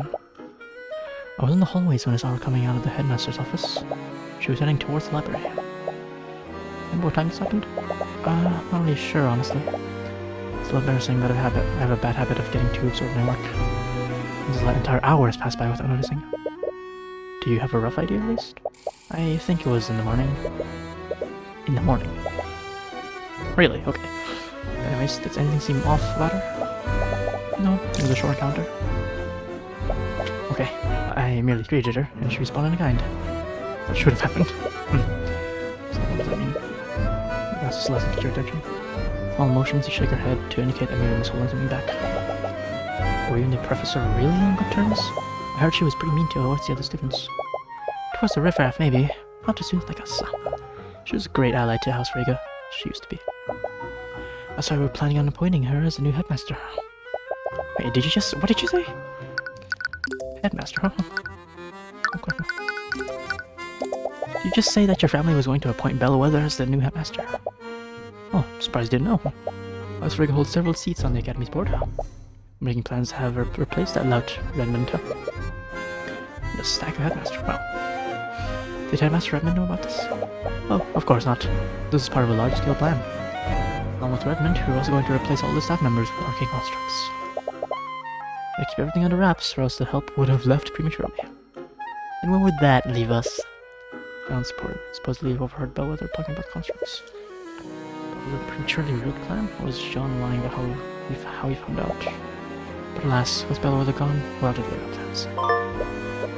Interesting. Someone's kept a secret, according to John, Bellwether revealed this plan to the headmaster during a meeting a few weeks ago. Okay, interesting. Ooh. The song slowed down and up its tempo. Nice. No, I forgot what it's called in music. Whatever. But you heard that Arya took your rapier as evidence for the case. Can you believe her? She still won't give it back to me. My father would have my head if I can't get it back soon. Can't get it back soon. How did you even become part of the investigation anyways? I don't know. I won't tell me anything. I swear if that necromancer was the one who stole the title, I'll execute him myself. So someone did steal it from you, huh? Yes, from right out of my room. When did this happen? About a few weeks ago. Wow. I noticed when I came back from one of my classes, someone removed the rapier from its display case in my room. How did they get into your room in the first place? Think someone used magic to teleport past the door? Please, I'm a master of conjuration magic. If someone attempted that, my enchantments would have shuttered them out. This means a thief came through one of the doors or windows. I bet it was that necromancer. Sure, a street child like him just knows how to pick a lock. Okay, bro. Grades. I've heard that you're one of the Academy's top students. Your grades must be amazing. Of course, as inheritor of House Frigga. My grades are impeccable. That's strange. I don't see anything contradictory to the eyes this time. I gesture towards Celeste, keep pressing her. Oh, what kind of magic do you study here? You must be joking. I study magic from School of Conjuration. It's like most members of my house. School of Conjuration. I study magic that specializes in spatial manipulation and teleportation, right? Yes, I consider myself quite the expert at it. Why, the Crown Prince himself has asked me my assistance in a research study. But Danny sounds like what she's saying, so she's not lying. Be smart enough to get Crown Prince's attention. Why should be cheating? Maybe she doesn't know it. Or maybe it was forged. You said something about my wayward relative before. We were talking about Arya. Oh, I'm terribly sorry if I offended you. I'm sure it must pain you to see the way she's been acting lately. Yes, it's been extremely hard. Hang in there, Celeste. You know that she even interrogated me about the murder yesterday. Can you believe the steel wind running around a crime scene like a common night? Why, if I tried something like that, my father would disown me. You're mad. Does a billion not approve of stealing coming from prosecutor? That it is strange. Why would you do this? Oh, so she probably thinks... She probably thinks she can do anything just because of her betrothed. Aster. Let's break up upon hearing this. I'm lying if you were also curious about who this Aster is.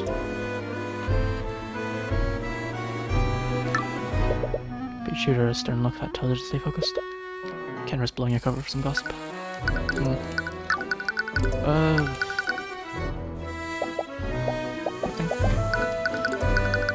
Okay. Someone like a construct in your room? I thought they only happened in the librarian's locker room. Von Sanctus. Convenient. Cool. Should. Great. Unfortunately, there are still some issues with their intelligence. Their intelligence? There are issues when you give them complex commands. That'd be easy to show you. Turns the construct begins gesturing towards it. Construct, please retrieve my textbooks and bring them here. Then cast Steal and Strike at this location. After that, retrieve some plates and set them out on at this table. Alright, Steal and Strike. What? Construct stands up and retrieves Miriam's textbooks from one of the shelves in the room. Brings the table he's sitting at, just like she ordered. But then, it suddenly stops moving. Wait, what happened? Also, obviously can't cast Steal and Strike, so my second command was impossible to carry out. But you noticed something else. You ignore your third command too. Correct. My third command was possible to carry out. So why did you ignore that command? Construct execute a series of commands in the order that they're given. But let's say one of those tasks is impossible to complete. When the construct goes to that task, it will deem the entire series impossible to complete. As a result, it will stop executing the series altogether. So if a task in a series of commands is impossible, another command will interrupt the sequence of commands. Exactly. Logical limitation. First task in the order to give in contract or to complete task A, B, and C. Usually, task B impossible, realize this until it reaches task B. When it reaches task B, it will deem the entire series of commands as impossible and stop what it's doing, let me complete task C. I see, okay, cool. Lady Steelwind. I'm afraid that we must leave now if we want to make our next engagement. Oh, right. Let's go, servant. Oh, leaving already? It's a pleasure talking to you. Yeah, sure. I hope to see you around. Hope to see you around. You make our way back to the fire with Celeste. All the time you spent, you only have a brief moment of time before night falls. Are you sure you didn't want to talk to her more? We're getting a lot out of her. Only got a lot of useful information out of her. The more time we spend with her, the more likely she is to see through our ruse. Right. So, why Steelwind? I don't know, I panicked. Are you like the only noble I know? What up, Pierce? I'm using that creep's name, huh? Well, hopefully Steelwind doesn't mind us borrowing her name. And we got her statement on what she saw that day. There's also what she said about her rapier. I bet she was lying when she said it was stolen. She's probably trying to establish an alibi, huh? I'm not so sure. Why do you say that? Doesn't it feel too obvious? If she was lying about the rapier being stolen, that would imply that she planned all this in advance. Yeah, like she doesn't feel like she's the one that's complicit. It's someone else. I have no idea who that is. But if she had to choose a murder weapon, why would she choose something that literally has her name on it? I'd understand if the murder was a spur-of-the-moment decision. She might just use something nearby in that case. But if this was a premeditated murder committed by Miriam, that rapier would be the last weapon she would choose. Right, I guess that makes sense. What's the evidence of academic dishonesty? Doesn't match up with what we heard from Miriam. Stuff about working with the Crown Prince. She was probably just making things up to look good in front of me. I have an insight when it comes to things like this. Under normal circumstances, I can usually tell when someone's lying. And a lie as grandiose as that would be something I would definitely see through. People can subconsciously shield themselves from the eye of Horus, seems they don't know about it. When they do that, you usually can't see any thoughts from them. I also saw that she was lying about her encounter with Bellwether. People seem to set thoughts if she was lying about her creeds. Well, I guess I'll trust your insight. What does this mean? I don't know.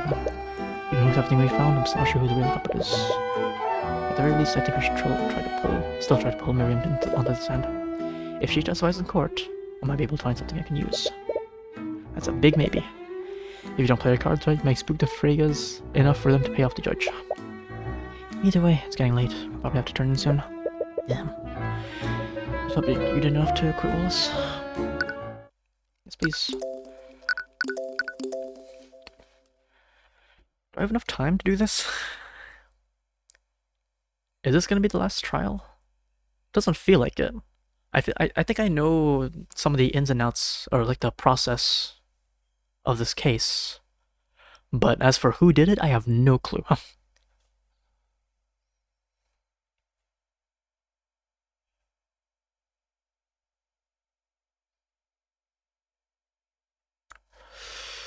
Yeah,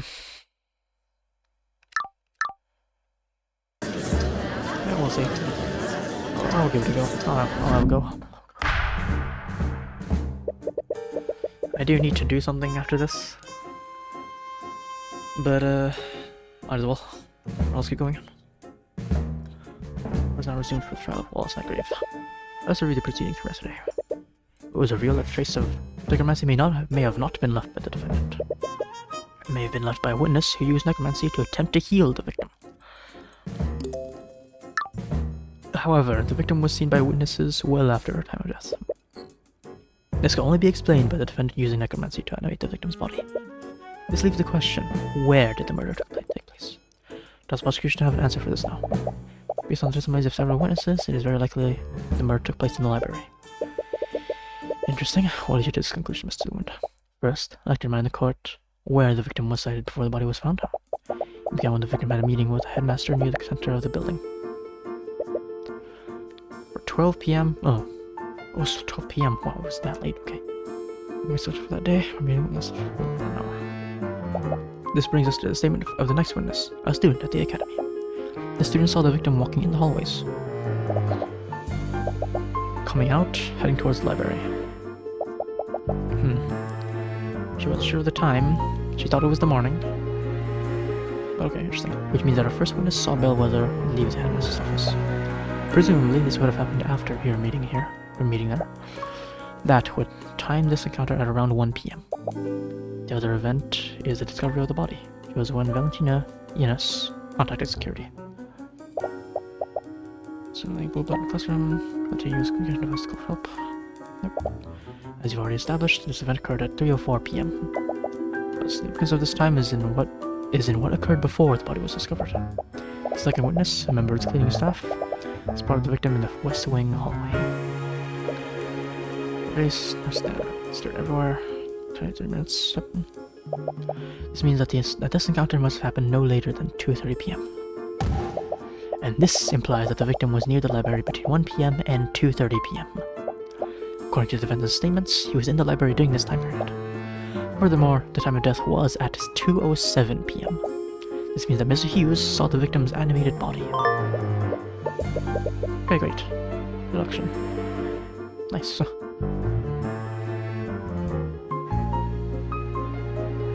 Okay, I see. Your deduction certainly tracks, Mr. Wonder. What to say in your defense, Mr. Cuthbert? The prosecution arm is definitely well thought out, Your Honor. However, it is entirely predicated on the testimonies of all the witnesses involved. Selection has to have a hole somewhere. After this conversation yesterday, he had a feeling that Miriam is hiding something. If you want to get to the truth, you'll need to drag that out of her through a cross-examination. Your Honor, test the validity of these claims. The defense would like both of these witnesses to testify. The defense calls Miriam Frege to the stand. Oh, name drop and everything. Frege! Mention her name, his face turns quite pale. I had a feeling it would come to this. Do you have any objections, Miss Steelman? I do not, Your Honor. Very well. Bailiff, please escort Lady Frege to the stand. Just go straight in there, yeah. Immediately. Witness, please state your name and occupation for the... You little snakes! How dare you deceive me! Haha. Looks like she found out. It was bound to happen. That was easy enough, yeah. Surprisingly quick. She found out. It's up to you to debrief the witness beforehand. Miss McCoy, for the record, I told you to exercise discretion. I did not mean that you should impersonate a member of my family. Yeah, sorry about that. I gave you all of the tea that I imported from the Eastern Kingdoms. I demand that you turn them to me. No, you gave them to me. They're legally mine now. Okay, bro. Stop the bickering. Not sure what your business with the witnesses, Miss McCoy. But ask that you please handle your personal disputes outside of this courtroom. Anyways, Miriam, please escort to court about your encounter with the victim. Very well.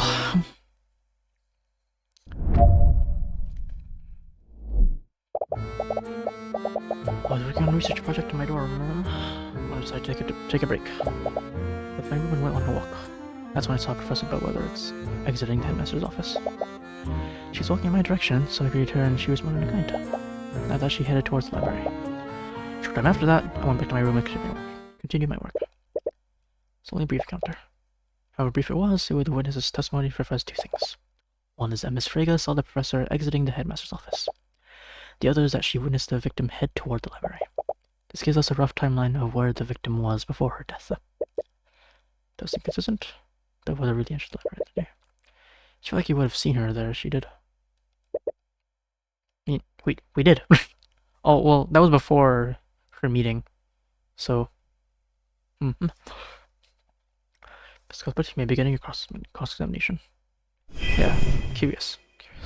She wasn't killed in the library. Right. Dorm. Was this research project part of your schoolwork? It was an independent study to develop a new conjuration spell formula. The project is being sponsored by the Crown Prince himself. I wasn't aware that he was involved in such a study. Scared and sad. Of course you wouldn't. Did you expect to know every aspect of his life, dear Arya? That's a bit of aggression. If you don't keep an eye on him, House Frege might just steal him back from you, huh? As if His Highness would align himself with your rapacious family. Okay. Our banking houses from the economic what? Oh, our banking houses form the economic infrastructure of our kingdom. Perhaps he'll come to the Sealwinds if he needs a clear den of goblins. With all due respect, may we please focus on the matter at hand? Of course, Your Honor. Okay. And you're sure that you saw her exit the headmaster's office? Yes, I remember clearly. I was surprised that she was still meeting with that Messerol. While they were going to replace something. Did you interact with the professor at all in the room? Spotted and kind. Did anything seem off about her? No, but it was a very short encounter. It's not as if we stopped to have a conversation. You said that you greeted her. God, sorry. You said that you greeted her and she responded. What words did she use? Why is that important? Miss Frege, it's possible that someone used illusion magic that day. Every detail about the victim's interactions could be important. Well, I bid her good morning, and she said good morning in response. Okay, cool. Library? Did you see her enter the library? I didn't. There's not much else in that direction. In the testimony of John Hughes, we know that she later came from the library. Even if she didn't enter the library, she was still in that area for more than an hour. Who stole... God. Okay, so... Sorry, I got distracted. Who stole her rapier weeks before the murder? Who would do this? I can't think of who. Unless it's you. Maybe, but... I don't know, I feel like he would have power to do anything other than murder. So... I don't know. Okay, well... She didn't enter the library, she was still in the area for more than an hour. After that, back to your room. Okay. How long did you leave your dorm room? Only for a few minutes. I tried to let my breaks go for too long. You didn't see the professor again after your first encounter? No, I did not. Pretty straightforward. She could still be lying. Also not sure. Let's focus on her statements about how well Bellwether acted. I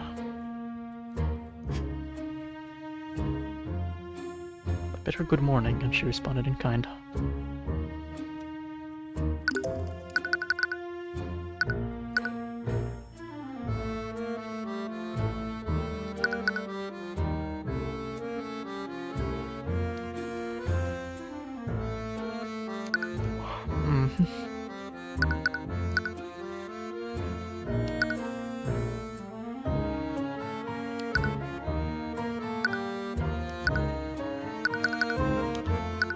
I don't know what to do. I don't know what to look for here.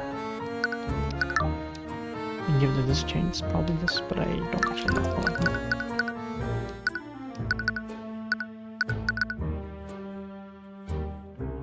She's going from there. There, I don't know where the dorms are, but yeah. Guess it doesn't matter. Going to the library after that, okay.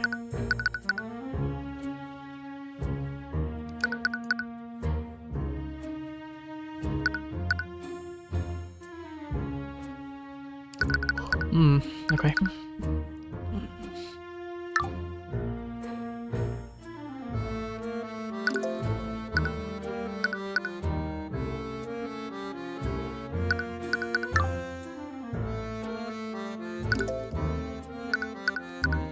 You wanna go out with it? With the, oh no, the academic dishonesty? I don't know.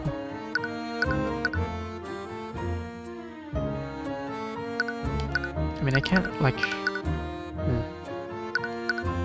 Oh, wait. It's true, she has the... Catherine has... Bellwether has Arcane Art of Illusion. Conjuration.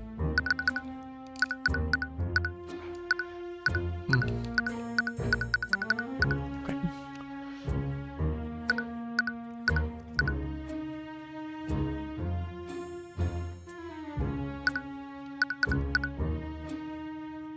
What's this again? Hold on.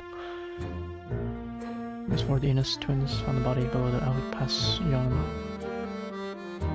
She knocked over her lace. Even though Jean didn't say anything to her, she yelled at him to be quiet. So she walked into the hall to be.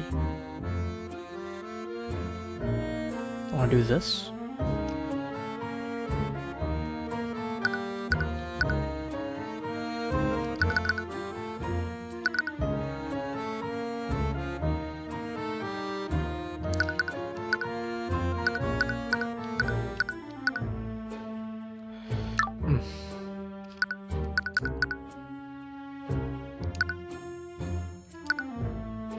Make a leap.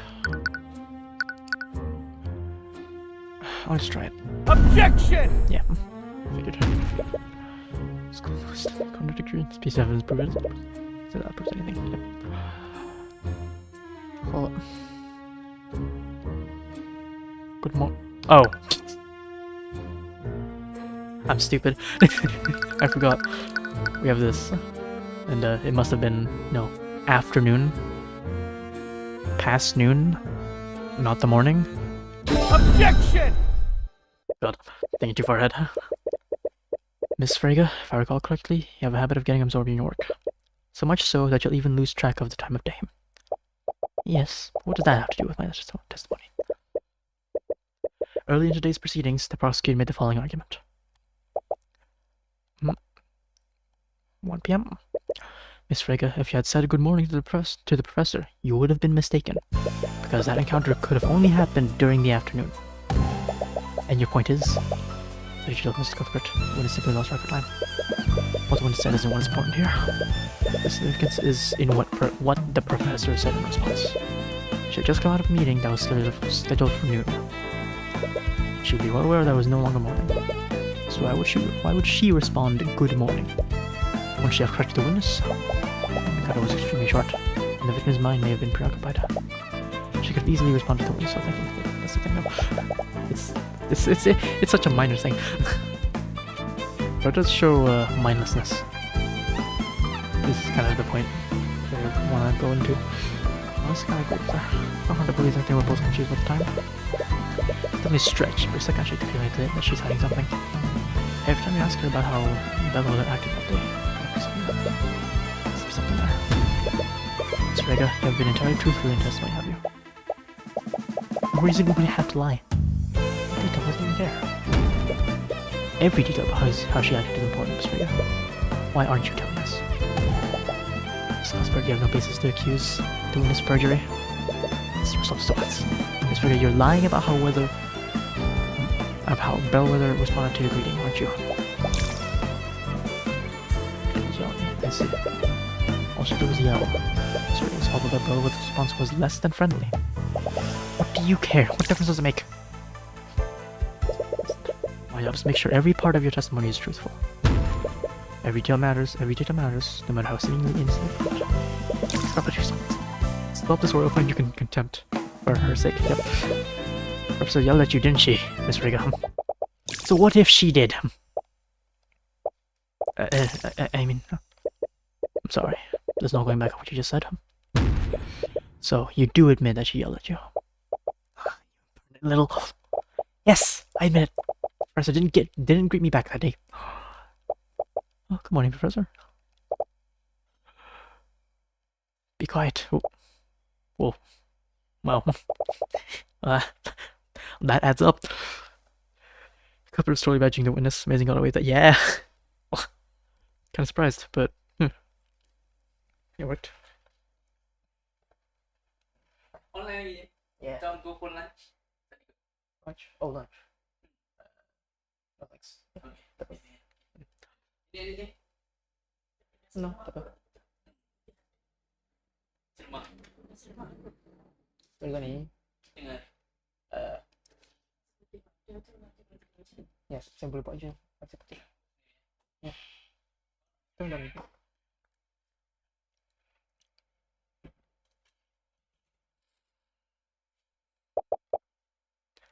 Until then, we had always been nothing but courteous with each other. I don't know what got into it that day. Something important I found good. That's it. Everything else I said was the truth.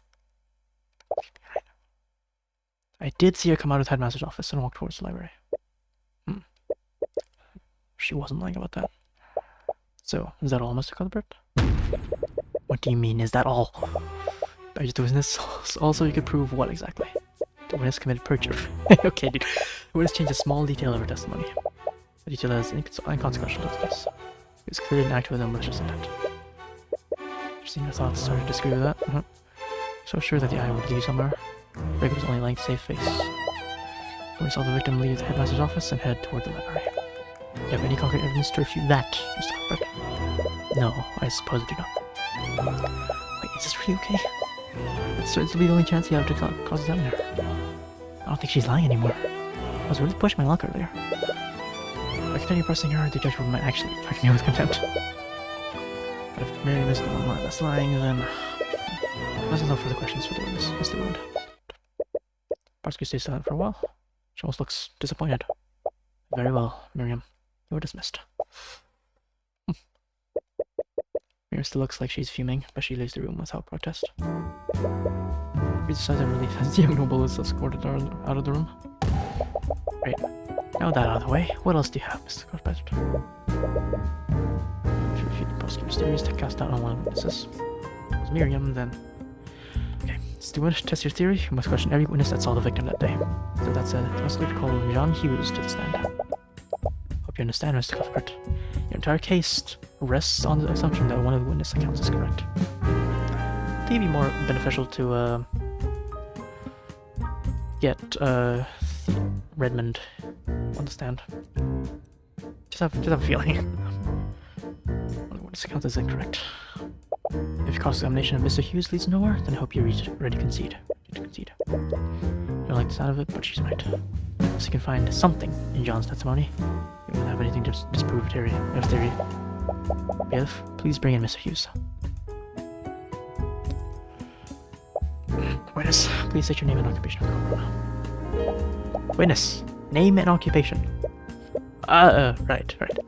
My name is John Hughes. I'm on the cleaning staff for the academy. Mr. Hughes, please testify to the court about your encounter with the professor that day. Sure.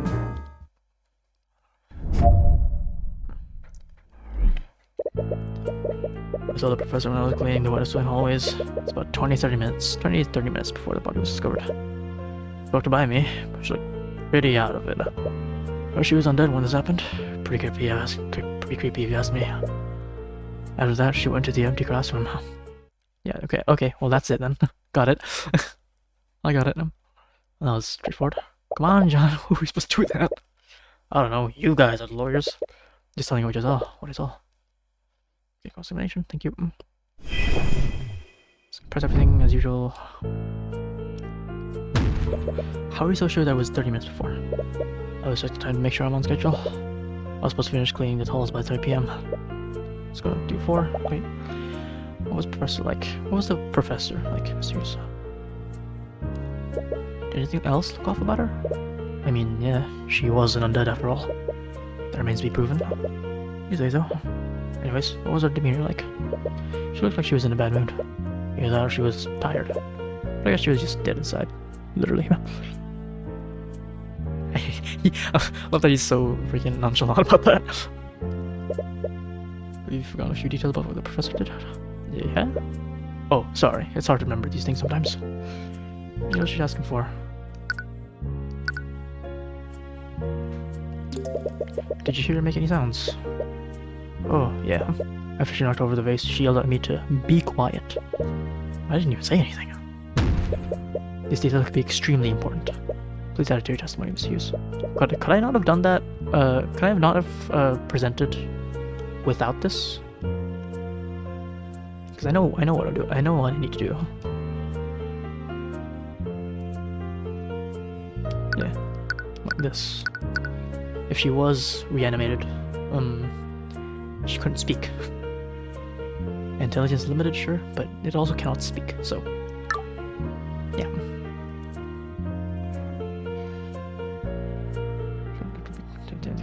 Classroom. Did you see anyone else enter the classroom? I'm honestly not sure. I wasn't paying much attention to her. I did think it was weird that she went in there. What the funky smell? I can't think of why anyone would go there willingly. Right, headmaster's mistake, but rats smell in that room. Let's leave a little details unless we don't ask him about it. Just need to ask him the right questions. Maybe you can pull more information out of him. I did. Oh well, I guess I'll do this now. Wait, can I do this? Oh, I see. Did she do anything to you? No. Did drive to you at all? Oh, yeah. Didn't notice her at first and accidentally got in her way. Should we just decide and keep walking forward? Okay. Whatever you say, man. Okay, cheers. Oh, sorry, wait. I didn't read that. Whoopsies, my bad. But whatever. There's a tick mark. It's making this extra obvious. I'm just gonna see everything now. Screw it. She touched anything? Oh yeah, she knocked over her vase and I shattered it. It might have been an accident, but she's done stuff like that on purpose before. It's important. Yep. Whatever you say, Mom. Okay. I talk about things sometimes. Okay. Let's please.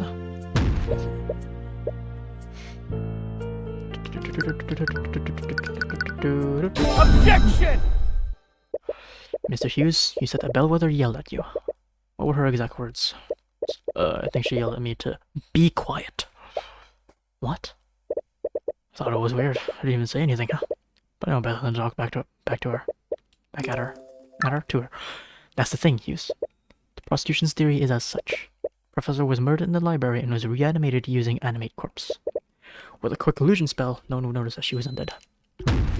However, if what you saw was truly the undead Bellwether, how did she speak to you, huh? Doesn't make any sense. Miss Hughes, undead can follow simple orders, but they don't have the intelligence to speak. Perhaps the witness was mistaken. No, I'm sure I heard her yell at me. Remember, because what she said didn't make any sense. Exactly. He didn't say anything, but she still yelled at him to be quiet. I'm afraid I don't understand. Already established that the victim was dead long before Mrs. Hughes. But if what he saw wasn't an undead, what was it? Had to be an undead. What other explanation is there? Couldn't have been a major illusion.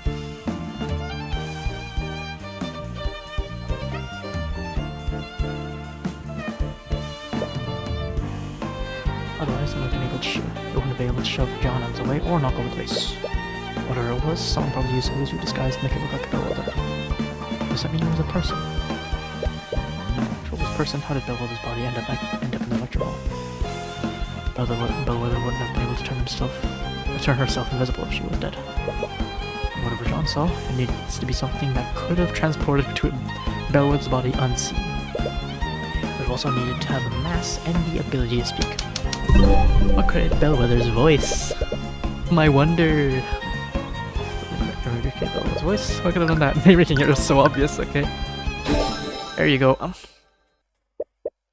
it. Do you have an answer for us, Mr. Cuthbert? What did the witness actually see? Your Honor, the witness didn't actually hear the dead victim speaking. What he actually heard was her voice being recreated using magic. Are you trying to say that her voice was recreated using a spell? Not a spell, Steelwind. It was artificery. And whoever the murderer is, they had the perfect piece of artificery available to them. One programmed with Catherine Bellwether's voice. You can't possibly mean... Yep. That's right, Steelwind. What Mr. Hughes saw was an arcane construct. Arcane construct? Think of it as a magically animated suit of armor. But we ruled out such a possibility, hadn't we? Construct or not, no one could disguise themselves and carry the body to the classroom. Or someone wouldn't be able to do it. But arcane constructs are a different thing entirely. The suits of armor are extremely large, but more importantly, they're hollow. I see. That means that theoretically, someone could have placed the victim's body inside it. Arcane construct wouldn't just transport the body. With an illusory disguise, it would also confuse and mislead anyone who saw it. Objection! Okay, what do you think? I commend your deduction, Mr. Cuthbert. I would never considered that possibility. It's certainly plausible, but what does this prove exactly? Prove that the body wasn't animated using necromancy. Clyde isn't the murderer. The defendant is still capable of performing all the acts that you described. This compendium contains illusory disguise after all. There were several students in the library that day. Any of them could have committed the murder. One might come to that conclusion if they didn't have one crucial piece of evidence. I present a new piece of evidence to the court. Oh, here it is. Under the table, you see Miss Steelwind pull out the bloody rapier. Blood. Is that? Yes, Your Honor. This is the murder weapon. She was saving it for the perfect moment, was she? This evening was reported stolen by Miriam Frege weeks before the murder. And during the investigation, it was finally found. in the defendant's locker room. Wait, he's clearly trying to use one of her possessions in a paltry attempt to frame her. Why, he even stole her locker's nameplate and placed it over his. That's not what happened. Honestly, it sounds more plausible than what really took place. Yeah, we're basically back to square one, aren't we? Anyone could have told that construct to do all those things. Anyone? Is that really true? The construct transported the professor's body, and someone used an illusion to make it look right. They even used a pre-recorded voice to make the illusion more convincing. Or the construct had the body. How could anyone have done that?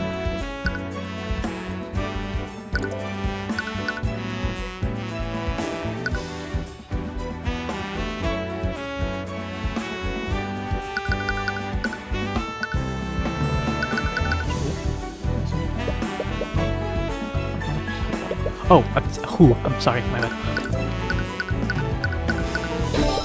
Several enemies flip back to you, huh? God, okay, 1 sec.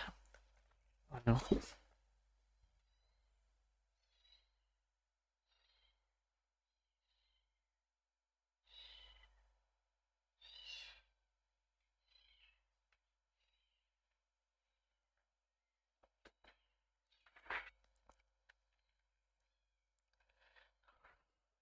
Nope.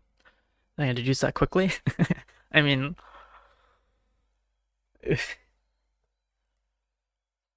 things just line up. I don't know what to say. You said that Bellwether yelled at you. What were exact words? She yelled at me to be quiet, huh? Yep, should be quiet. Courteous. Burn follow my wood. Be quiet. Sorry. Be quiet. Be quiet. Speaking quickly. She seems amused by what's happening. The contract's voice sets the ears of pre-recorded messages. Not sure if you noticed, but he uses the voice of Professor Bellwether. You can't make him say anything other than what's recorded. Only the headmaster can change those settings. No, it can't be him. What is it, Tyrion? Did you figure something out? I did. But is he seriously the one behind all this? Miss Steelwind earlier said that my client could have orchestrated this entire ruse. But that's simply not true. How so? Anyone could have ordered the construct to carry out the victim's body. Yes, but not everyone can change what the constructs are able to say. Only one individual has the credentials for that. Theodore Redmond, headmaster of the Imperial Academy. Oh boy, you're not serious, are you? You think the headmaster did all this? I don't want to believe it, but he's the only person who could have done it. It's completely ridiculous. Master Redmond would never do something like this. Miss Steelwind, there's one common element between each of the witnesses' encounters with Bellwether. It's what Bellwether said to them.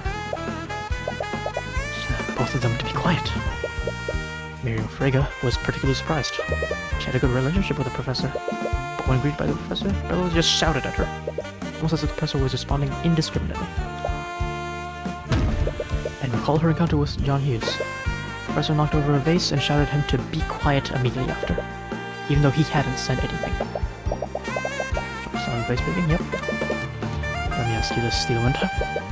Where did Bellwether come from before she encountered Miss Frege and Miss Hughes? Her meeting with the headmaster.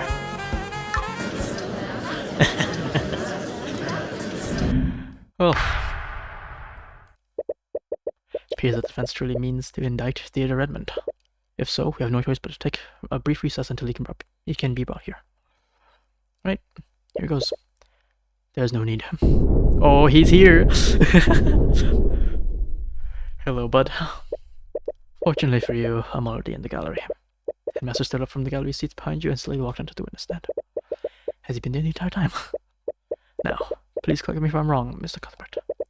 But do you think I am the one who committed this crime? I'm sorry, Redmond. But no matter how you look at it, everything I've found points to you. No, there's no need to apologize. In fact, I should commend you on the lengths that you're going to defend, dear Wallace. The court appreciates your understanding, Mr. Redmond. Okay. Now then, to clear the air, I suppose I should give my testimony on what happened that day. Yes, please. Straight to the point, again. That day, I had a meeting scheduled with the professor at noon. She showed up at the expected time, and we discussed various administrative matters. Our meeting went on for an hour, after which she left to prepare for her next class. Despite our many disagreements, we still knew how to be civil. Sorry. We still knew how to be civil with one another.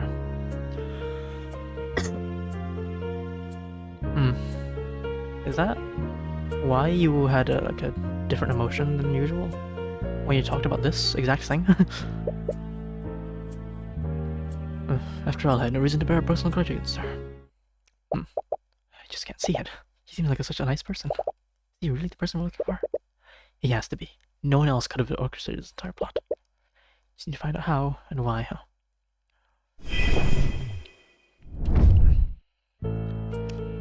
What was the meeting for? Oh, nothing of note. We were merely discussing our daily operations and duties within the Academy. In an academy such as ours, it is beneficial to regularly communicate with the staff. So she showed up at exactly 12 PM. More or less. Catherine Bellwether was many things, but she was never taught here. So before the meeting, so I don't have any way to prove this. Best look elsewhere in this testimony. How long does this meeting last? Yep. So that means the professor left her office at 1 PM. Yes, she was quite adamant about taking time to prepare her lessons plans. But Frigga had no idea what the time was when she saw Bellwether. If the headmaster is lying about when the meeting ended, there'd be no way to verify it, which would account for the hour gap that Stuart mentioned. Did the headmaster really do this? After hearing so much about her, I find that a little hard to believe. I see why I'd say that. But despite everything, I was still her superior. She was always remained professional when speaking with me. Is that really true, though?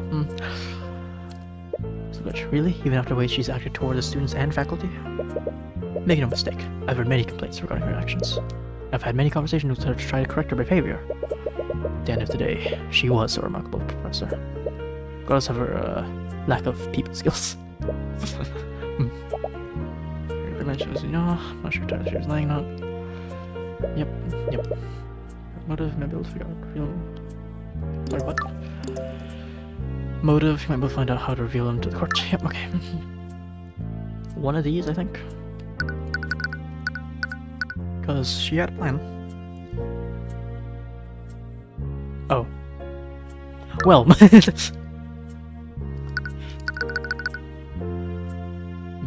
according to John, Bellwether revealed this plan to the headmaster during a meeting a few weeks ago.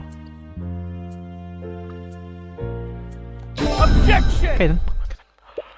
Redmond, do you really hold no animosity toward Professor Bellwether? Of course not.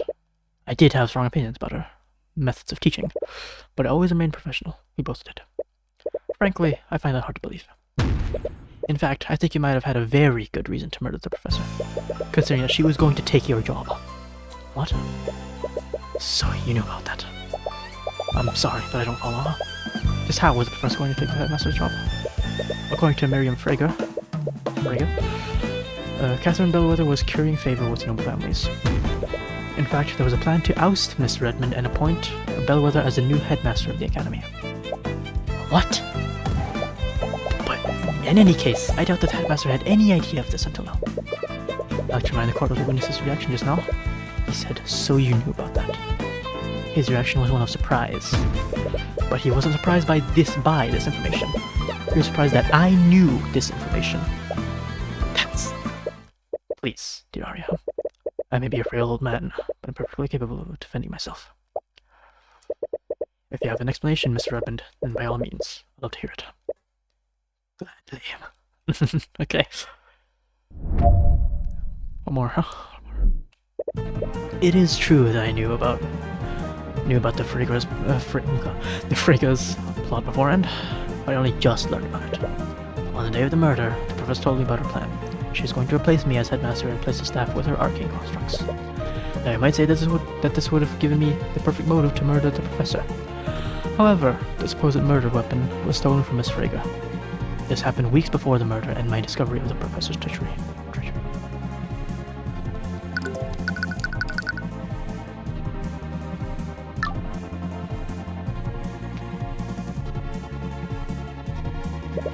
I had no knowledge of their plan before she told me, and therefore I wouldn't have known to steal Miss Frigga's weapon in an attempt to frame her.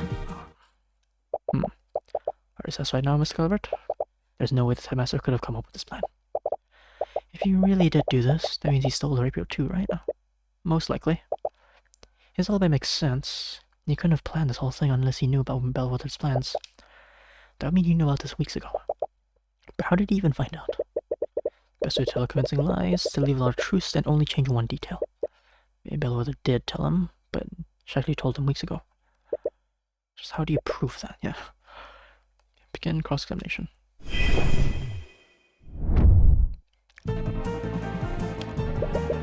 So, you only learned about it recently.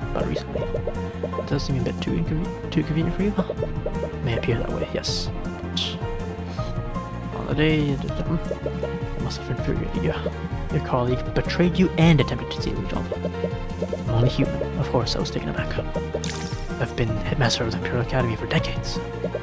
To think that the professor and the board would go behind my back like that. Professor dead, you won't have to worry about losing your job. At least not for a while. I suppose you're correct, but there are others who would have too.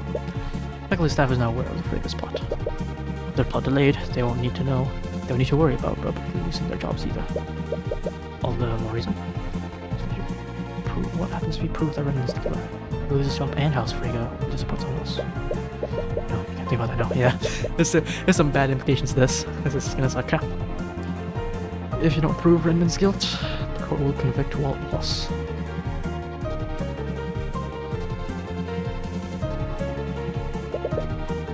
As a headmaster, you probably have the tools available to get into a room. Yes, I will admit that. The academy has a master key that can be used to enter each of the students' dorms. And yes, as headmaster, I would have access to that key. Then you had the perfect way to get into the room and steal the rapier undetected. I suppose I did. However, there's one flaw with your logic. I don't know much. With my understanding that the Friggas wanted to keep this a secret until the very end. Why would Bellwether, of all people, tell you about her betrayal? I imagine she wanted to talk to me with that information. We've long had our disagreements and looking back. She may have resented me for that.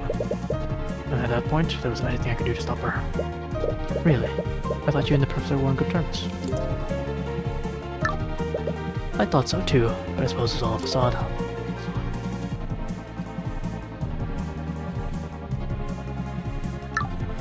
She was just biding her time until she could take my position as headmaster.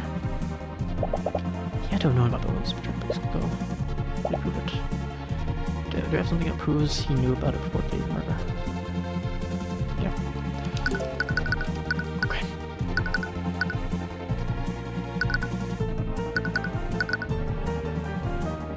And there's this. I guess the best we can do. That's the best we can do.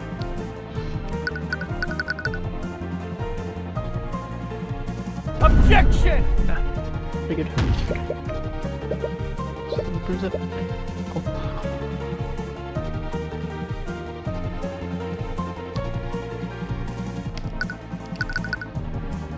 Can't exactly prove it like that, so I need something else.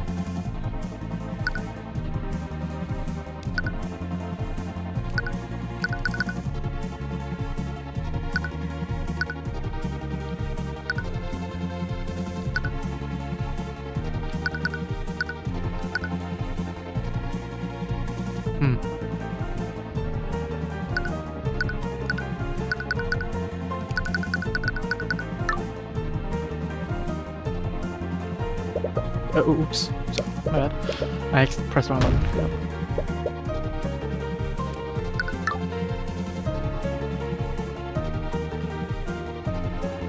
Oh.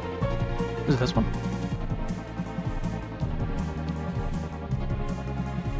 Oh no, it should be that one.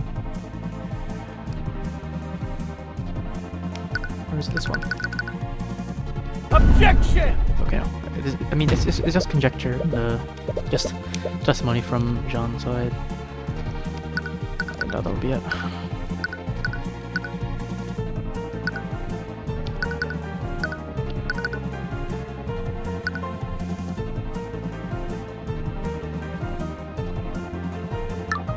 That's just speculation. I mean, I have a feeling the fact that he learned about this weeks ago, and also making the foul costume smell is semi-related, maybe, potentially. I don't know.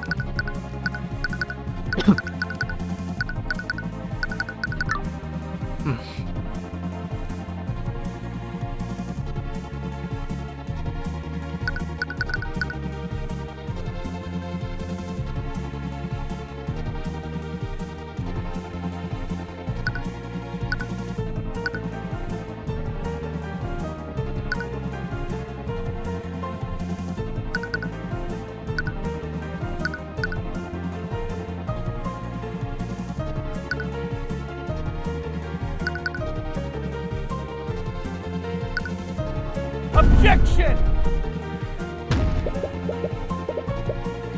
Maybe. Oh, oops. Do you know about the day of the murder?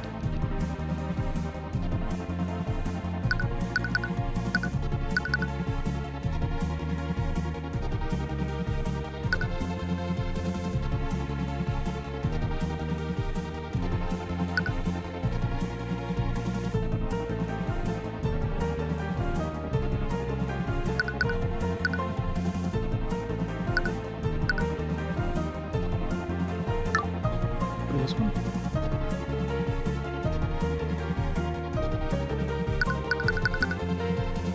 Objection! It's that one? Okay. Like, what else this could be? I have nothing. I have nothing other than just conjecture. I'm surprised using that on I'm surprised using that on the last one doesn't work, but okay. Redmond, you keep saying that you didn't know about Bellwether's plot before yesterday. Do you still plan on standing behind that claim? Of course I am. Because it's the truth. It's the truth. It's the truth. I'm sorry, Redmond, but you should really close your doors during your meetings. What? Someone see. It is true that Bellwether revealed her plan to you during one of your meetings. In fact, John Hughes happened to overhear that same meeting. But he only overheard the part where the staff would be replaced. And that's the strangest part, Redmond. According to Mr. Hughes, this meeting occurred weeks ago. You can't accuse the headmaster of perjury based on a rumor. Everything you just said based on second information. Exactly. That was my thought. That was my thought on why I probably couldn't use it, but sure. Mr. Hughes distinctly overheard that the staff would be replaced with arcane constructs.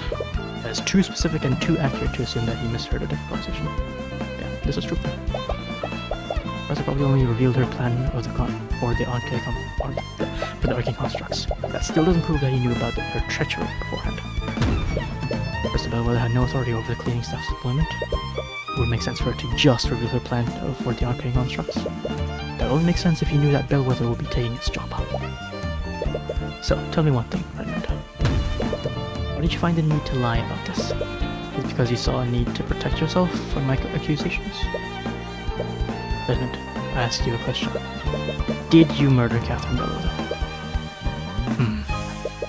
What a fine mess this is. Well done.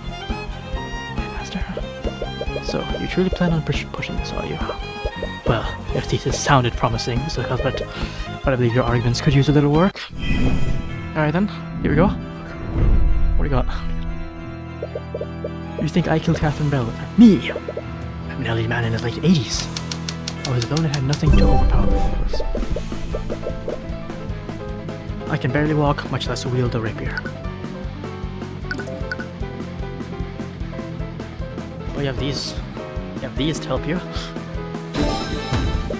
But you and Bellwether weren't the only people in that room, were you? You needed the arcane construct to carry Bellwether's body. That means that the construct would have already been in your office. And with your privileges, you could have easily programmed the construct to stab Bellwether for you. Even so, think about what would have happened, what would have transpired afterward.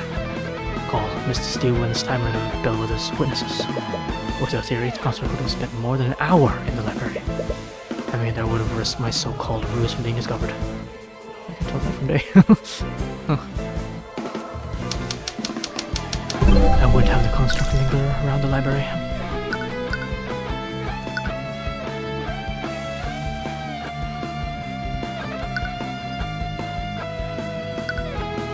This one? Contradicts thoughts seen through the eye. I mean, if the time was wrong, then that would add up. It's not a piece of evidence that's contradicted, since it's already correct. It's already set. We can't change that evidence now. So instead, what is this? Maybe one of these. One of these. This one.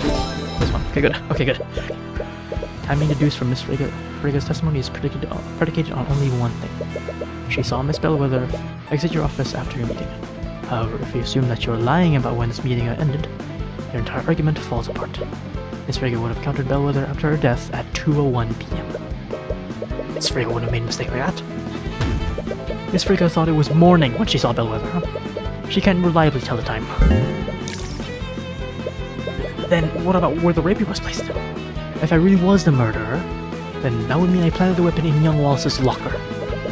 Several of the students had lockers there that I had access to. Oh no, this is just sad. I want to put in that locker. Wallace was one of my prize students. If I had to frame anyone, who'd be the last person I choose. This is just sad, dude. He thought that was Frigga's locker. Bro. Not like this. You're right, Mr. Redmond. You wouldn't try to frame Wallace, but you would try to frame Miriam Frigga. It would have been the perfect act of revenge, wouldn't it? You murder your treacherous co-worker and frame the daughter of the family that helped her. But something went wrong, didn't it, Redmond? The labels on Wallace's locker and Miriam's locker were switched. Anyone who saw that would have easily mixed them up. I am the headmaster of the Imperial Academy. I have records of all the students' lockers and where they're all located. There's no big mistake. If I truly planned this, I would have known where Wallace's locker was. A simple change in labels wouldn't have led me to make a careless mistake like that. Real now.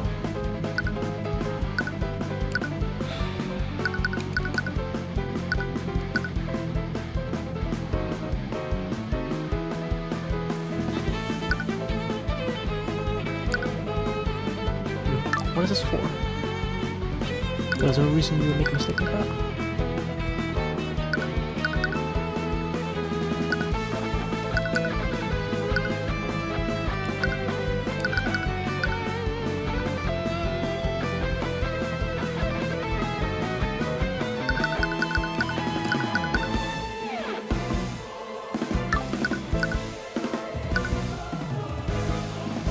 I mean, I already presented this. I doubt this is gonna be used again.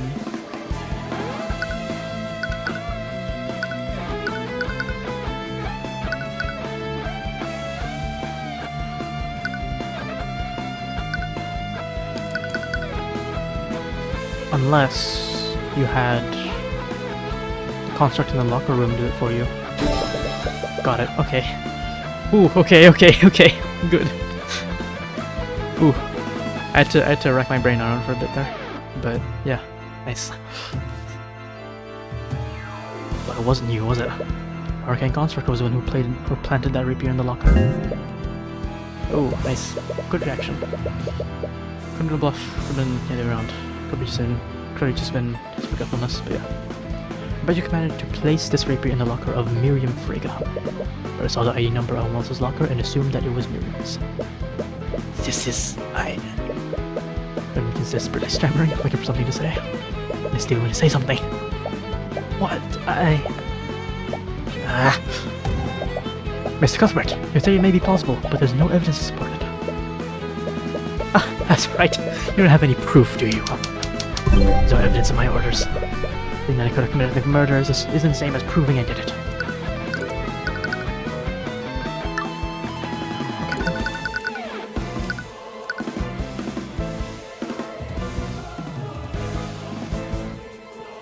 Something that doesn't add up with us?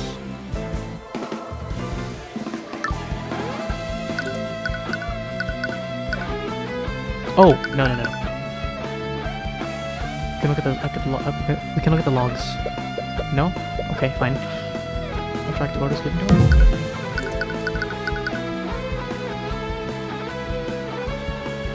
What, this? No? Okay. Ugh, frick, okay.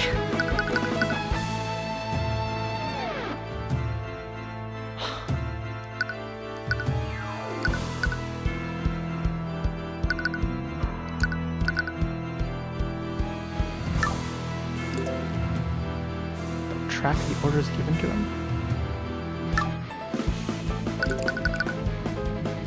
Yeah, well, I guess he could have just very easily deleted them, so I don't know.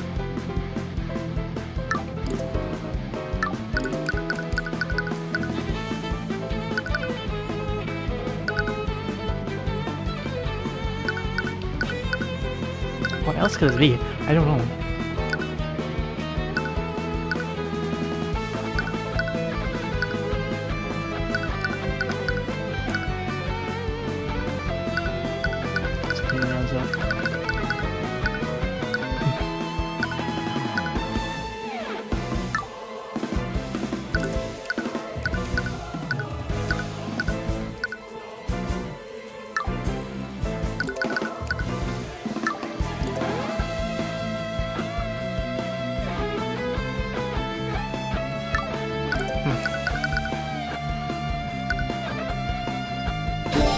That dude, why? Why can't I use this one? This explicitly says there's logs. I guess you can investigate other things too with this guy, but still, come on, man. All right, whatever. Your King Construct is still in the locker room where I planted the rapier. All we have to do is take a look inside it, and we'll see the blood inside. Is that so, Mr. Cuthbert? Are you still so confident? No, Mr. Cuthbert, I rechecked the inside of that construct during my investigation. The interior was completely clean. The construct's primary function is to assist in clean, dear Tyrion. They have a function that allows them to clean themselves, inside and out. Oh, it's look at its command history, right? Think about it, Mr. Cuthbert. Do you honestly think that the murderer would leave behind evidence like that? Yeah, it's fair, huh? I'm sure that whoever orchestrated this plot, they ordered the construct to wipe its logs when it was finished. That's right, Mr. Cuthbert. Your case against me is theoretical at best. But I suppose I can still give you marks for trying. Thought of everything. Is he able to get rid of all the evidence? What was he now? Is that one thing left? I do, huh? I'm coming to glare like that, young Tyrion. Stay near him. Bring yourself back to that moment with Garrick Pierce. Think about what's at stake for Wallace. Just like what you did with Celeste. I assume it's this. I'm assuming this is actually for from the headmaster. And he wanted to dispel or expel you, remember Frigga? So you decided to try to do that by forging that. So life and his futures are in your hands. Naught can remain concealed. Activate the Paradise again. Redmond did a good job of covering his tracks. That's be something that you forgot to get rid of. Oh, okay, sure. Well, let's do some things. Construct swords are clear. Plant the body in Lecture Hall 2B, then plant the evidence in Frigga's locker. I was supposed to head to the storage room afterward. What happened? Constant wasn't supposed to be in the locker room. Neat, okay. But this. Don't leave any other pieces of evidence behind. Or too reckless. But I needed some way to keep that lecture hall empty. I see. Got it. Yeah, that does add up. Good. Alright, he must have botched the alchemy experiment on purpose to keep the lecture hall cleared. It doesn't really tell you anything you can use right now. Nope. I did everything I could to shift guilt away from myself. But to leave any holes in my alibi. I accounted for everything. There's no way I left any evidence behind.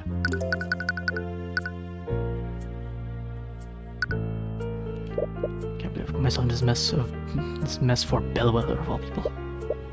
But I feel remorse for her. She deserved what happened to her.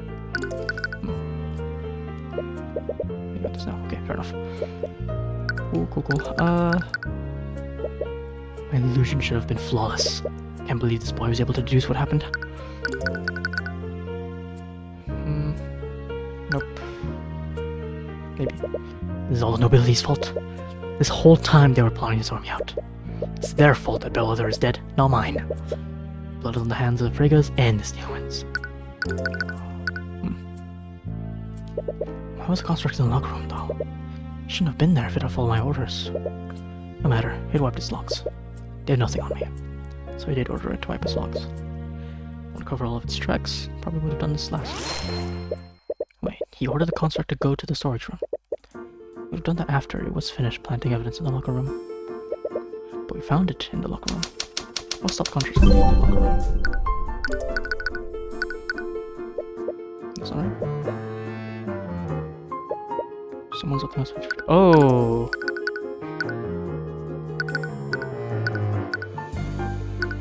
Let's go in the storage room. This. Is it this? No.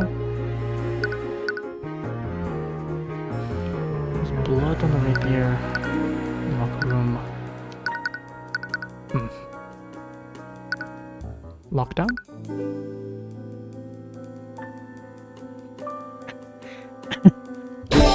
Right. The body was properly reported earlier than Redmond expected. This means he probably started the lockdown before the construct was finished in the locker room. Yes, okay. How does lockdown affect the construct's actions? Does it change anything?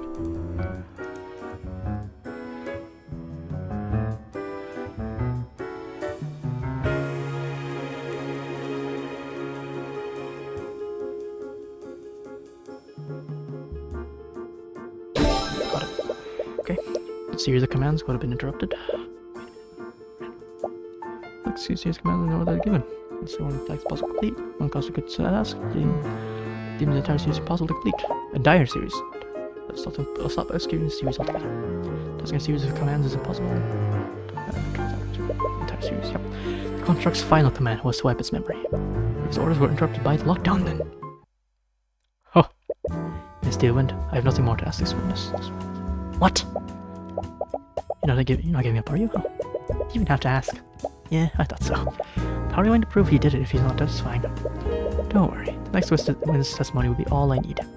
Next witness. The look on your face isn't one of defeat. So what are you planning on? It's nothing but desperate bravado. Now, if you'll excuse me. You let your quarry get away, Mr. Cuthbert. Hope you know what you're doing, huh? I do, Miss Dealwind. First, I'd like for the Inquisition to bring in the Arcane construct in the Academy's locker room. Or establish that the murderer could have wiped its history. Please, just humor me for a second, Miss Dealwind. Very well.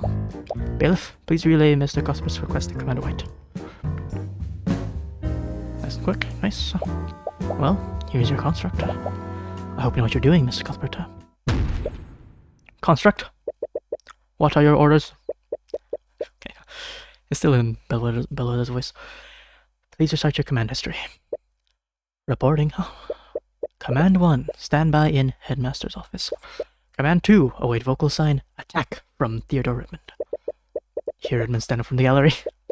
Seeing this, the prosecutor watches him and carefully clutches the handle of Arcane. Command 3, treat Catherine Bellwether as a hostile entity and neutralize.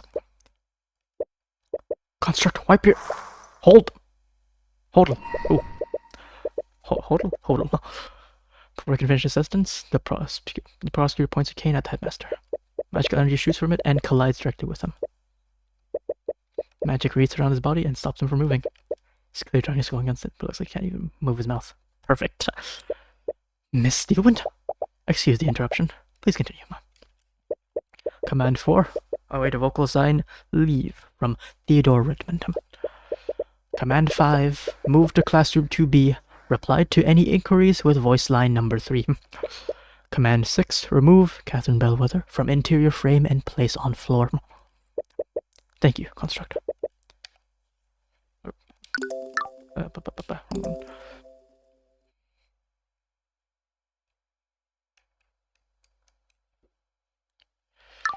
Okay, stop now. I think we all know the rest. But just to be clear, who gave you the series of commands? Commands were provided by Headmaster Theodore Redmond. How? I ordered the construct to wipe its command history. Mr. Redmond, constructs that follow the same logic that humans do. They're prone to error when their commands are impossible to execute. Possible? In what way were my commands impossible? You were the one that made it impossible. Cooked, yeah. The man is cooked. You activated the lockdown system. Lockdown? The body was found earlier than you'd like. You had no choice but to immediately activate the lockdown system when it was reported.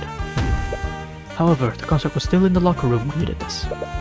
So that's why it was there. Construct finished its task in the locker room, but then it tried to follow your next command. It tried to move to the storage room, but it was prevented from doing so. Completion of that command was impossible.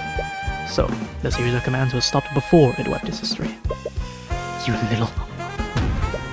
Theodore Redmond, you ordered your construct to murder Catherine Bellwether. Then you had it place the murder weapon in a locker to frame Miriam Frigga. And we have your construct's testimony to prove it. And that's checkmate. What did you say for yourself, sir, huh? I can't believe it. How could you do something like this, Headmaster? She was the one to take everything from me. My position, my academy, my students. Everything would be gone. Going to be stolen by her and the Friggas. Why did you say anything to me? I could've... Don't you dare stand there and act ignorant, Lady Steelwind. Do you think the Friggas acted alone? Your father was part of this plot too. What?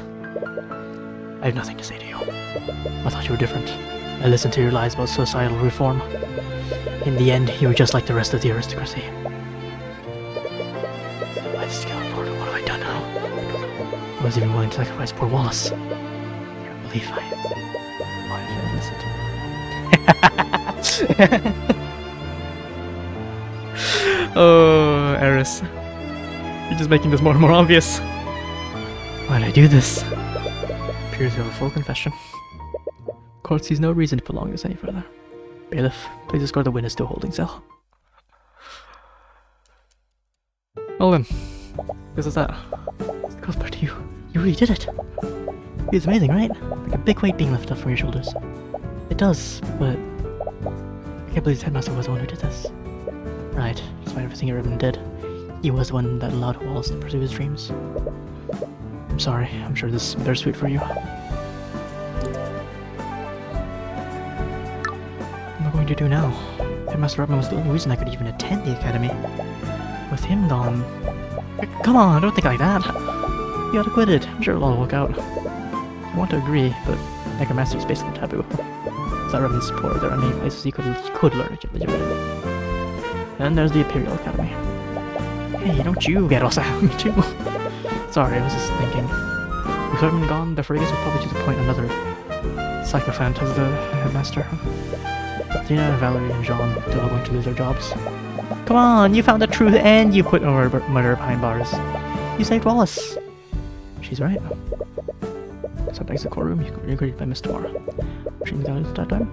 At the end of the day, you saved Wallace from a wrongful conviction. You should be proud of yourself for that. I suppose you're right. Maybe I'm just over the things. But the doubt still lingers in your mind. Oh, come on. I'm taking Wallace to that restaurant we went to last time. Do you remember how much that place cost? Don't worry, I have plenty of gold. Are you the only one in this team not making any gold? Why did you meet us there, Celeste? You can talk with Tyrion for a moment. Alright. Let's go, Wallace. Okay. You activated the empowered eye again, didn't you? Should be praising you. I did. I didn't really have a choice. The Air Force is a powerful tool, Tyrion. That's twice now that you've used the empowered eye to get out of a tough spot. You can't keep relying on it if you want to grow as an attorney. One day, you'll find a witness that the empowered eye won't work on.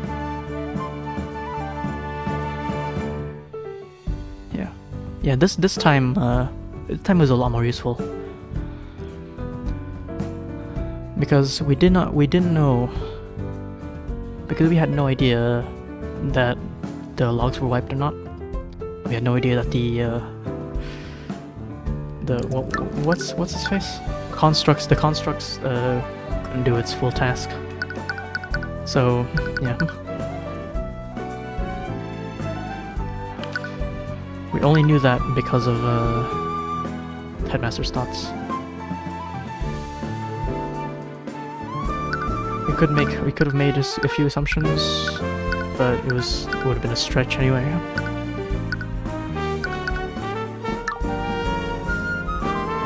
It's with me this far though. You'll see soon. But I suppose you're right. I'll try to rely on it less next time. And that marked the end of another case in my career as a defense attorney. Another life saved, another murder brought to justice. But I still can't shake this feeling of uneasiness. Was it guilt for what happened to the faculty and staff? Or was it something else? Okay, episode end. Case 2 of The Walking Dead complete. Are we gonna get another... dream? I mean, not this, but there's more. Man, Steven has been talking with the perp for hours. What's there to even ask at this point? Because actually doesn't trust his testimony, huh? Something about his memories not matching up with the crime scene, huh? You don't think he has mage blood, does he, huh? No, it's not that. She found that damn symbol into his desk. What did she call it? The purple mark. Ooh. I'll still know something's up. Yeah. I figured she must be like looking into a much bigger, grander scale case. So here we go. Oh, not this again. Look, if the little lady wants to chase the boogeyman, just let her. This time she's doing it personally instead of dragging us into it. Cast sleep. Hey! What's up? Shush. Who did this to your desk? What has gotten into you? I've already admitted to everything. What more could you possibly want from me? Where did this graffiti come from? What is this symbol? What is the purple mark? I don't know. A student must have done it at some point. Think very hard, Master. When did you receive this purple symbol? Focus on the moment you received this. When you received this. Wait a minute. I remember it now. But how? What? Wait, who was that?